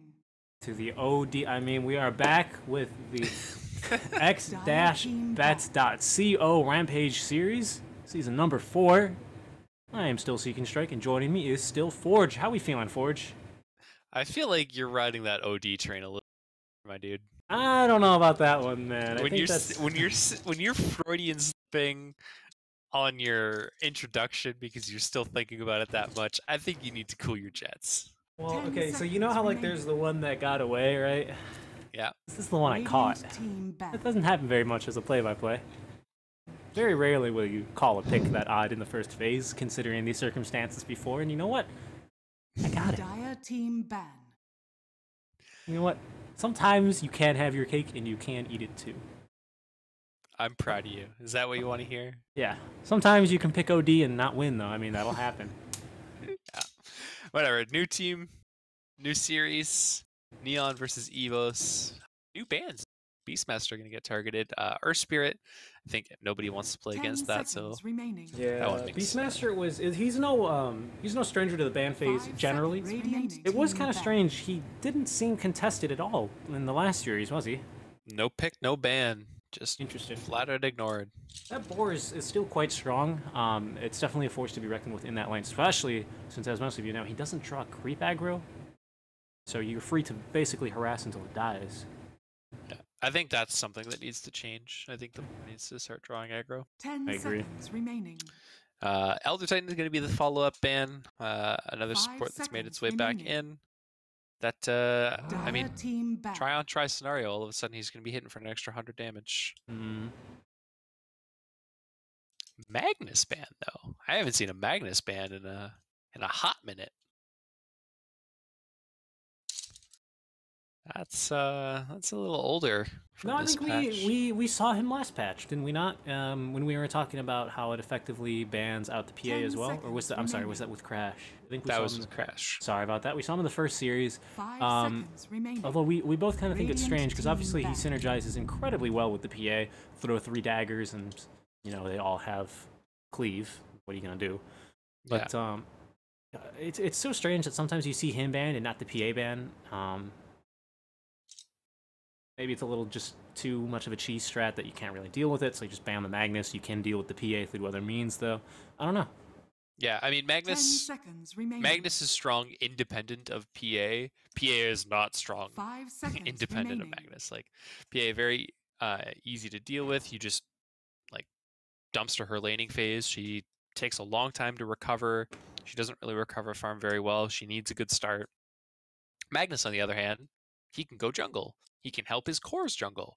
He can team fight very well. Magnus is, I think, a much stronger independent pick, therefore, a much stronger independent ban. Dire team pick. That's Tiny is fair. going to be the follow-up. Radiant team pick. Neon Esports eager to get this one started. They're gonna show us. They're gonna paint a Like picture for real. us. Man, remember last series when we had a happy little tree? Now we've got Oh, an yeah. angry little painter man.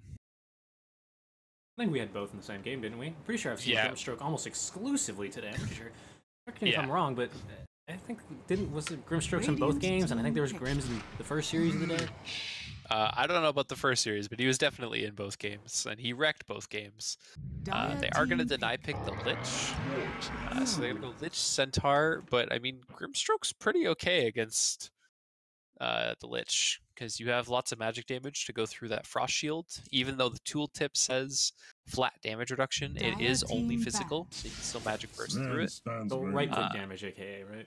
Or is it yeah. also physical spell damage? Radiant team ban. As far as I know, it is physical damage. Okay. I'm not 100% sure on that. I know for a fact magic damage goes through. I don't know about physical spells, so I don't know like if bristleback quills go through or anything like that. Got it. And Sven's going to be the tanky boy for Neon 10 Esports. seconds remaining. Could be core, could be support. I think this is more likely the support duo of Neon. 5 seconds remaining. Don't Yeah, feel like we've seen a definitely. lot of 3 Sven. Definitely possible. I think it's just. I mean, we haven't really seen Sven in meta for so long in the core position, that is. But Yeah. I think he could come back. I think there's a lot of like like we saw TB earlier, where it's an AM, where it's just one of these.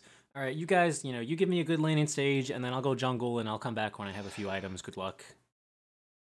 I think Sven could definitely be one of those heroes, but I think he's just too useful in the support role with the Warcry and just a reliable stun, generally reliable stun. Yeah, and the thing about Warcry 2 is before it used to be like super value early point and then would scale very well into the late game because it would give bonus armor, which scales with your effective HP. But now, because it just gives a flat amount 10 of seconds remaining. damage absorption, I guess would be the way to phrase it. Kind of 5 like a seconds similar to the remaining. Lich, where it absorbs the right clicks. Radiant team doesn't- ban. It doesn't scale, right? 2 clicks from a gyro, 2 clicks from an AM, and that Warcry is going to be gone. So doesn't really transition into a core as well as it used to. I think offlane is kind of the most core that we're going to get, but I feel like this is going to just end up being the support duo. Double Stormbolt is very, very strong. 10 seconds remaining. You get to buff up your other support with Warcry, as we've already talked about, 5 make him a seconds little bit less remaining. squishy, because Grimstroke is very squishy, Even with bracers. even with bracers.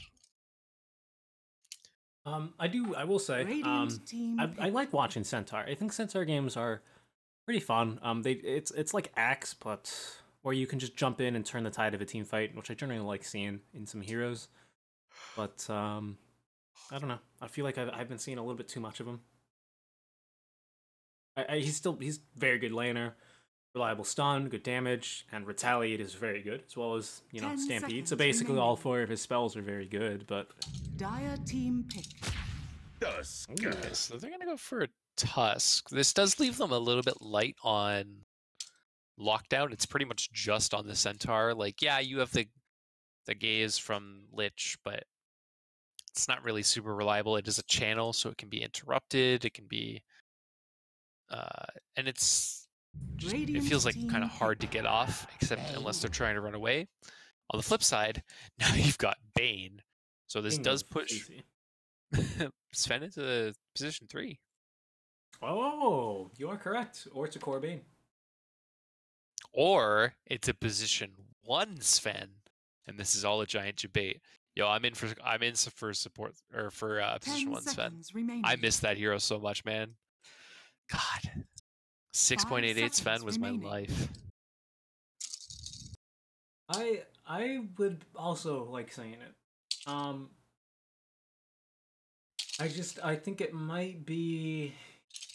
Yeah, it might work. I mean, you just got to get that Blink Dagger up, because if not, I think Tusk is going to come through with some really clutch snowball saves. That's going to ruin your day. Yeah, I think. So let's assume for now that this is the offlane Sven on Neon. They're gonna need either a mid or a carry that likes to fight. Like this is a bit of a brawly lineup. Pretty low cooldown. God Strength really the longest cooldown that Neon has, but you don't need that to fight. So they're gonna want some kind of high tempo mid, something like we a can actually Huskar? see a Huskar. I think Puck as well. Puck making a bit of a resurgence back into the scene because of how fast the games are becoming. Pretty good against Centaur too, right? You block out that Stampede. You have a silence for the snowball. You have lots of magic burst for the Terror Blade. Yo, this is such a sick Puck game. I agree. Silence burst, lockdown from Stampede. You set the tempo faster than TB can keep up with. You can play aggressive in his jungle. They don't have really great lockdown. Blink Stomp is very good, 10 but it has a big remaining. windup. So if your reflexes are quick enough, you can get off the 5 phase seconds shift. Yo, remaining. I'm in for the Puck.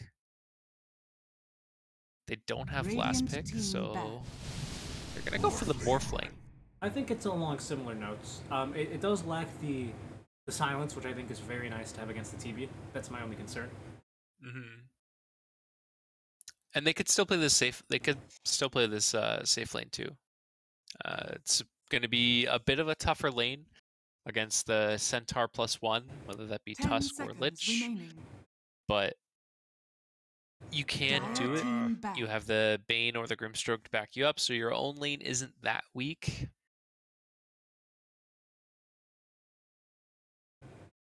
Feel like it's gonna end up mid though. I don't know. It's just a gut feeling that this is gonna end up mid, and they're gonna pick some kind of tempo safe laner. I think this is a really good Morphling game. There's so many good spells to steal here. 10 seconds remaining. Even if you get tag teamed, go ahead and morph into Tusk, tag team him back. You can morph back 5 immediately. You don't have tag seconds team remaining. anymore. Basic dispel. It's amazing. Dire team pick. Radiant team pick. Yeah, so they're gonna go for the OD. So this is actually gonna be the mid or the safe lane Morphling mid OD. They want the Terrorblade answer for the armor. And I mean, you can still steal Metamorph for the Morphling, right? Like you can just grab the TB, you can make your own illusions. I don't see why you wouldn't. Yeah.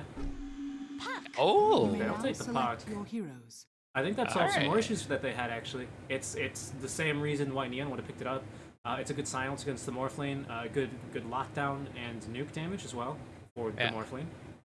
and lane's pretty well against the OD because you have the base damage advantage, and I believe the range advantage as well. I'm not 100% sure on the range advantage, but you definitely have a base damage advantage. You have the nukes, so you can secure your CS even if you get astraled. Yeah, I think I like EVOS's draft. The one problem with it is that they basically have a single core lineup, right? Like it is all on Terrorblade. If they just control him or kite him or whatever, or just take a fight away from Terrorblade, the fight's lost. But if he can get off his damage, and they can start this out by like killing the Morphling, turn this into a numbers game. Terrorblade is strong enough that he can carry this game. Yeah, I agree. A few things scare me that I like the Neon side has. So you already mentioned it, but the lack of stuns. Bane, BKB, piercing stun, although it's channeled, so very, very vulnerable to the Centaur and the Tusk, as well as the Puck, actually. So it's vulnerable, but you do have a decent front line, and I think you have almost more important targets to hit. You know, this OD just going to be racking up the int. It's going to be a little bit hectic, for sure.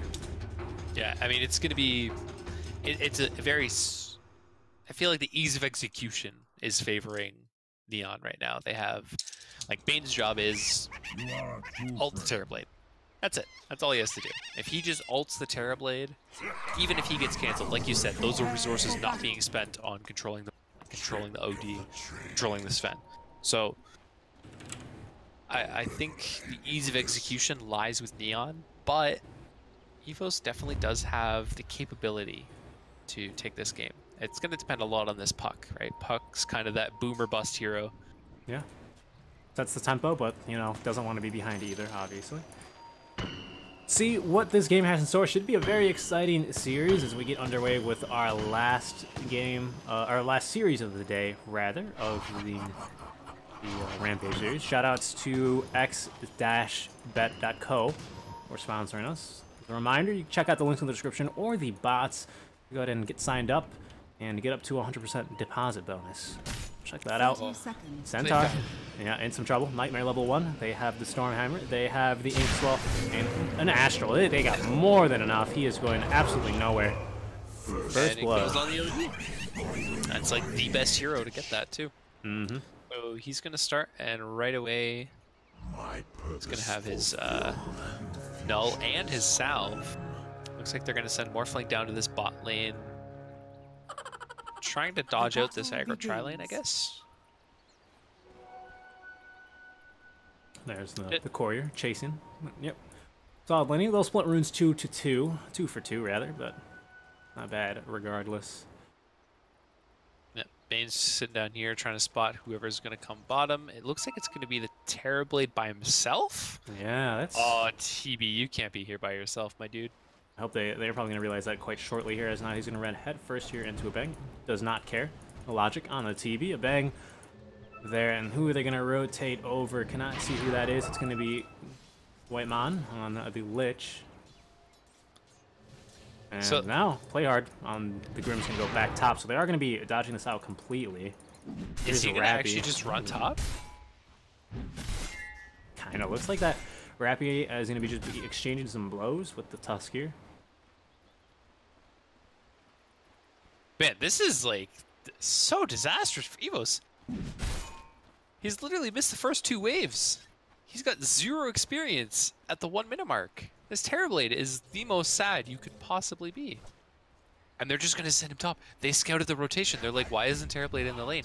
Because he's running top. They know already. Yep. Absolutely. Oh, man. That's a sick play. And they just TP'd the Centaur down. Yeah, they're just going to keep playing this game all day. They don't mind. Here's Centaur, maybe trying to get something on this fan. Plenty of slow, but you do have the Nightmare on the Lich, preventing that ice on doing too much. BFL playing the Centaur here. Take a look at mid lane here.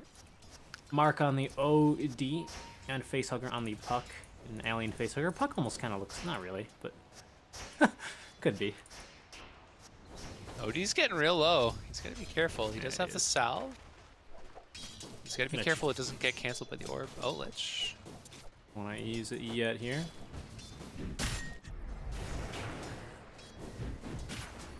Lich and Grimstroke fighting over this pulled wave. As now Morphling getting a little low. Tusk. That is true. Thank you for pointing that out. I was They're like, gonna TP why- one more. They're gonna TP Bane top actually. Catalicious is looking very low here on the Morphling. Here comes a bang from behind. He did eat a tree to try and close the gap here, but Logic can do the same. But waiting for him is going to be play hard here on the Grimstroke. There's going to be the Ink Tendrils reaching out, stunning him up. Kill going to Scatolicious. Oh, it looks like they maybe tried to... I'm not sure. Maybe they did Nightmare up the Tusk so they couldn't do anything. Play hard. We'll at least get off the Ink Swell before he dies, or rather the Stroke of Fate before he dies, but about it. It looks like he double tapped the Nightmare. The next Yeah, time. yeah, that's what I was thinking. I thought maybe he was locked down. I saw it was on cooldown though. Facehugger finds an Arcane Ring. That's gonna be very nice from the mid lane. Was Face Shift's cooldown now? Doesn't have it, but it would be 4.2 seconds. Maybe he has to walk back to lane again a second time. And he's walking top and not bottom because Centaur already TP'd, so he can't like. Oh, this is bad. He's 5 and 3 right now, and that is really rough. I mean, he can once he hits level 2. I mean, he is level 2. Oh, he got Reflection. Oh, that really hurts. So now he's got to wait till level 3, maybe even level 4 before he can go jungle. Oh, they might find a kill here at top though. Bane in a bit of trouble. He's gonna go ahead and steal. What is that? Or rather, he's gonna go ahead and ice armor himself up. He actually might live here. They're going He's pretty so deep tanky. for Tusk. Yeah, he is. Instead, it's gonna turn around and they're gonna find a kill. Scandalicious finding a kill on Vlachu. Vlachu? Well, Vlachu. In mid lane, OD gonna have to force himself to be Ashfield here. Facehugger might be able to find this kill. He's gonna go ahead and eat the mango as BFL will find a kill on the bottom lane. Assisted, no doubt, by Grimstroke. And yeah, he jukes around. DD rune would be very nice for either hero. Is Facehugger gonna eat a tower hit? Doesn't really care all that much. Double damage. This lane is not. This laning stage not going super well for Attack. Team EVOS. Yeah, Puck is doing okay mid, but the XP advantage so far is in favor of EOD. That's something. They TP'd the Morph. Looks like he's gonna go bottom. They're gonna try and get another kill onto the Centaur. As he has been silenced. Why would they send the Morph bottom now? They're sending Sven top, sure. Alright, so what now? Does the TP bottom now? Is this what happens? I don't know. I think TV's fine with this. I agree. I was gonna say, I mean, yeah, I don't really see an issue. I think he was gonna have a harder time against Morph, honestly. His BFL gonna go ahead and stun one up to get the Bounty Rune, and he will get 2, despite being Nightmare up. He might be in a bit of trouble here. There's gonna be the Ink Swirl, timing that quite nicely with the CC. 4 runes for EVOS, however, so that's gonna be a little bit of a significant gold swing. Only coming through is going to be White Man with the ice armor. Might be able to turn this. Good damage. Beautifully played. Now Abeg in a bit of trouble. He's used the Retaliate. That's 13 stacks. Down he goes. Plus 93 damage. Now looking mid lane as they drop the Dream Coil. I think Mark might have missed the Astral Imprisonment, and now he's going to pay for that. Or will he? Mark barely still alive, will survive on 50 HP. The TPs from the supports coming through as well. Rappy also getting quite low here. I'm not sure what happened to him. But that's going to be Dream Coil dropped. Short cooldown, so I think it's very useful. Gets him out of the lane for a while. Yeah, it's not too bad. You need that XP advantage. Oh yeah, very Gonna nice. find the Arcane D, so that's pretty decent. But bottom Morphling is gonna make it out, but he got bullied hard, and there's no shrine for him to go to. He's just gonna have to pop this out. Here's Sven top lane. This is how it happens. It looks like they do have the ice shards for him as well. Snowball, not leveled yet. 2 levels on the tag team. Beautiful stun coming out from Rappy. That will stop them in their tracks. Level 2 Stormhammer. Oh, that greedy play on the tag team. Yeah, it's extra damage, but that little bit of lockdown, you don't have a lot, so you need to be able to maximize any stun you can.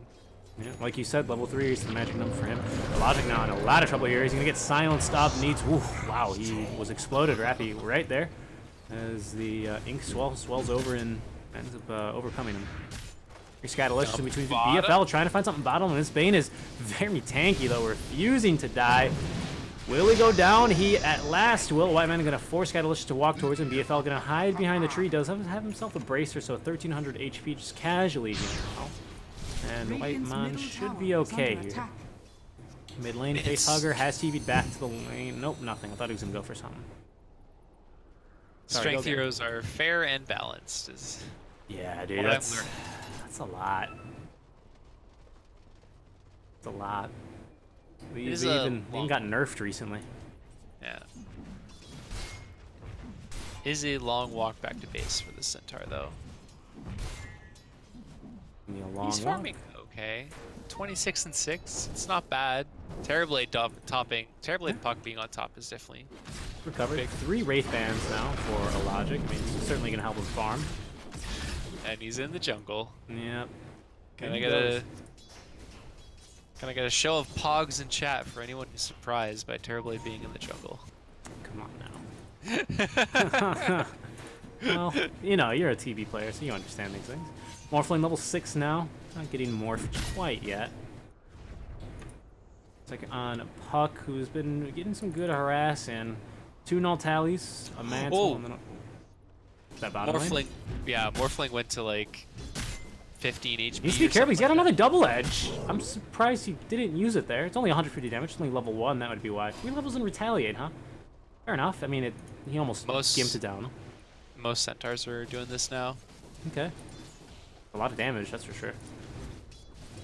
See what they can get done here. The Stomp will connect. The double edge looking pretty good. Lich is here. They do have the Sinister Gaze, but it's not going to be enough. This Bane is here to come in and try and interrupt their day. We pushed back very far there, but that'll be the end of that engagement.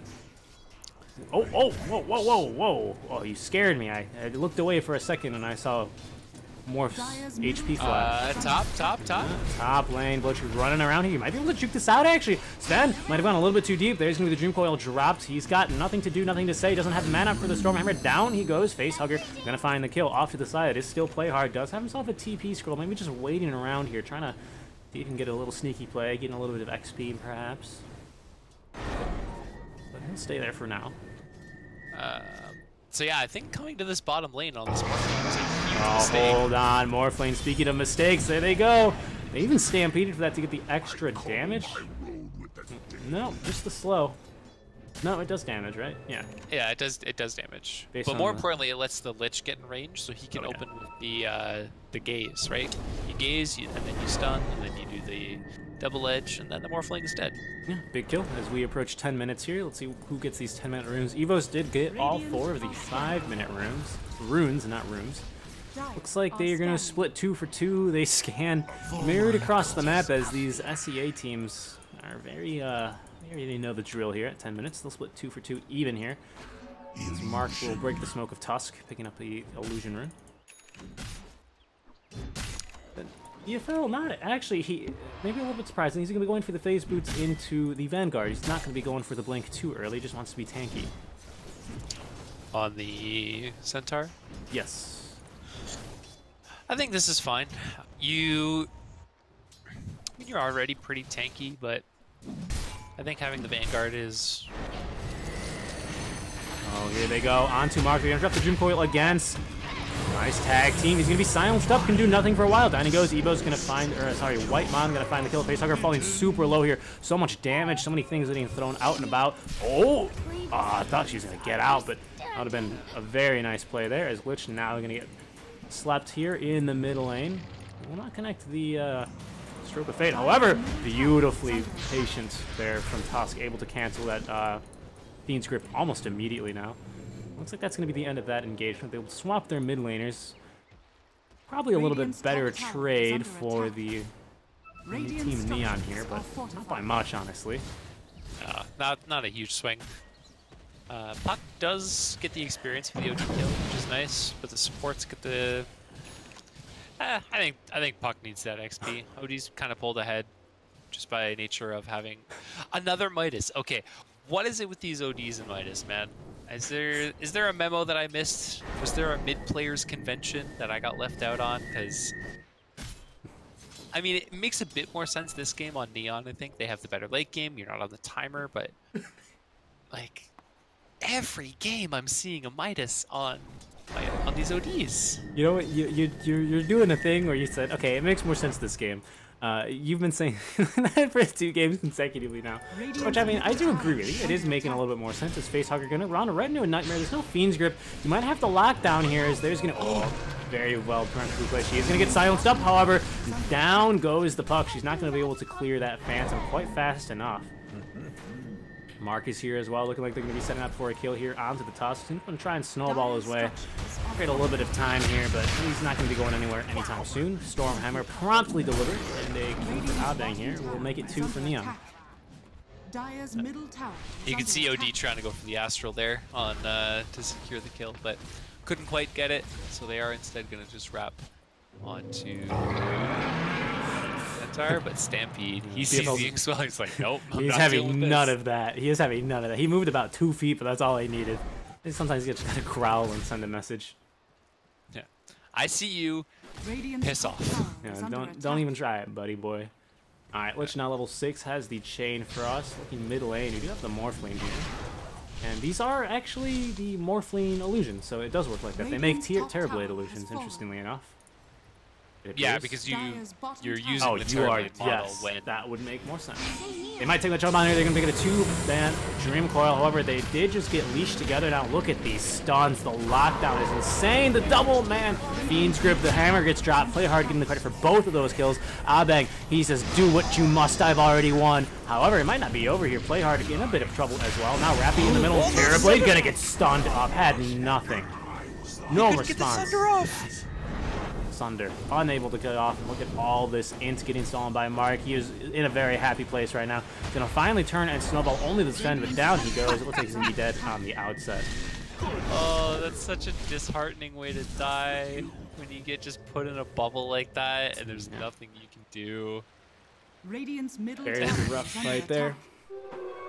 It started off so well, but this Grimstroke really making plays happen here on Team Neon. The what's it called? I'm sorry, I got distracted there.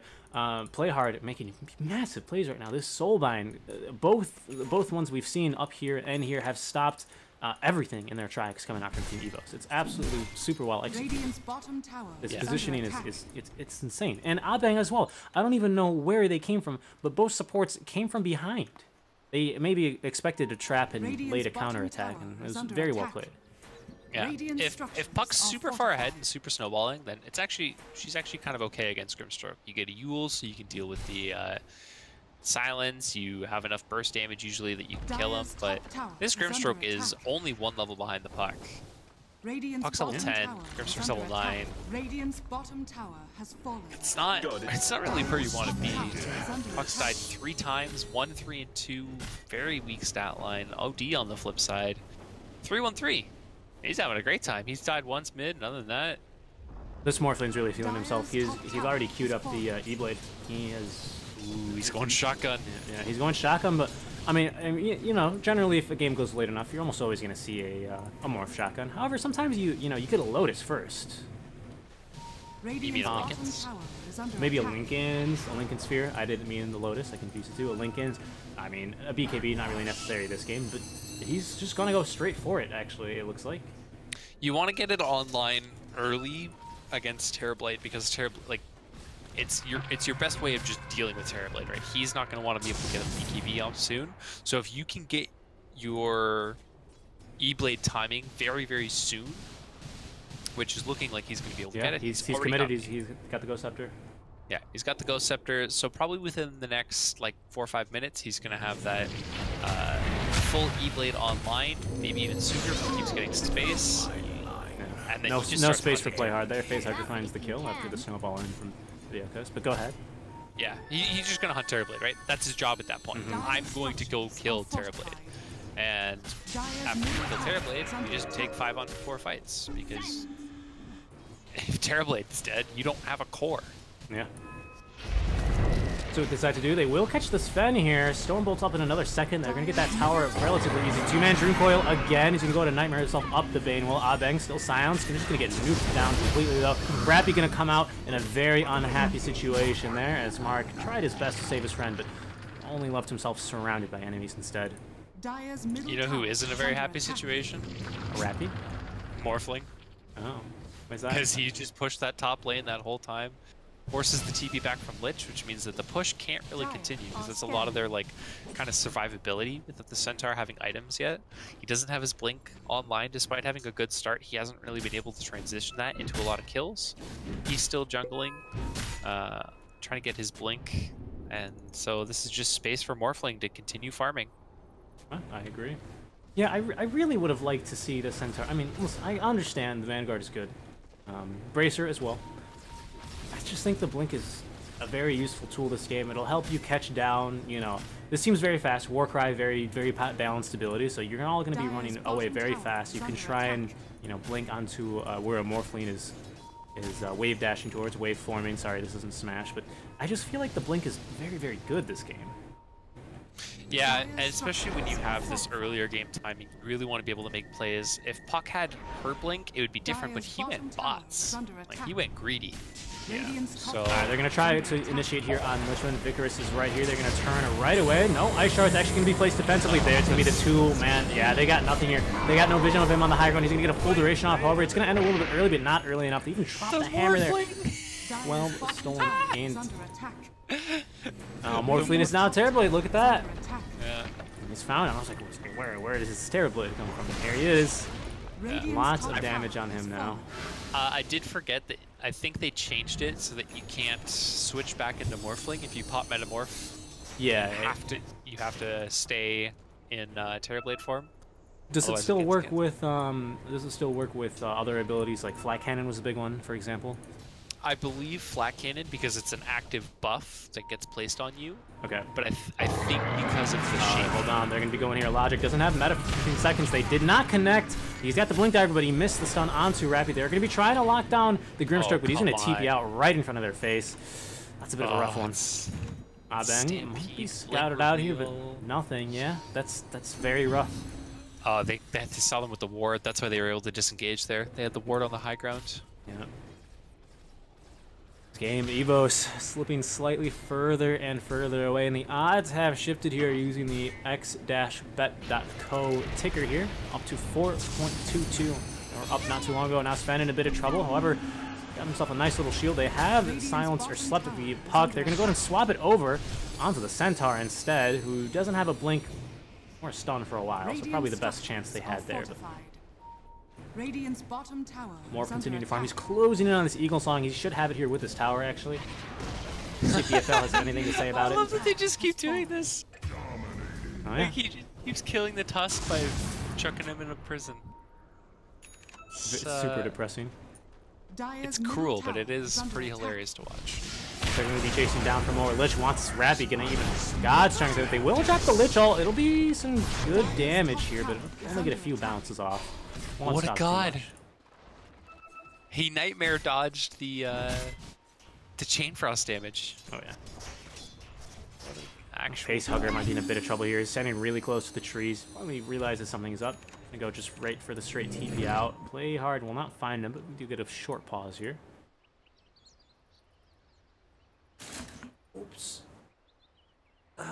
All right, so 6K up for Neon.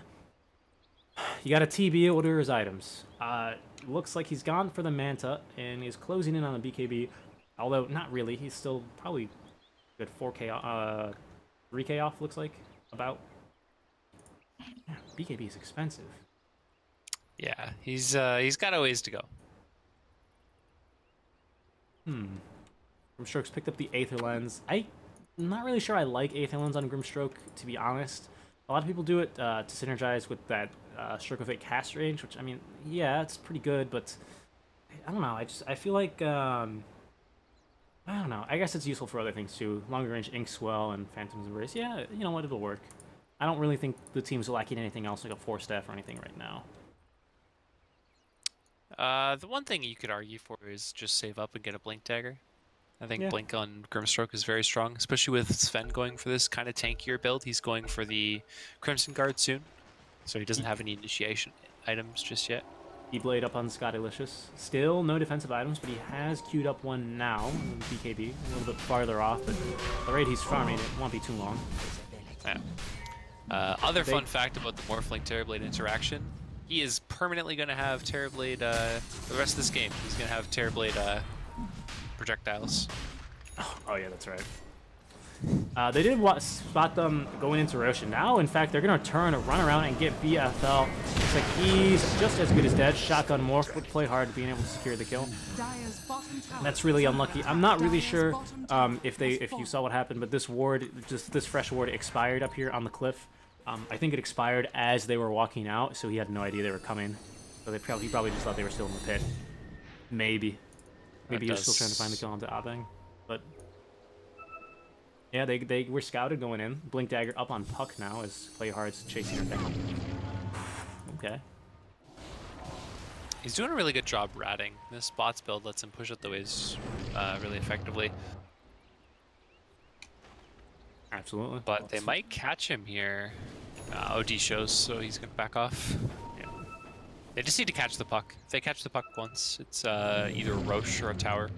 Puck's sticking around, though. I hope she doesn't just pop out in this wave. She's going to be very unpleasantly surprised. 2 heroes still sticking around. There she goes. She's going to pop herself out. Get banished immediately. Let's see if she can get this Blink Dagger out. Oh my! Oh, he didn't have the range. What? Why didn't he silence? Oh, mid lane looks like we're missing a fight breaking out. Rappy looking like he's surrounded by 4 enemy heroes right now. BFL not even going to bother. TPing back and catching Bane with the Dream Coil will be the Puck. BFL. No, White Man finding the kill there. White Man, I'm sorry. Finding the kill there. Nice little engagement. Just sneaky, sneaky. This could be a decent time to Roche. I agree. They've already done a little bit of the work for you. It looks like instead they're going to try and push off here, which might be dissuaded by Catalicious showing up. But we'll get a bit of damage done here onto Tusk. Ooh, very cool. A little bit of a sneaky little strat there. All right, Elogic, now he's getting a lot whole closer to his BKB. Will his BKB be very effective this game? Or what do you think? On the On the Terrorblade? TD. I mean, it is a very good BKB game. It's not the perfect BKB game because Morphling is still very scary. You have Fiend Script to worry about, but you have to get it because otherwise there's Sanities, there's just OD in general. You have all the spells coming up from Grimstroke. Now you got the shotgun. Shotgun into the toss. They're gonna get 2 immediately. Look at this damage. TB even caught in it as well. He can do nothing, but that's his fresh shot to BKB. BFL still alive. They're trying to turn here onto the Sven, but he's way too tanky. Now Mar coming in with his own BKB, but he's getting melted here relatively quickly thanks to Illogic, who's doing tons of damage. Down he goes.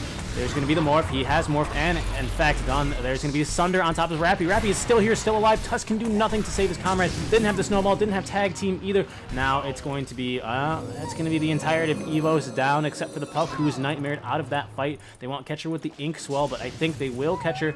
Ooh, maybe not, actually. That even hit that played the hit animation on that as well. And Facehager trying to run for his life here.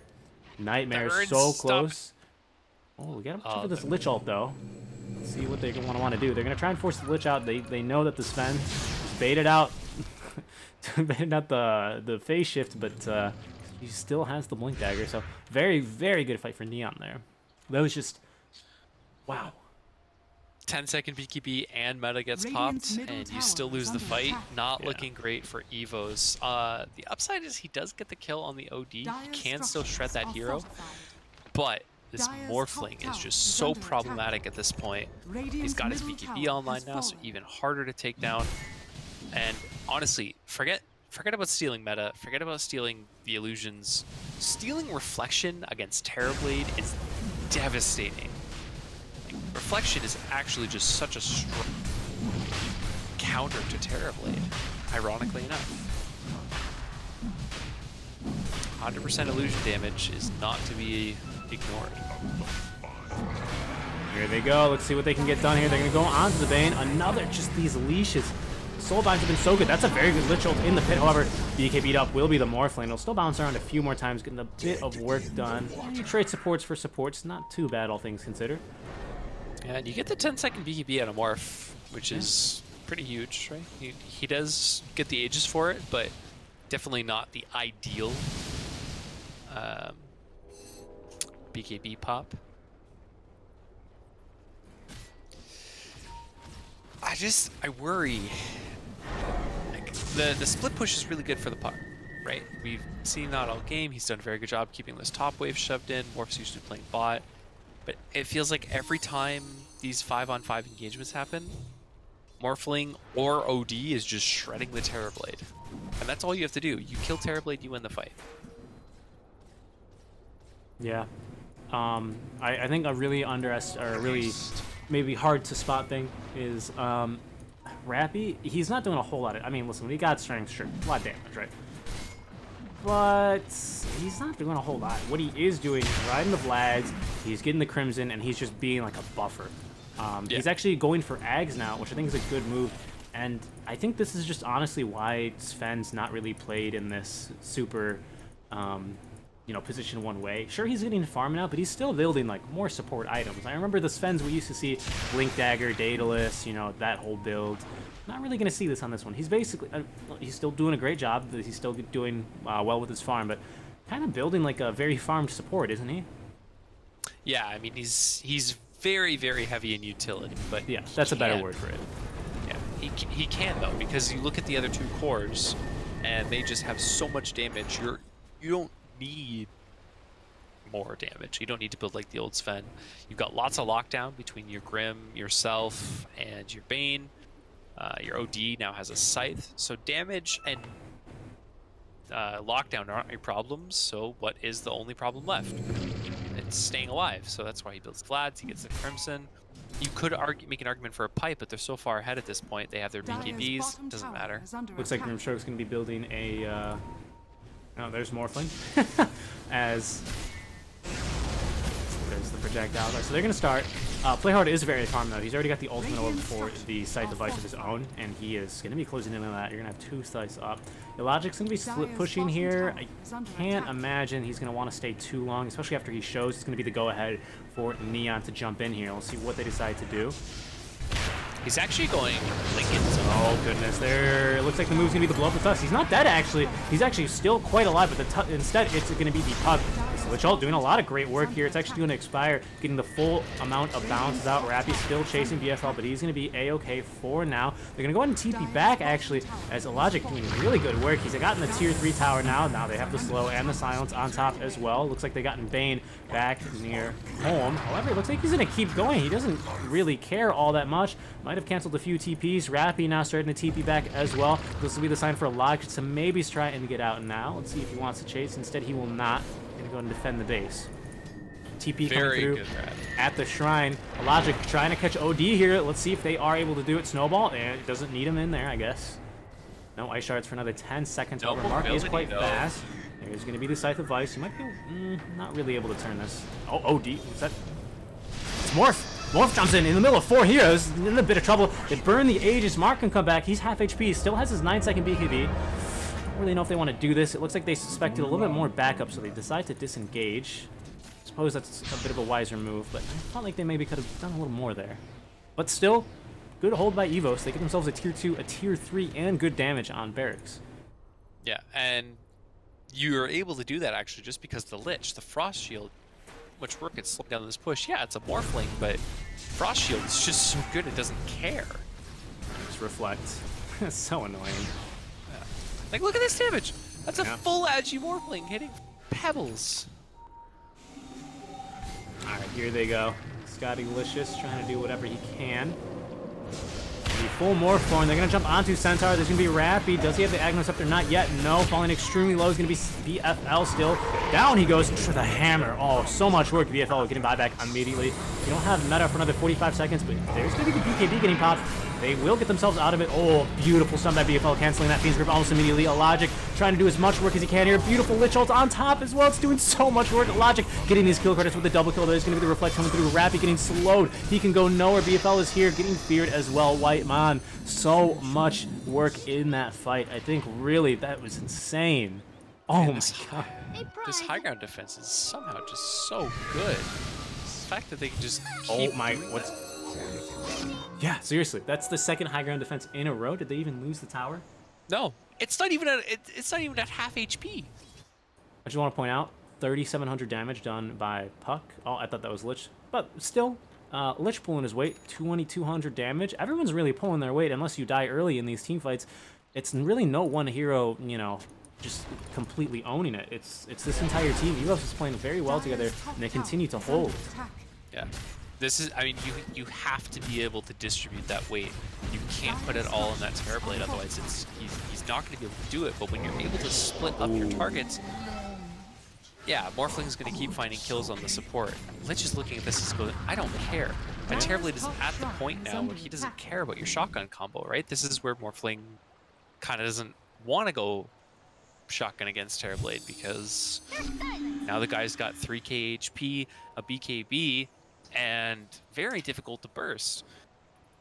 And I believe personally that TB outscales Morphling, like in terms of just team fight, right? If you macro strategy is where you get divisive, but if it just like a head-on 1 versus 1 fight, that TB is going to win that fight. Yeah, I'd agree. So I mean, Morphling's got to be a little spooked. TB's also taken position in that first position in terms of net worth. Few items getting picked up now after these successful holds. We got a Lincoln Sphere on the Puck. Centaur is closing in on Aghanim Scepter, actually, so big Suns fan here on BFL. Lich has got himself a Glimmer Cape, and TB has now the Scotty. Not doing an 8-second BKB, but still doing okay. And in fact, EVOS is feeling so good, they're going to go and smoke out of the base. Oh, they're going to run right into Bane, though. Yeah, they are. Immediately popped. Good positioning for Albang. They must know he's in here, though. What? Okay, that's fair. I hear BKBs. What's going on? They have found Scott Delicious. Now it's going to be Tusk. Tusk he's had a very rough game. He's just not been able to find it. He's always just getting nuked down and targeted. That's fine. 7-second BKB for a Tusk. Yeah. Now that's on cooldown. You do still have meta. You've got your own BKB. This is definitely a fight. Tusk has buyback. EVOS can win this fight. You jump that Morphling, you kill him at the start of the fight. Oh. Aghanim Scepter up on the Sven now, so watch out for this burst damage. BFL jumping right in the middle. There's going to be another Soulbind, though. Puck getting stunned and silenced immediately. She can do nothing but the Lich ult. Once again, it's bouncing in the back line. Here's Logic trying to do as much work as he can. Dire Courier tragically falls in the middle of this team fight, but Logic is carrying it up. Sky Delicious is now he's gotten a double kill, and now Godlike, maybe even a little bit more with the triple. Falling very low is going to be TB. Down he goes, the Ultra Kill. Give him the Rampage. There it is. Didn't pop up on screen, but that's going to be it. We got 3 buybacks for now. They finally break the high ground. They're able to get it off. No Sunder was used right there, huh? Couldn't get it off. Nope, he was silenced. This Soulbind is just doing too much work here. In fact, they might get a dieback, but there's going to be the Glimmer Cape here. Can Logic get anything done here? Gonna be the question. They're gonna jump again on the back line, trying to focus down Bane while he does his thing, but that's a dieback. Scott Delicious with the shotgun morph, nuking him down, and there's gonna be the tip on top as well. This is looking like at least 2 lanes of rack, if not the game. I'm surprised they're not just going for Throne here. They might end up regretting this. I feel like, I mean, sure they don't have the creep wave right now, but surely this pushes in. I mean, get 2 lanes of racks here, I suppose. Facehugger's doing some decent work here, distracting the rest of the team. Terrablade's down for 80 seconds. You could arguably get the Megas, but I agree with you. Like, I think you should just be hitting T4s. That's a big kill, though. They managed to get the kill on Puck. I think this is kind of... Yeah, I think this is... They're just going for the Megas, though. I feel like, really, you should just end here. You're going to have meta back up by the time TV responds. Is this like some BM? I have no idea. I mean, they're going to secure the Megas, no doubt, but... Yeah. Maybe they just want to play it safe. I mean, you still got a whole minute. There's the horn, first time we've heard it this series. He's gonna jump in here. Can they get anything done? Again, it's this darn combo that's wrecking them every time. But look at this. The fear onto the Morphling does so much work. They get him down, actually. Looks like they might end up regretting the play to not go for the Mega Creeps here. Abeg trying to do whatever he can here. He doesn't have enough mana for the Fiend's Grip, and there's going to be the Snowball save. They're going to pull him farther and farther away. Morph will buy back. Now the Hammer getting dropped with the double kill. Yeah, that's going to be the GG. Logic calls it.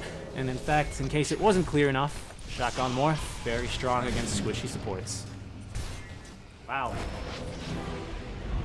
Alright, I mean, it was a little greedy, but sure. It works out in the end, right? You get to have a little extra fun. Maybe you just played mind games with your opponent, because they're probably thinking the same thing, right? Maybe it's just the get in your head kind of thing. But they win the game either way, so yeah. It's fine. I mean, it was a good game. EVOS, I thought they were really going to pull through after those 2 high ground holds, but I'm telling you, I just think more for BFL, I'm sorry, not Morph, Puck or Centaur would just blink in and just immediately gets silenced, stunned, you know, just thanks to Grimstroke being able to preemptively put down the leash. There's just nothing they can do after that. Yeah. Grimstroke, I think, needs to get banned more. People keep banning like Tiny and Wisp and all these heroes, which are all very good bans, but they're not Grimstroke. I agree. We're right back for the second game of the X-Bet Rampage series, Season 4. Stick around, guys. We'll see if Evo can even up the count or if Neon will make it 3 for 3 in terms of 2-0s on the day. We'll be right back after a short break, guys. See you soon.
All right, everyone, welcome back here for our potentially last game of the day here in the XBat.co series, Rampage series, season number 4, that is. I am still streaking. Seek and Strike still joining us is still Forge Dota. 10 seconds remaining. I'm making my way through the series. We got it, 5 buddy. seconds remaining. We're both NA based, so it's pretty late here, but it's easy to stay up when you got some very Radiant entertaining team SEA back. Dota, isn't that right? Absolutely. I was honestly, that pause was not me like blanking. I was trying to find a good Forge pun because I haven't hit you with one all series, Dire but That's right. It's been a back. while. I've used them all before, so I was trying to be creative, and I should have just recycled. Would have been fine. Well, I respect the hustle to not Radiant team recycle. back. We'll see how it works in the game, though. I have to get you. I haven't gotten one yet. Yeah, I'll have to forge some new material. That was all right. I was like, that's a cheap one. That's like I have to seek out, some new. It's like, yeah, whatever. I mean, that one struck home for me. Okay, fair enough. 10 fair is seconds fair. remaining. All right, nothing new in this draft. Beastmaster, Earth Spirit, 5 Elder seconds Titan. I remaining. don't remember if he was banned last game. He was. Okay. I Same think band so far. so. Nothing new so far. Team Neon, is that right? Playing a game down. EVOS playing a game down. EVOS playing a game now. That is correct. Neon had trouble Dire finishing team off back. last game up until it looks like I just feel against the Grimstroke you can't really initiate on them like the way they did. Centaur and Puck both like to jump in and be annoying, but when you're jumping in, getting immediately silenced and then double Stormhammered, it's not gonna work. You have to have BKB already Radiant popped. team Yes. back. That's the only solution. Ban the Grimstroke. Just ban the Grimstroke. It's the simple solution. Don't ban Tiny. I know what you're thinking. He's thinking, I should ban Tiny. You should not ban Tiny. Let them have Tiny if that's what they want. Don't give these guys Grimstroke. Hero is too strong right now. 10 seconds remaining. So they decide here. 5 seconds remaining. Other alternatives, anything else that's Lich. You don't really Lich away with pick. The Sven. Sven. Pretty Dire annoying, team but pick. they're gonna ban the Tiny. Money on Grimstroke? My money's on Grimstroke. Radiant team My money's on pick. OD. That was last series. You don't Oh, get to you run it back. Team pick. Dire team. Alright, Lich. Centaur. Okay. So Dire team I'm back. getting a little bit of Man stands ready. getting a little bit of a Deja vu. flashback. Yeah. Okay, well, we'll see. Maybe this is going Radiant to be team literally back. the exact same draft. Honestly, I don't really see a reason why any team should deviate wildly from their draft. I think just a few key itemizations here and there, maybe. What are your thoughts? Definitely don't grab the Puck. Puck, we've learned, is not great against Grimstroke. 10 You have to seconds really be remaining. far ahead and be able to Dire burst him team down at back. the start of the fight, but you don't really want to be using your burst on the Grimstroke, so just don't. I don't think you can pick Puck into Grim. It's tough, man. It's the meta's in a really weird place right now where it feels like you're seeing the same again, but 10 seconds remaining. you see them combined Radiant team in back. different ways. And every once in a while, you get a Rubik ban. Why a Rubik ban? What are they planning? Is there an Enigma coming? Dude, I hope there's an Enigma I coming. really hope there's an Enigma coming. I can't wait. I can't think of why else you ban Rubik here. That is the stereotypical anti-Rubik 10 hero. seconds remaining. Doesn't make their lanes any stronger. 5 seconds remaining. Well, let's think. Who else is a hero that has spells that if Rubik steals is just completely bad? That is competitively viable right now. Ravage. That's a good one. If you hadn't said competitively viable, I would have said Pudge. I'd agree. That's the reason I kind of listen. I love Stealing Hook. It's very fun. Although they did add, what is it, a 0.15 second cast time now to all spells stolen. Yeah, but I mean, it's still 0.15 seconds versus the whatever the hell windup it is on Pudge. Yeah, basically negligible. I'd agree. Yeah. I mean, those are kind of the only two I can almost imagine. Like Doom. Radiant's Doom's really good here, actually. Neon. It chunks down the centaur. It doesn't. You build pipe, so you don't really care about the lich. You can switch the Sven to a support. I think Doom could be a pretty solid one. That's true. No, I like that. Doom and Tidehunter, both in meta, viable 10 heroes in this seconds draft remaining. that you definitely don't want spells stolen. They all got pretty decent spells, honestly. 5 seconds remaining. Okay, we'll see. Hopefully, it's an Enigma. The Timbersaw gets banned out. You can't play. You don't want to play Centaur against Timbersaw. Your whole Dire thing is team being pick. tanky. Just wrecks that. Okay, All right. Tusk here. This What is OD here, right? This is the exact same draft. Well, hold on. Maybe it'll change here. Let me go ahead and pull up the. What did they pull? What did they pick here last? This is where they picked Bane last time.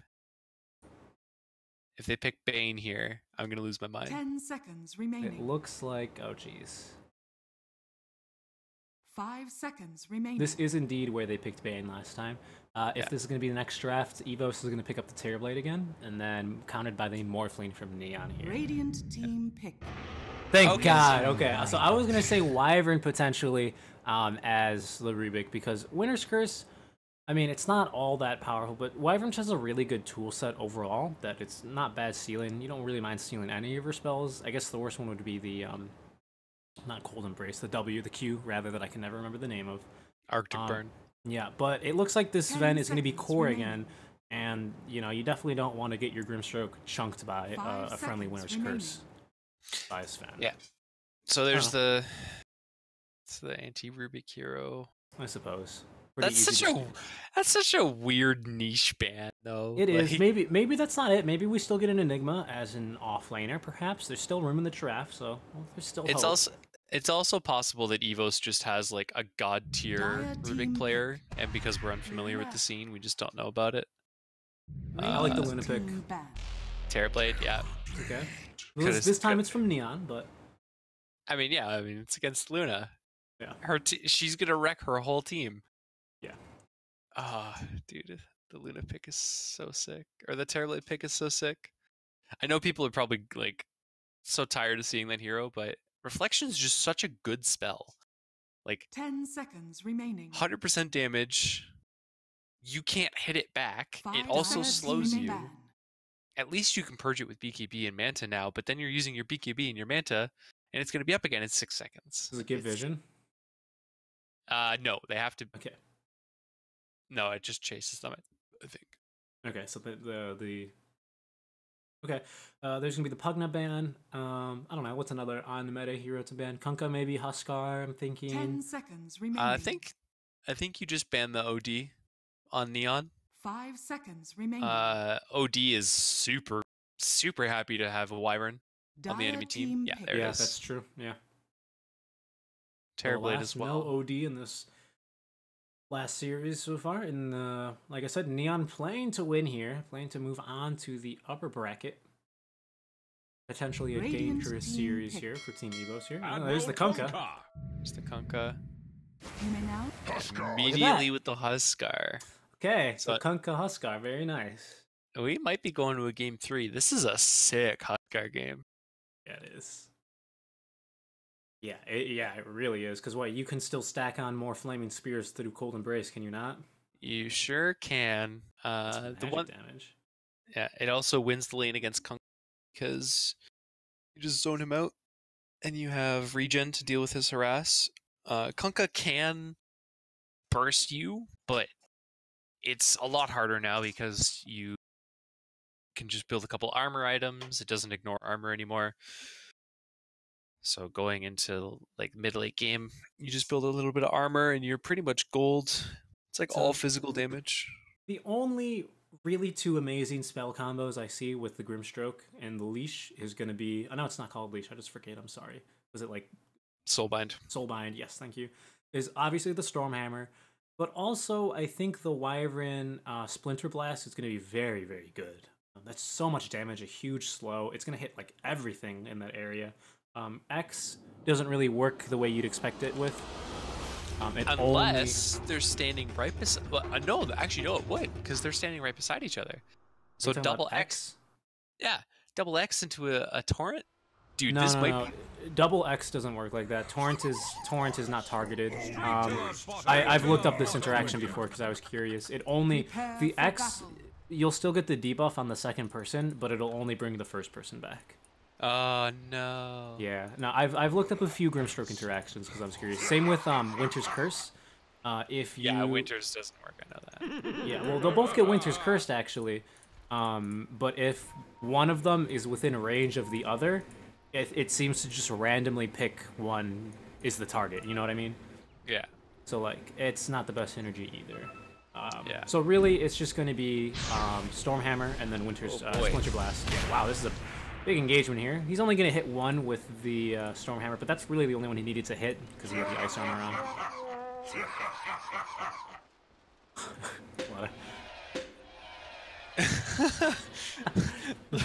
I live! So good. I miss Lakama target moments like that. Yeah, but it's good to have those around TI season as well. Alright, so it looks like they're going to try and do some lane dodging mischief up again. While we have a little bit of time to chat, what do you think of what do you think Luna's build should be this game? I don't think we have that much time to chat. You are correct, as it looks like we're going to have a hoof stomp. Might save Tusk's life here. Not a whole lot of attack damage coming out. Whitemon will get that, not Arcane, but the Bounty Rune, and Playhard will get the other. So it looks like they split. No, they do not. Neon will get 3, rather. As we saw a little bit of an awkward engagement here. Rappy going to go ahead and use up his healing salve almost immediately, as does Tusk, if I'm not mistaken. Yeah. So a lot of healing abilities out already. Yeah, and Huskar has was able to get his block off, so Kunkka is basically not going to be able to touch like the first 2 or 3 waves. Oh yeah, very sad. Especially with all those spears. 3 stacks of spears now. He does know that he has a ward on his high ground out in case it's not very obvious, but it's going to be the meta level 1, try and force the Luna out, greater attack range, and she only has a Lunar Blessing, so she's not going to be able to get too much on. Oh, she did just get a... Oh, no, she did not get that deny off. So it looks like dual lanes it's going to be for this one so far. They will go ahead and swap. Is this going to be an ideal after meta runs out? Is this going to be a better lane for the Luna, do you think? Is that why she's staying up here? Is there a reason she should leave? It's pretty okay, because you have the Lucent Beam to get level 2, so you have actually a decent chunk of magic damage. It is definitely not like a super okay lane for her, but when meta's down, it's not quite so bad. The problem is that you're not going to be able to harass this Terrorblade for anything at all, and his attack animation is so good that you're going to end up missing a lot of these CS just because it's going to deny you and pump fake his attack animation. Absolutely. Mark's going to go ahead and eat that ward. Super good. Gives you twice the amount of healing, lasts twice as long. Well, it gives you the same amount of healing twice as long, so total healing is times 2. Small difference. Mid though, Huskar getting bullied fairly heavily, does manage to keep his salve alive, but I gotta say I'm impressed with how well this Kunkka is laning this. 6-4 to 5-1. That's definitely a lot better than it has any right to be for this Kunkka. Yeah, BFL getting harassed insanely hard as well. Play hard and Rap, excuse me, both taking making full use of the spells at hand here. Oh, top lane, they're both quite low here actually. Looks like just plenty of harass. Lich is still only level 1. Looks like he's, well, there's go level 2. Looks like maybe he tried to get a little space to win and level up a bit. Just have the Lucent Beam here, you gotta be careful. Will they have the damage? Need one more. Not gonna have it. Actually, now you need to be careful. They might just easily to turn this. She might actually turn this right back with a nice little frost armor. However, does she have the damage? She does. She got the Lucent Beam, but she doesn't Couldn't use it. get the vision. No. Looks like she lost vision here. Now she might end up paying for this one. Then perhaps trying to bait her back, but she's not going to take that bait. She realizes she's missed her opportunity and likely will get back. Although here's Whitemon in the area still. Nice Lucent Beam right on top. Will they have enough? Another Splinter Blast might destroy them from going forward. Abeg with the Arctic Burn. I almost called it Chili Fingers, but that's not the case. No, it's Chili Fingers now. Uh-oh, Scottalicious. Wow. No chance there. And now he's going to go hunting for the Lich as well. Now, Chili Fingers is the AA thing, although they did change that, so it's no longer Chili Fingers. Oh my god. How is he still alive? They are playing this extremely well. This is, ooh, okay. Pardon me, I'm going to... Gesundheit. Sorry, I had to sneeze there. It's always really cool when you get to see people that are just very good at Dota. Like these guys, like fundamentally know and can kind of mind game their way around this. The way they played that entire encounter up until the slight misplay there, where Lich was able to find the kill there. But and here you see the magic damage going through. Actually, it's going to be doing a bit here. The Lich, Habeng maybe considering chasing that kill, but decides against it. Just when you see smart plays like that, like whenever you get outplayed, sometimes you just gotta sit back and be like, yep, you know, that guy's pretty good at this game, and you know, kind of mental game there. So yeah, well played top. Kind of a little bit of a ramble on sentence there. I'm sure it's fine. We're gonna get our triple bracelet Huskar. Or sorry, bracer, not bracelet. I'm sure I mean, he can wear it. No, he cannot wear 3 bracelets. Pretty early on, looking like he's going to go in for the early armlet as is normal. However, we do have Tusk rotating now to the top lane. Has already used tag team here, so it doesn't look like he's going to be able to find much more. And where does TB go? To the jungle. It's going for boots a little bit early on. Last game, I forget who was playing the TB. Last game, he got boots after he got Manta Style, actually. That was logic. Yep. Bottom lane, BFL might be in a bit of trouble here. He's going to be silenced up, taking a nice bit of nuke damage here. They have a little bit more if they want to chase. Nice stomp. Might be enough to stop him there. He's going to go farther and farther into the trees. Can break a few more, but not going to get the chance. Top lane. Looks like we also missed a kill here onto the Lich. Didn't see how that one went down, sadly. Yeah, the unfortunate reality of all this, though, is that you have a level 4 Kunkka who is jungling and a free farm Huskar. 32-27 for him, so even getting the farm from denies. Oh, yeah. And gonna start pressuring in that tower pretty soon. No kill was even necessary there. He just kind of forced it to happen. Which forced him out, way too much harass. Huskar now up to level 6. He is play hard. Will find himself an Invis rune, head down towards bottom lane, perhaps trying to set for another kill there, so we'll be sure to check in on a little bit of time. Dusk is positioned behind the tower here. The creep will go ahead and spot him out here shortly within a few seconds, so they need to make a move now, and they're going to make it before the Arctic, before the flying from Arctic Burn comes through. This is going to be a very dead Winter Wyvern. Splinter Blast to no avail. Yeah, and they got Mark Farm in Kunkka. here, Oh. yeah. He's gonna, this mad lad went back for the CS. I love it. Looks like that ward might have been scouted out here. If not now, it certainly has. And I think they're pinging over to the side. They might miss the D ward on this. Depends how far he places the oh yeah, sentry. Didn't actually bring one on the courier. Huskar gets his healing salve canceled by the Arctic Burn there and the Splinter Blast. Top lane, we haven't looked here in a while. Actually, this is a good time to look. Scottalicious will be popping this Metamorphosis and might be popping Luna, although before it's Whitemon that will be popping down a Rappy on the Sven. Thought that kill top was going to happen for sure, but a little bit overzealous on the parts of TB. The Lucent Beam harass is very strong. The Lucent Beam harass is real. Under attack. He's got Sunder available. Actually, no, he gets the extra point in Conjure. I've been doing pretty okay at just keeping Huskar away from the tower. think this is creating a lot of time. Not for really Kunkka to catch up, but for Huskar not to ball out of control too hard here. Yeah. Pretty important. Gets levels on the Wyvern too. Yeah, that's the big thing, right? You know that when your mid has to abandon lane like this, it's really important that you send a support there to get that XP, and even a little bit of farm. He's been able to secure some of the CS for himself. Mm-hmm. And all right, level 3 on Tusk now. Let's see the big plays happen. Gonna be a little bit patient with it for now, so nothing yet. But we do have 3 heroes here on the side of EVOS, perhaps ready to make the jump. actually goes for a point in Great Cleave on Sven too, which means he's not quite as tanky as he could be. It's an extra 110 HP that he will not have, as well as the 4% movement speed.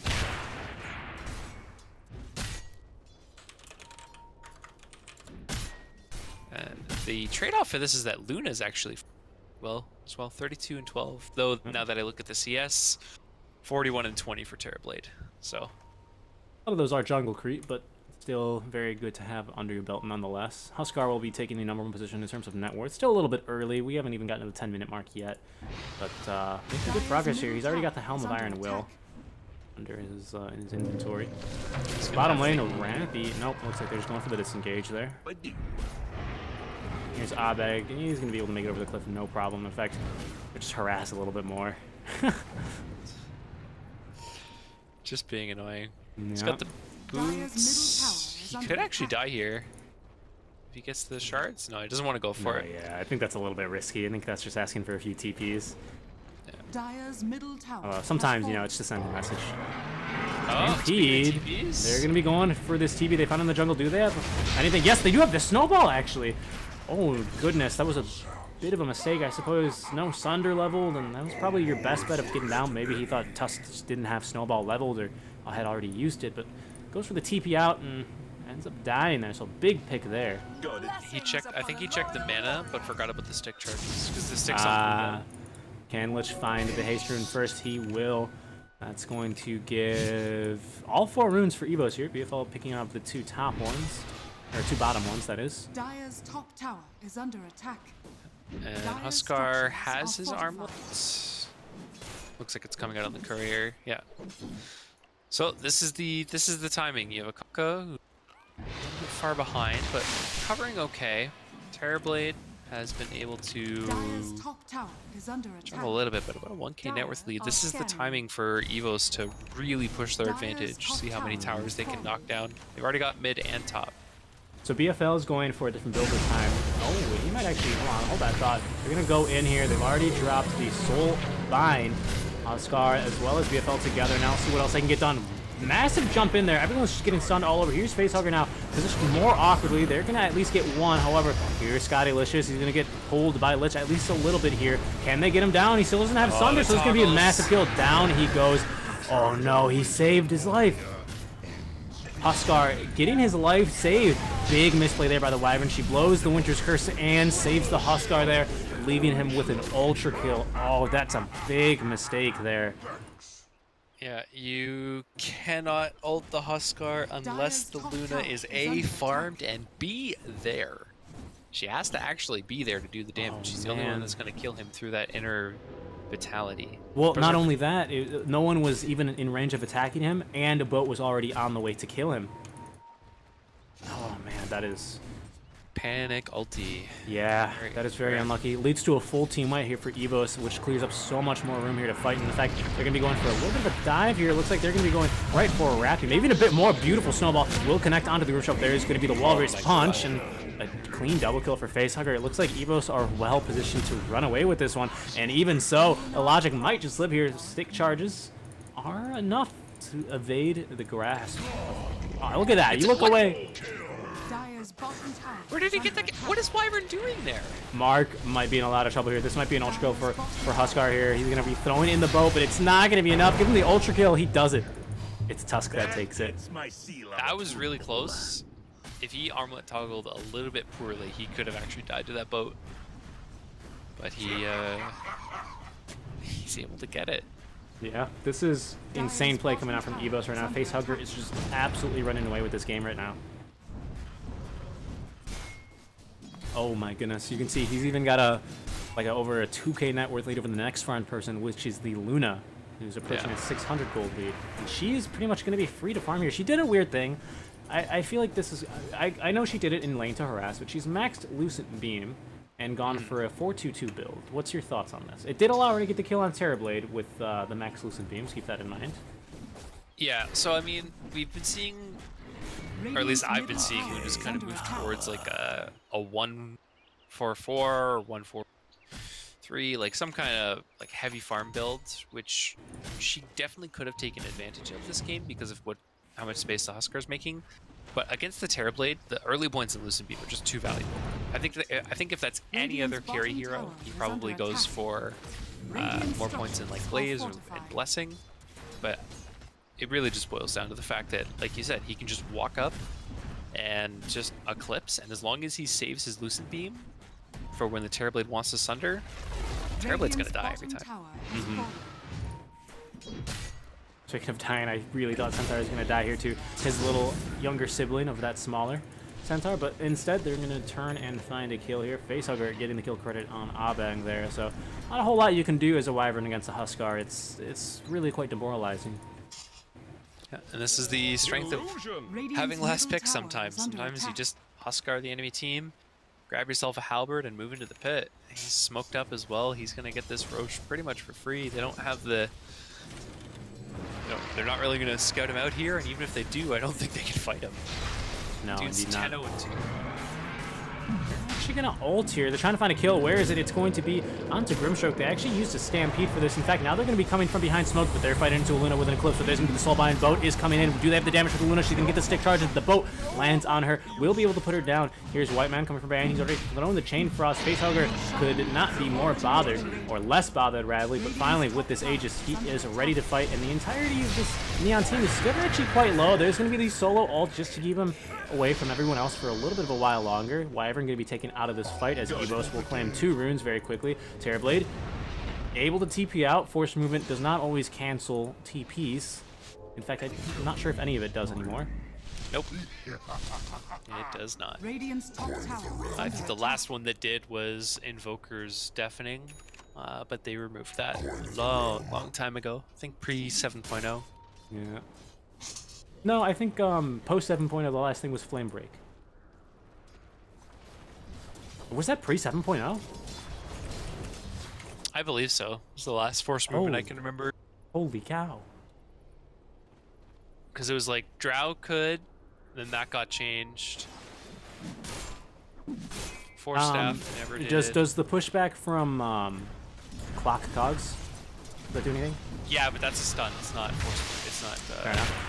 Okay, so we're gonna get stunned up here, but that really just reveals Rappy. He's gonna go on and TP out. Maybe just wanted to be able to safely escape here. A little bit dangerous with the Tusk in the area, prowling, searching. Dire's top tower is Not gonna under find attack. it though. Haste.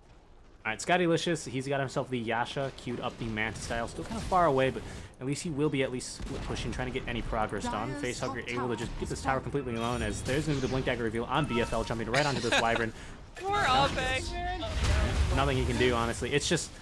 I mean, you cold embrace yourself. Damned if you do, damned if you don't. However, this Tusk is in a lot of trouble. There's going to be the Silence on top, making sure he can not even throw out any Ice Shards. Although, with the Stampede, he might just be okay. Throw out the Ice Shards.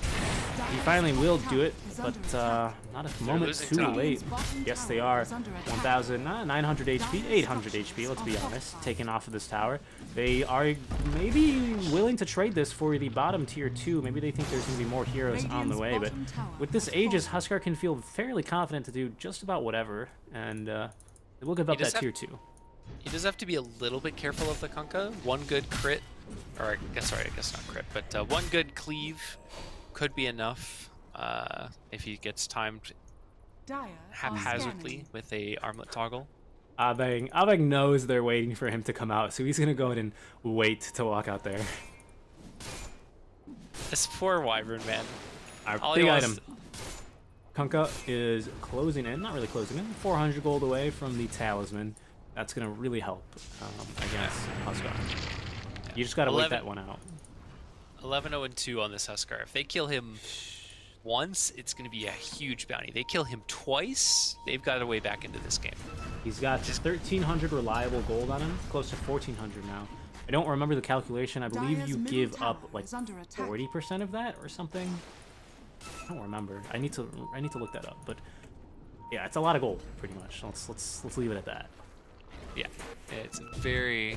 Oh, who is this? This guy's insane. BFL jumping right in there. They're gonna throw out the Lich ult, which will do good enough to try and force the kill on Abeg. They're gonna cancel that TP. Torrent will connect on the back line. Yeah, there he goes. Facehugger will catch him. They're gonna throw a Stormhammer in his face to stop him. Wyvern is still not dead. No worries. She now has died. It's creating a little bit of space from the cores. Pushing mid lane is gonna be played hard. You know, a little bit of a far out position. Wow. Tag team and Walrus Punch. That guy was. And a DD. Don't forget the DD. Yes.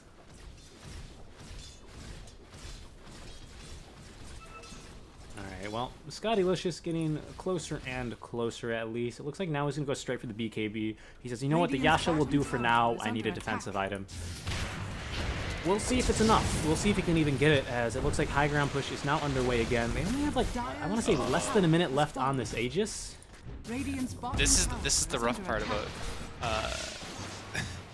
like, you really don't want to lose the T3 against them. Because now, yeah, they might save the racks here. Even that's kind of doubtful, though.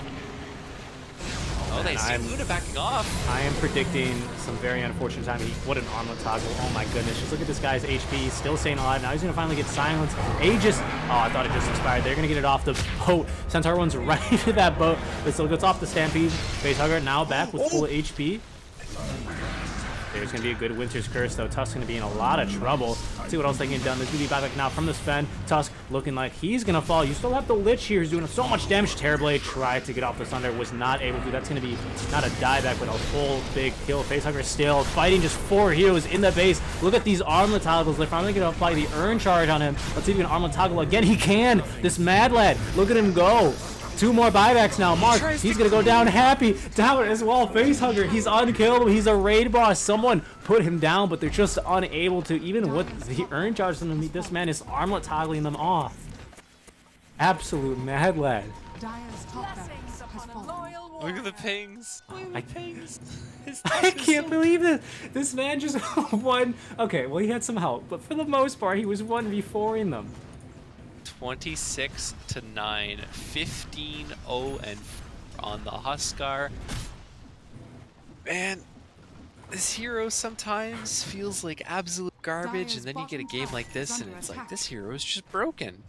Like, it's just absolute broken sometimes. Because there's, like, now he's got a Satanic. You can't kill this man. This game's over. Like, I believe in comebacks. I believe in the ancient, you know, never give up until the ancient falls. Step lively now. This game's Your admiral is on board. We'll see. Satanic 15K. Dota Plus seems to be in your favor as well. We are approaching almost a 99 to 100% chance of victory here, predicted for Team EVOS by Dota Plus. The X-bet odds swell heavily in their favor.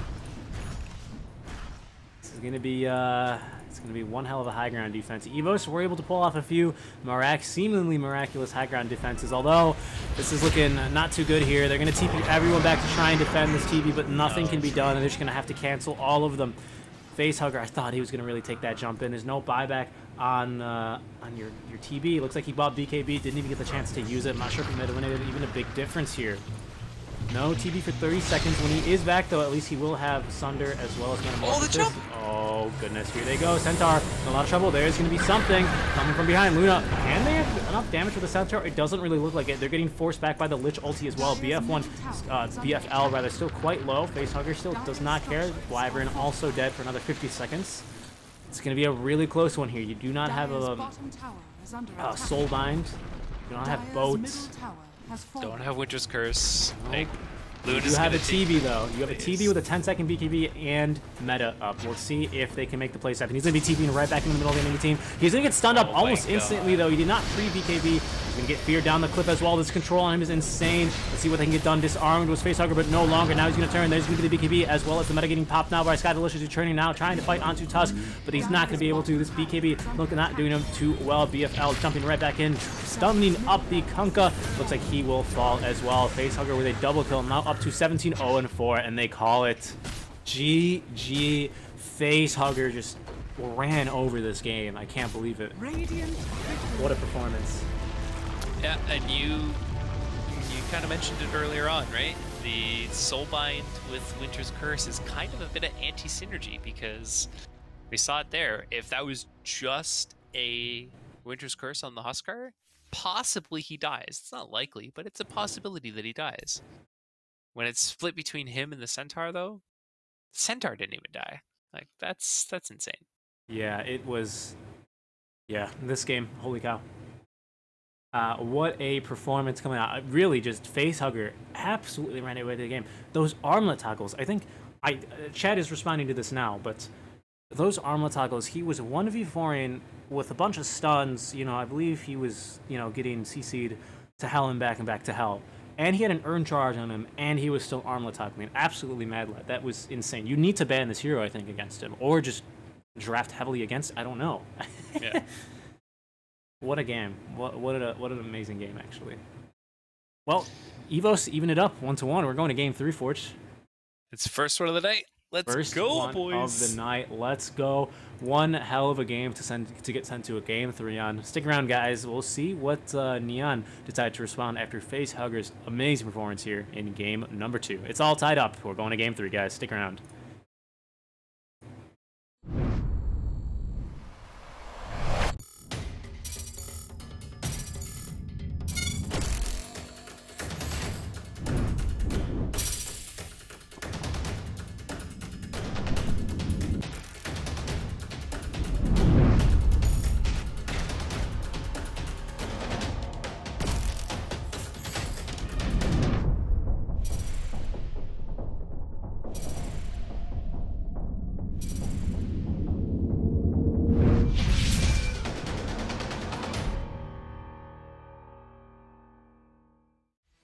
XBetCO is the hottest destination for esports betting, offering a wide range of top esports events and betting options. Access the highest odds in esports. Live odds are open until the very end of the match.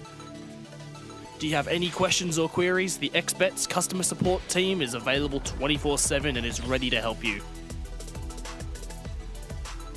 All players enjoy huge bonuses, amazing promotions, and winning jackpots. With the best casino games, virtual sports, and exciting slots, XBetCO is the home of live esports betting.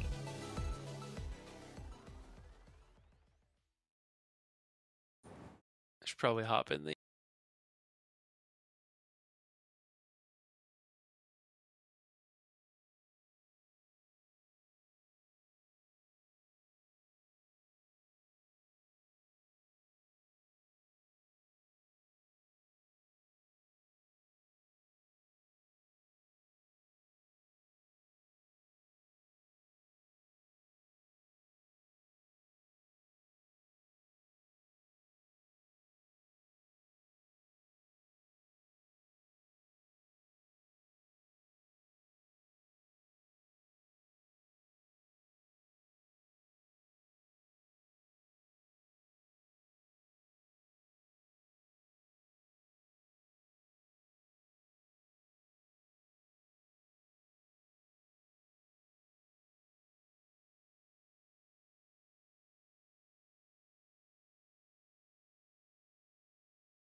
Hello, everyone. Welcome back for our last game here of the xbat.co Rampage series.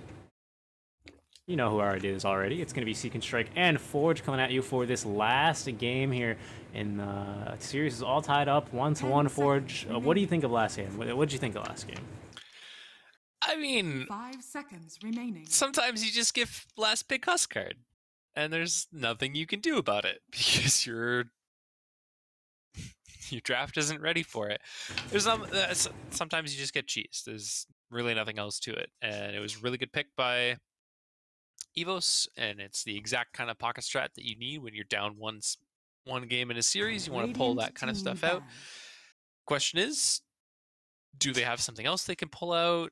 Are we going to see the Huskar banned? That's the kind of mental game that can sometimes get played is, hey, we pulled it on you last game. Maybe we pull it on you again. We don't have last pick, but it can be really difficult to deal with a 9th pick Huskar if your draft's not ready.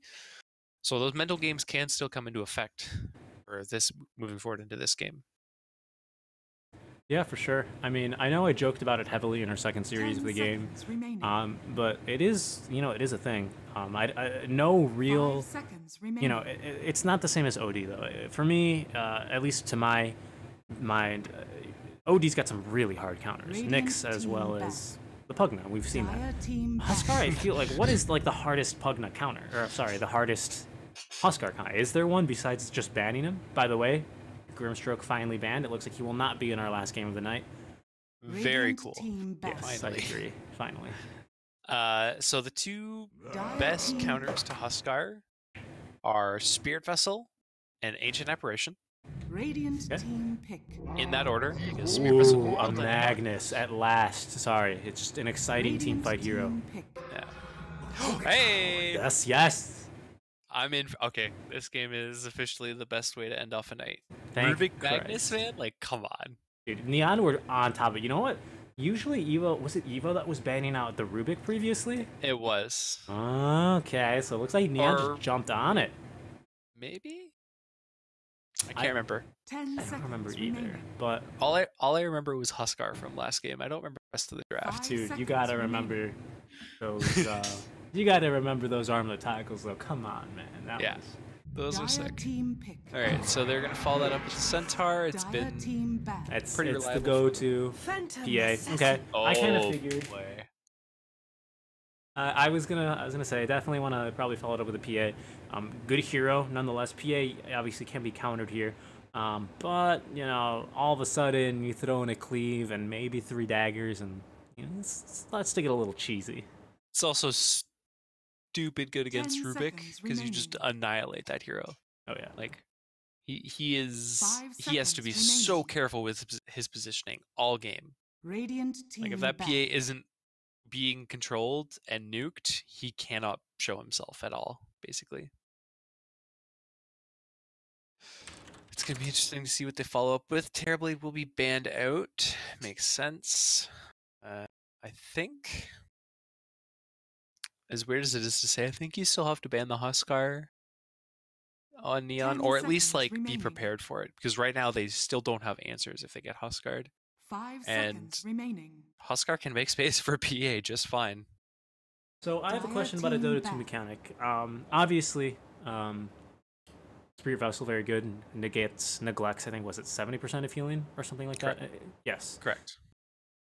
I know that there's different definitions on this. For example, health gained versus healing. Yeah. So let's talk about Armlet. How does that work? Is that technically healing you, or is that just increasing your health? 10 seconds remaining. 5 seconds remaining. Complicated interaction, I know. Sorry to put you on the spot, but I'm not 100% sure on how it works. So I play a lot of AA.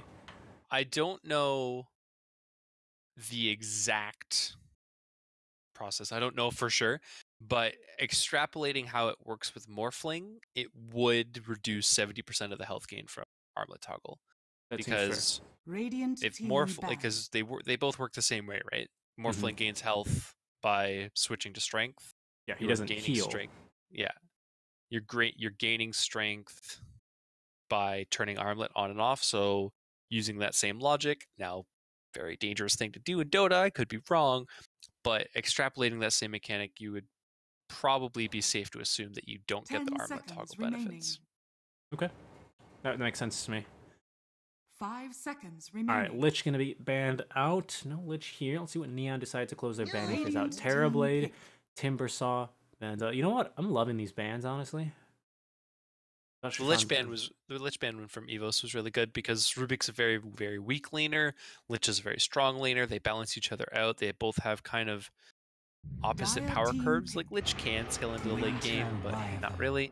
I There's the was gonna bottom. call this Wyvern pick. I think it's beautiful. It's another strong laner, kind of like Lich. Good team fight, ultimate, especially into Magnus and PA. I like this pick. You can definitely keep your distance from PA while still harassing. It's definitely possible. Plus, unlike this time, you don't have to worry about getting attacked through Cold Embrace. Or Oh, do wow. you? Unless they just pick the Huskar right here. They could do it. They could do it. Not if Neon They does it first. They still don't have the answers. So here's the thing, Neon can't really pick a Huskar because you already have a natural Spirit Vessel builder in the Undying, and PA is 10 actually pretty good seconds against Huskar remaining. because one of the other answers to it is burst 5 seconds damage. remaining. It used to be burst physical, which PA provided, but now it's just burst damage, period. That's what PA has in spades. As long as she's able to get an item or two, like if she gets her Deso at around the same time that armlet comes out, she's arguably stronger because she has mischance. Okay. Also like the Undying pick. Creates a buffer, can create a buffer from Centaur trying to blink in, or Rubik trying to blink in, or Wyvern trying to blink in, and get a surprise ult off, for sure.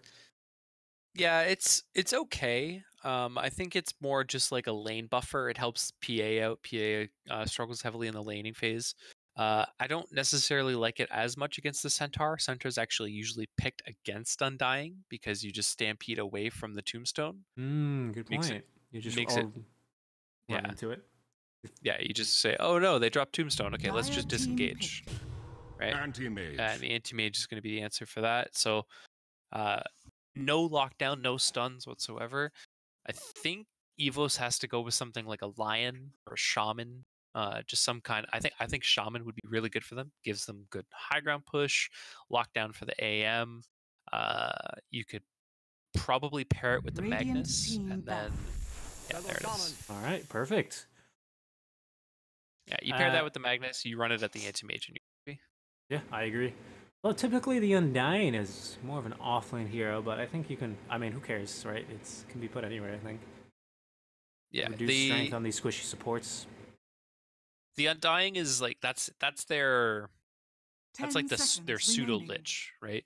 It's Right. I'm big and tanky and I'm really hard to 5 kill. seconds remaining. And he wants to be in the lane with PA because his job isn't necessarily bully the anti-mage. It's I want to make sure my PA has as good a game as possible. So they might run a tri lane here and just say AM's going to get free farm, but our PA is going to be just fine. Or they might run dual lanes and run the Undying with the PA. I don't think you run Shaman with PA because then you just get run at by Centaur and there's nothing you can do about it. We shall see. Mid's gonna need to get picked up here. OD still on the pool. We think OD is viable for any team here. Maybe more for EVOS just because he can steal inch from the Wyvern. Or not really because of the AM. If Neon gets their hands on it, it is stupid good here. I think it's actually worth a ban for EVOS. OD is a very, very good answer to PA because she has the worst game in the game. She gets 1.8 per level. And then you have the steal on top of it. So if she doesn't get her 10 BKB seconds off, remaining. she almost gets insta-gibbed in the late game. Like she gets dropped like 5 10% seconds HP, remaining. depending on OD's farm. Right. So I think you just have to ban it. Like you cannot risk them getting their hands on OD. Plus, it synergizes. Oh god, yeah, you have to ban the OD.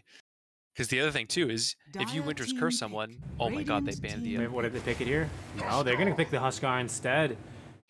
Oh man, I think you just picked that OD. I was gonna Like, say it's- face hugger. Still have the Huskar here. Yeah, I mean, the Pugna ban makes a bit more sense now because Pugna is a very good answer to Huskar in a way because you just decrep whoever gets jumped on. 10 You seconds can't right click them. remaining. But like, Choose your oh, hero. that's actually such a pick. That might Alright. be the game-winning pick for Neon. All right, can you talk me through it? I'm not seeing it. Help me see the full Okay. picture here. So Viper is gonna win his lane against Huskar because he's gonna trade very efficiently with burning spears, but he one has burning spears, the other has poison attack. But the other thing is that Viper has Nether Toxin. Nether Toxin applies break on the ground, which will disable Blur, Coup de Grace, and Berserker's Blood. Ah. So PA is not a hero. Huskar is a dead hero. And the rest of the team's just gonna die. Meanwhile, on the flip side, yeah, sure, okay. Oh no, you've got a Viper. He's a win the lane, lose the game kind of hero. But you're gonna have an anti-mage, you're gonna have a centaur, and you're gonna have a Rubik with a lot of good spells to steal. Like if this somehow manages to go to late game, like super late game, Rubik still has the insta-give spell. He has the bonus 75% or bonus 50%, whatever it is, on stolen spells. He gets, if he ever gets life break, it's a literal insta-give. They die. So yeah, I'm that Viper pick was just game winning easily. You delete PA as a hero, you delete Huskar as a hero. Okay, and we'll see. I think so. You're saying EVOS are gonna have to really play around the break, like literally play around it. They need BKBs. That's the answer. They anywhere the Viper is, they cannot fight without BKBs. Okay. We'll see how they fare as we get underway with our final game of the night. We'll see who can take it here. Will it be EVOS? Will it be Neon? Moving on to the second round of the upper bracket. Loser will be relegated down to the lower bracket here. So we get smokes from both teams. Nope, just one team Prepare this time. for battle. We need to change some images here on the overlay. Is there anything that changes? Yeah. So Nether Toxin is a 1-point wonder for Mark in this mid lane. You still get poison attack level 1 because you want to be able to trade with the burning spears. But then I think at level 2 you just grab a point of Nether Toxin, maybe level 3. And then after that, you just go back to normal Viper things. Yeah, here you go. They're going to find the Shaman. Arctic Burn will be more than enough, and the body blocks are perfect. Play hard, going to get the kill there, but always nice to get a little bit of farm on Rubik. Yeah. Rubik is a support 30 hero that seconds to battle. does very, very well with items. I would argue that he's one of the supports that actually kind of needs items in order to be functional. Looking at the xbet.co ticker, looks like they definitely do agree with you here. Slightly better odds right now for Team Neon. Just a reminder, shoutouts to XBet for this tournament, spreading the Rampage series. You can check them out in the description. Find out how to get up to 100% deposit bonus. So we get underway here. BFL gonna go ahead and level up the skewer. He's gonna get a bit of damage down here. Level 1 blink on Scotty Licious as Shaman will come back and teach him the ways of 71 base damage. He messed up his... Ate 2 trees there. Wasted tango. You cannot trade with a Shaman. You cannot trade with a Shaman, who, especially once he gets Ether Shock. So many people think it's really greedy to get Ether Shock at level 1, which, you know, it might be. There's, you know, some cases where you can't, but you just make it impossible to trade with anyone at level 1. You can't. Especially with 2 Iron Branches, like this, it's impossible. Yeah. Denied. Too much damage, and he secures the range creep too. They're gonna get the deny. This lane is starting very well for EVOS. It's always things like this that really make huge differences. It seems like we might be dwelling on some sort of obscure small thing. Courier gonna die as well. That's massive. Play hard. Like he got that one there. All right, so that's his boots done. All right, that's a pretty good start. Going The tips back and give each forth. other a little tit-for-tit action there, boosting each other's Dota Plus levels. As once again, Arctic Burn, like I said, it's percent-based damage, so it's much like Doom's Infernal Blade. So it's very good. The interesting thing to me, actually, I'm watching this mid lane right now. The CS on these two is so they're just hitting each other. They don't even care about the creeps. 5 and 2 each, dead even on the CS right now. Attack slow. Facehugger doing a good job of getting that CS there, securing it. We finally get a level 2 now. Oh my goodness, Empower too. Give him that +7 damage here.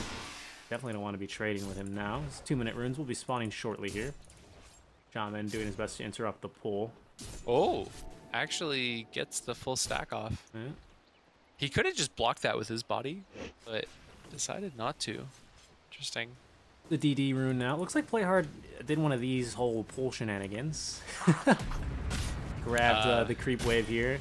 I'm not really sure if he cares that much as we miss a kill. Bottom lane, this time it's going to be A-Bag finding the kill there. Undying, also falling quite low under the tower. He will die too. Looks like that's going to be all for now. A whole lot of damage getting done, and you can actually see BFL Skewer obviously empowering himself, but also giving the buff to his ally here for going to be hitting for well over 80 damage before reductions. Not mess around there. I mean, he hits hard, but there's still an anti-mage. There is. Look at that damage, though. In top lane now, Centaur coming back into the lane. Gonna be training Courier? Oh man, he's lucky that Courier didn't die. Like the Shackle's getting down. They're gonna kill Facehugger mid. Look at that. I expected to kill bottom after I heard Shackles, but instead it will be mid lane. And there, that is a strat. That is a mind game, ladies and gentlemen. And this is just a bloodbath all over. Scottylicious will go down. That's a big double kill for them in the bottom lane. Yeah, Really hard to trade against these guys. guys. He doesn't actually have any points in Toxin. This is crazy to me. How do you not have a point Nether Toxin yet? I mean, he's still got a solo kill on the Huskar without it. So I mean, what do I know? Here they go again. Looks like we're happy as well as play hard, just constantly pulling the creep wave between the tier 1s and the tier 2s here. Trying to keep that Minus space alive. 12 strength on Centaur. Yep, 627. Almost has that. Now Rubik has more HP than him. Always a hard sight to see. Gonna need a whole lot. Oh, and he cancels his healing self too. He's actually very low here. I'm dying up to 1k HP. Gets another one off there. There's gonna be the stomp. 627 back again onto the Centaur. Minus 16. His stacks are running out. Yeah, he's gonna. Oh! Oh, he's got it. But play hard secures the last hit there. So the way that works, much like in reverse, if you recall in the draft, we were talking about how health gained isn't technically healing. You just lose your HP as Undying. It's very scary. If you're below something like 20% HP, I forget the exact calculation, and you have like a certain amount of stacks, stolen strength, you will go down to 1 HP. So it can be terrifying, honestly. Magic is an abomination. Winter Riven's gonna get stomped here by the Centaur. They've been doing a really good job on this Rubik Centaur to pressure the Undying whenever the stacks are running low. They keep an eye on their debuff, and they start going right when those are going to run low. So he loses those trades. And Huskar's jungling at level 4. I know. I was about to point that out. A little bit of an engagement bottom. Shaman will get 2 runes. Neon will get 2 up there by play hard, so they'll split the 5-minute runes even. Yeah, I was gonna say, what happened here? Is this just Viper things? You're just gonna lose that lane? This is just Viper things, man. Like, and ordinarily this would be like one of those things where it's like, oh, like, yeah, you're winning mid, but you're probably gonna lose the game. But not only do you counter their mid, but you also counter their carry, and you have an anti-mage. Like, very good niche pick. Sometimes. Oh, might get in trouble here. The Wyvern is in a bit here. That's weird. Does Skewer pull you? Does Shockwave pull you in now? What was that? It felt like. Shockwave's pulled you in since like 7.2 something. What? Dire's middle tower is under attack. Okay, today. Holy cow! What? Today you were learning a lot, my friend. Today I'm learning a lot. We never see. I feel like I never see Magnus anymore. And we're not seeing much longer here in this bottom lane if the tower has anything to say about it. He's breaking vision, though. Has skewer in 1 more second. He's going to be able to dash at this AM super effectively. Doesn't have the blink either. So BFL getting that kill scot-free. Oh, man, this Undying Top, yeah, for so Undying. long. He got like 4 soul off. Dire's top tower is under attack. He is really low, though. She is. 2 levels on the Fade Bolt. She's going to jump to the creep here, running around. It's going to be the Centaur. Can they body block her? Undying is coming back. Jump 3 right back in there. No levels on the double edge left, but this is either Adeng here now, trying to secure this kill on the Undying, who just TP'd back to lane. They're letting him go nowhere. He's not even attacking him. He says, where are you going? You're not going over here. I don't think so. There's going to be the stick charges for another hoof stomp, and Rappy, very happy, securing the kills. And here come the tips. They're coming out in this game number 3 here. Yeah, I'm taking a look here. They're trying to make a play here onto the Viper. Let's see if they can get it. It looked like he was channeling the ult here. Now he's going to get the chance to throw it out. Here comes Play Hard, doing some good work as well. Shaman can't trade if he can't attack very quickly, and I thought Rubik was going to try and find that kill there. Man, this Rubik is going nuts, though. 4-0-3 Yeah, he at is. 7 minutes. Yeah, he is. Dire's top tower That's my boy. has fallen. That's actual insanity. Thou art denied. I You almost always just be want to be on careful. Rubik Cam for the rest of it. Like, I This just want to AM watch is Rubik. almost level 6 here, and he's about 0 mana. It's not going to do a whole lot of damage. She gets level 6 beforehand. Has a soul ring too, but obviously that removes your health as well. Dire's So middle tower Yeah. is under attack. If Rubik comes bottom, you can probably get that kill. He's got an urn already, by the way. it's pretty incredible. It's a very good start. Yeah. Like this early game is going about as well as it possibly could for Neon. I agree here, and they're going to make a play onto the mid lane here. In comes Mark. There's going to be the lift, bringing him back towards the team. It's going to be less damage, less attack speed, and that is a very unhappy Huskar. There's going to be that Nether Toxin, or Yeah. it is Nether Toxin, right? Yeah. That's such a short cooldown. And Viper's going to find a DD rune here, so tower likely going to die here. Mid tower, that is. White Mon's just doing such a great job, just being annoying. Sure, he's 0-4-0, but yeah, I don't know if that's actually all that good. But you know, he's kept them busy top lane, which hasn't really allowed for any rotation smid. Shaman's tried his best here. He's going to try and keep the creep off the tower here, but he might be in some trouble. Play Hard once again coming from behind, likely to set up on another assist here. Even using the urn charge, it's only 8 minutes. Upgraded boots and an urn. There's going to be a stampede, looking like they're going to be trying to find a kill onto the bottom lane. AM with the Mana Void, able to find BFL. And we look top as well. There's going to be a tombstone placed down. Looks like they're going to bait him a little bit farther back. Here's the Shaman here. Going to go ahead and shackle one down. It's going to be the Centaur. They don't have the Soul Rip. Wow, that's a long cooldown, level 1, to heal the tombstone. And they actually might be able to turn this. That's a level 2 Splinter Blast. Plenty of damage. Another Decay, though, is doing some good work here. There's a Logic finally coming through. I haven't seen her in some time. And Viper finally going to try and turn this here. There's PA in a lot of trouble now. Hoof Stomp to make sure that they can find this kill onto her. Down she goes. Whitemon just going to try and TP out now. Should be able to. And out he goes. My goodness, this is a bloodfest. This is the break, man. Another Here is toxin. Play Hard once again. Wait for him to skewer. Throws him right back into the waiting AM. And down goes BFL. Yep, Scotalish jumping forward is able to get it. Scales balanced. This Rubik, 4-0-6. This guy's gonna have a full Spirit Vessel soon. Yeah, he is. Just go Spirit Vessel and then they have 2 Huskar counters. Yes, they do. Like, why not?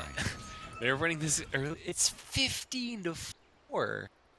Dire's top tower What is his under net worth? attack. Rubik is in the top 4 net worth. Yep, he is more farmed than anyone on this EVOS side. Ah, this is not looking good. Okay, so let's play devil's advocate for a second here. Magnus gets a 5-man RP Yes. with PA critting on every other hit. With Empower, of course. With Empower, yeah. They do that twice, and they can win this game. Yeah. It's not quite that. It's not quite that bad. No, I agree. I mean, it's a little bit hyperbole, but you're pointing out the situation they're in for sure. Yeah, like, but it is still possible, right? Like, I'm I am making a little bit of a joke about it, but it is still possible for them to come back to this game. They have very good team fight. They have decent high ground defense. The worrying thing is this Huskar. He's just... Oh, they're going to drop Tomb. There they go. White Mountain in a lot of trouble. He's going to solar himself, but down he goes. Tombstone will fall as well. They're going to be jumping now, trying to save Centaur. Actually, Centaur is the one that got off the ultimate, and he's going to land a 3-man hoof stomp now. 2 heroes fighting the break. Madness will push at least one back into the tower, but the tower is getting hit a few times. Down he goes. There's still zombies here? Oh, he stole Tombstone. Oh, man. A good spell to steal. And another really great fight. Huskar was there, and he just, I mean, he did a lot of damage, don't get me wrong, but he just died. He just gets blown up. This doesn't look at all like the Huskar from last game either. Yeah, this is what happened. This is the difference between 9th pick Huskar and 10th pick Huskar. Like, they pick at 9th, and there's still, they have to ban the Pugna, the OD, and the Viper. And unfortunately, they can only ban one. Oh, yeah.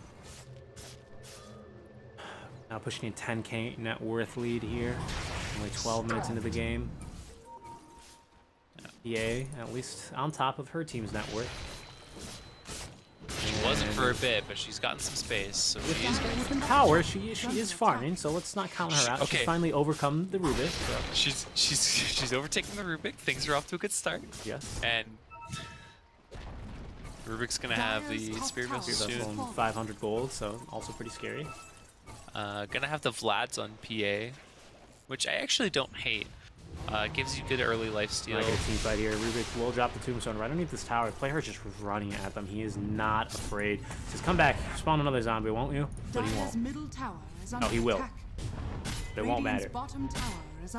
Also, they've gotten the priority that they put in this lane. You can tell. I was going on about this like an idiot in game number 2, game number 1, and maybe last series. But they've taken this tier 2 tower, and there is so much farm cut off from this team. Yeah. This Undying's level 4, by the way. Oh, that's so sad. Sorry, I mean, to be fair, it's only 13 minutes in. Like, I don't think it's the fact that Undying is super underleveled. It's just that we keep looking at the Rubik, who is 5-0 and 9, and going, wow, Rubik's so far ahead.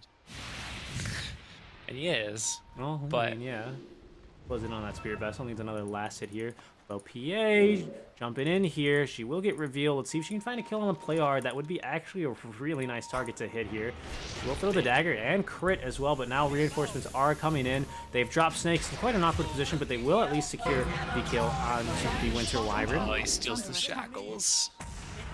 Good spell to seal. That's only level 1, but 60 damage, not bad at all. And now they find PA here. Centaur gonna go in. Gotta watch out for this RP though. They will drop the friendly Tombstone now for this side of EVOS. In they go onto her. Oh, with shackles. I thought you said. I thought you said shock. No. Yikes! Yeah, that is a very scary spell to steal. Okay. Game is certainly hard. Oh. Ooh, that's some BM.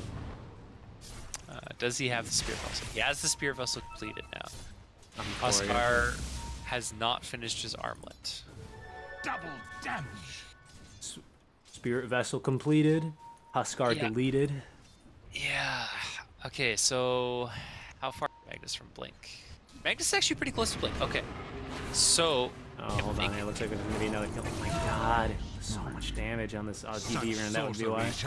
That would explain it. I was like, yeah, he's not that farmed. Alright, so Magnus needs like 400 gold for Blink. If he can get his Blink. Tis mine. And PA can get at least part of her Deso. Like if she can at least get like the Blightstone.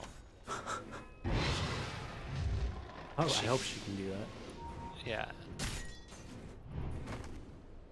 Alright, Whitemon's making good moves here. You definitely need to be getting rid of their vision. There's no other way to get back in this game. Like, that's what you got to be doing here. They might catch play hard here. He's in the middle of a few enemy heroes. You got to watch out for this Winter Curse. Careful, careful, careful. She's looking for the opportunity. Here's the AM. Going to focus this Tombstone immediately. Undying, still only level 5, so no ultimate there. They're going to get the Shaman. Viper has now moved in from the above the shrine, trying to jump into this PA. She's going to dodge out that Nether Toxin. What has he stolen? It looks like he's stolen Decay, if I'm not mistaken.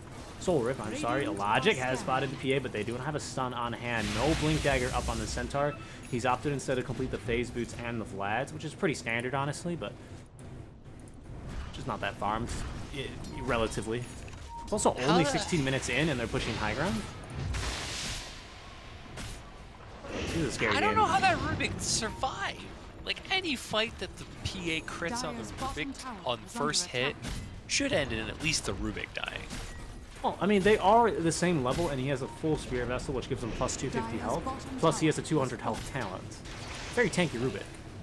It's fair. All right, here we go. Looks like this is like scenes from 50 minutes. We shouldn't be seeing this now, but this is just a well-executed drop with the 4-man RP. This is it. Forge is happening. The shocks. Oh, but there's the Winter's Curse to try and turn it. It's going to be onto the Magnus, and they're just going to go ahead and back themselves off. That was their best opportunity. And you know what? They executed, and that's what they need to do. But this is one of those things where Neon can just expend one ultimate, and, well, two, I guess, compared to the... Well, I guess it's about even. You save Barracks. You know what? I think EVOS can be happy with this. That was worth it.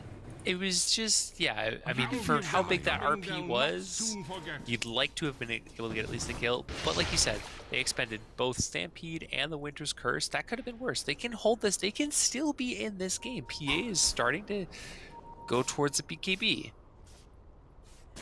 It's not over, Forge. I don't know.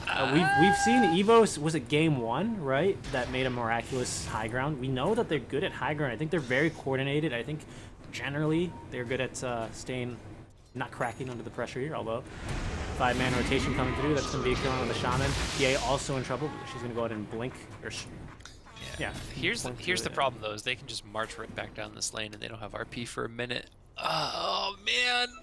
The out spam just isn't there. They just don't have any heroes to push lanes. There's the Fortify that'll get popped. Well, there's an Obs ward I thought I heard getting put down, but can't quite see it yet. Looks like bottom lane is just going to be surrendered. The other heroes are on the map trying their best to farm. 30 seconds to RP. Yeah, let's see what they can get done. I mean, it is still early. These heroes are farmed, but they're not doing, 50 minutes worth of damage. So the Barracks live for a little while longer. Centaur going to get hexed immediately, but Undying not going to get the chance to live, but at least he does get the Tombstone off. It will get stolen, however. And there's going to be a Tombstone of their own coming right back at EVOS now. Playhard running at them, getting the Huskar. There is going to be the Spirit Vessel. He's not going to be healing that much, and there's going to be a Viper Strike as well. Oh my goodness, the Stampede. They are literally just running down this Huskar. There is nothing they can do. Mark already with the tip. You know what? He had that menu up early. Scottalicious. He's not going to go down yet. It looks like they might have had a chance to get him, but there's another big 2-man RP. I don't know if they really have the damage buyback now on Facehugger. He's going in, but the Winter's Curse doing so much work. Mark not able to TP out. They will kill the Shaman at the very least. Now they will get one. It's going to be a Viper. That's a pretty big kill. 890 gold in the pocket of Facehugger. That'll be a good amount, a good head start onto one. What has he stolen? It looks like he's stolen, not life break, but instead inner fire. Now they're getting run down. They do have pretty good chase here. BFL, Blink Dagger in 9 seconds. The Skewers there as well. They really need to get a little bit more for this. They have bought back on so many heroes and used so much already. I don't think they can really catch him, though. It's maybe, I don't know if they want to be... the inner fire. Beautifully played. Oh, that's going to stop the chase. Neon only lose one. Get a buyback out. So many ultimates expended again. And honestly, this team is... They don't mind fighting. They can just go right back in, like you said. He needs that BKB on Huskar so bad. PA still about 1,000 gold away from hers. Radiant are scanning. Anti-Mage is gonna have a Scotty soon, by the way. 20k net worth lead at 20 minutes. 27-7. That should help. A lucky find. Oh man, I want to believe Seek. I really do, but I just. Every time they blow RP, Winter's Curse is just right there. Oh, yeah. So the solution to that is that you have to RP the Wyvern. But she's never standing, like, Abang has just been so crisp at this positioning. He's making sure that he's far enough away that nobody else is getting caught with him. And if he doesn't get caught, then it just doesn't matter who you RP. This is I'm sure this is very nice payback for last game. Apang playing the same hero as last game and going against the same mid, except this time just making much more of an impact. He's definitely rectified his mistakes last game. Very, very excellent play. That's really this game, dude. I don't know. I'm much in the same boat as you. still possible. I mean, they have allowed all of their ults to reset here, so they can definitely go again. They've scouted out the Roshan when I have failed to, but Scotty, like you said, coming soon. Now there's an Aegis on the AM, and you can bet your bottom dollar that they're going to be using this very aggressively coming up. That's a high ground push. Oh, it's a high ground push. They're coming down already. The problem is with Centaur ult, they can just disengage so freely, it feels like. Okay, BKB on PA. Big item. Smoked up. Done. Let's see what they can Done do. for Huskar. Gotta watch out though. Let's look at this positioning. Where is the Wyvern? Where is the Wyvern? She's all the way in the back. Nowhere to be seen. Cast range on the Winter's Curse. Not massive, but still pretty generous. Now they're going to drop the Tombstone. Looks like they're going to be going around. They're trying to find the Rubik, but look at how much damage she's staying just by standing in there now on the back line. They're trying to blow it up, but she's got 1, 2. Where's the RP? It's not there quite yet. There's going to be the Winter's Curse onto the friendly magnets. They still have the RP. Whitemon still doing good work. PA has died. However, I didn't even see her marked. She's going down to 2-man RP, but the follow-up just, it doesn't really look like it's there. Gets to meet ultra kill now for Mark, and it looks like he's proud to get. That's GG called, actually. Facehugger will call it. What? Okay, Neon just executing a perfect draft. Oh.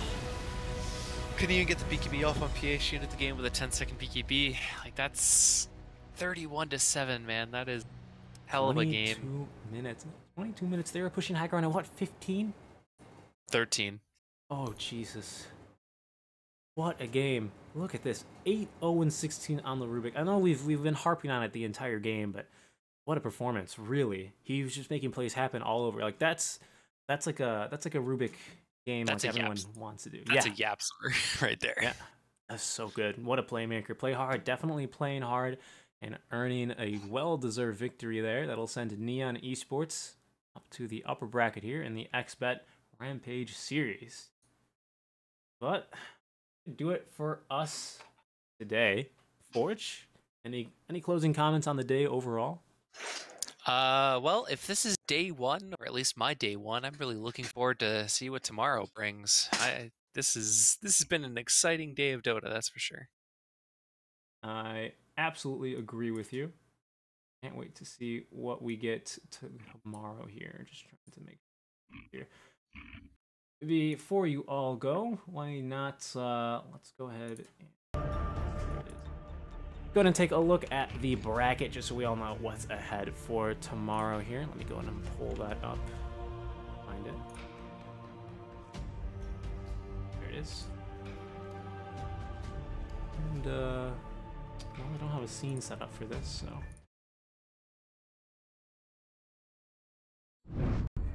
You know what? I don't have a scene set up for it, so I can just take a screenshot. It's too big, though. All right, here. Very professional. Very professional. I'm sorry. But you know what?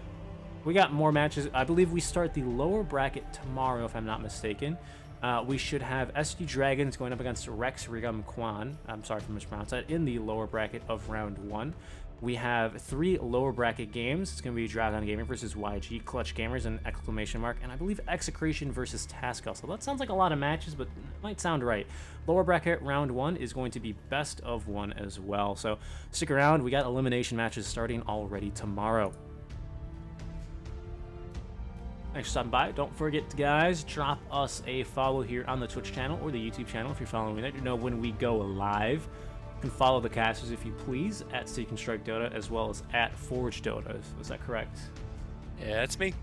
That's me. Well, guys, that's going to be it for day number 2 here of the XBet Rampage series. Number 4, I've been Seek and Strike, and joining me today, graciously, as well as tomorrow, will be Forge. Any last thoughts, Forge? It's cold in my house. It is definitely very cold.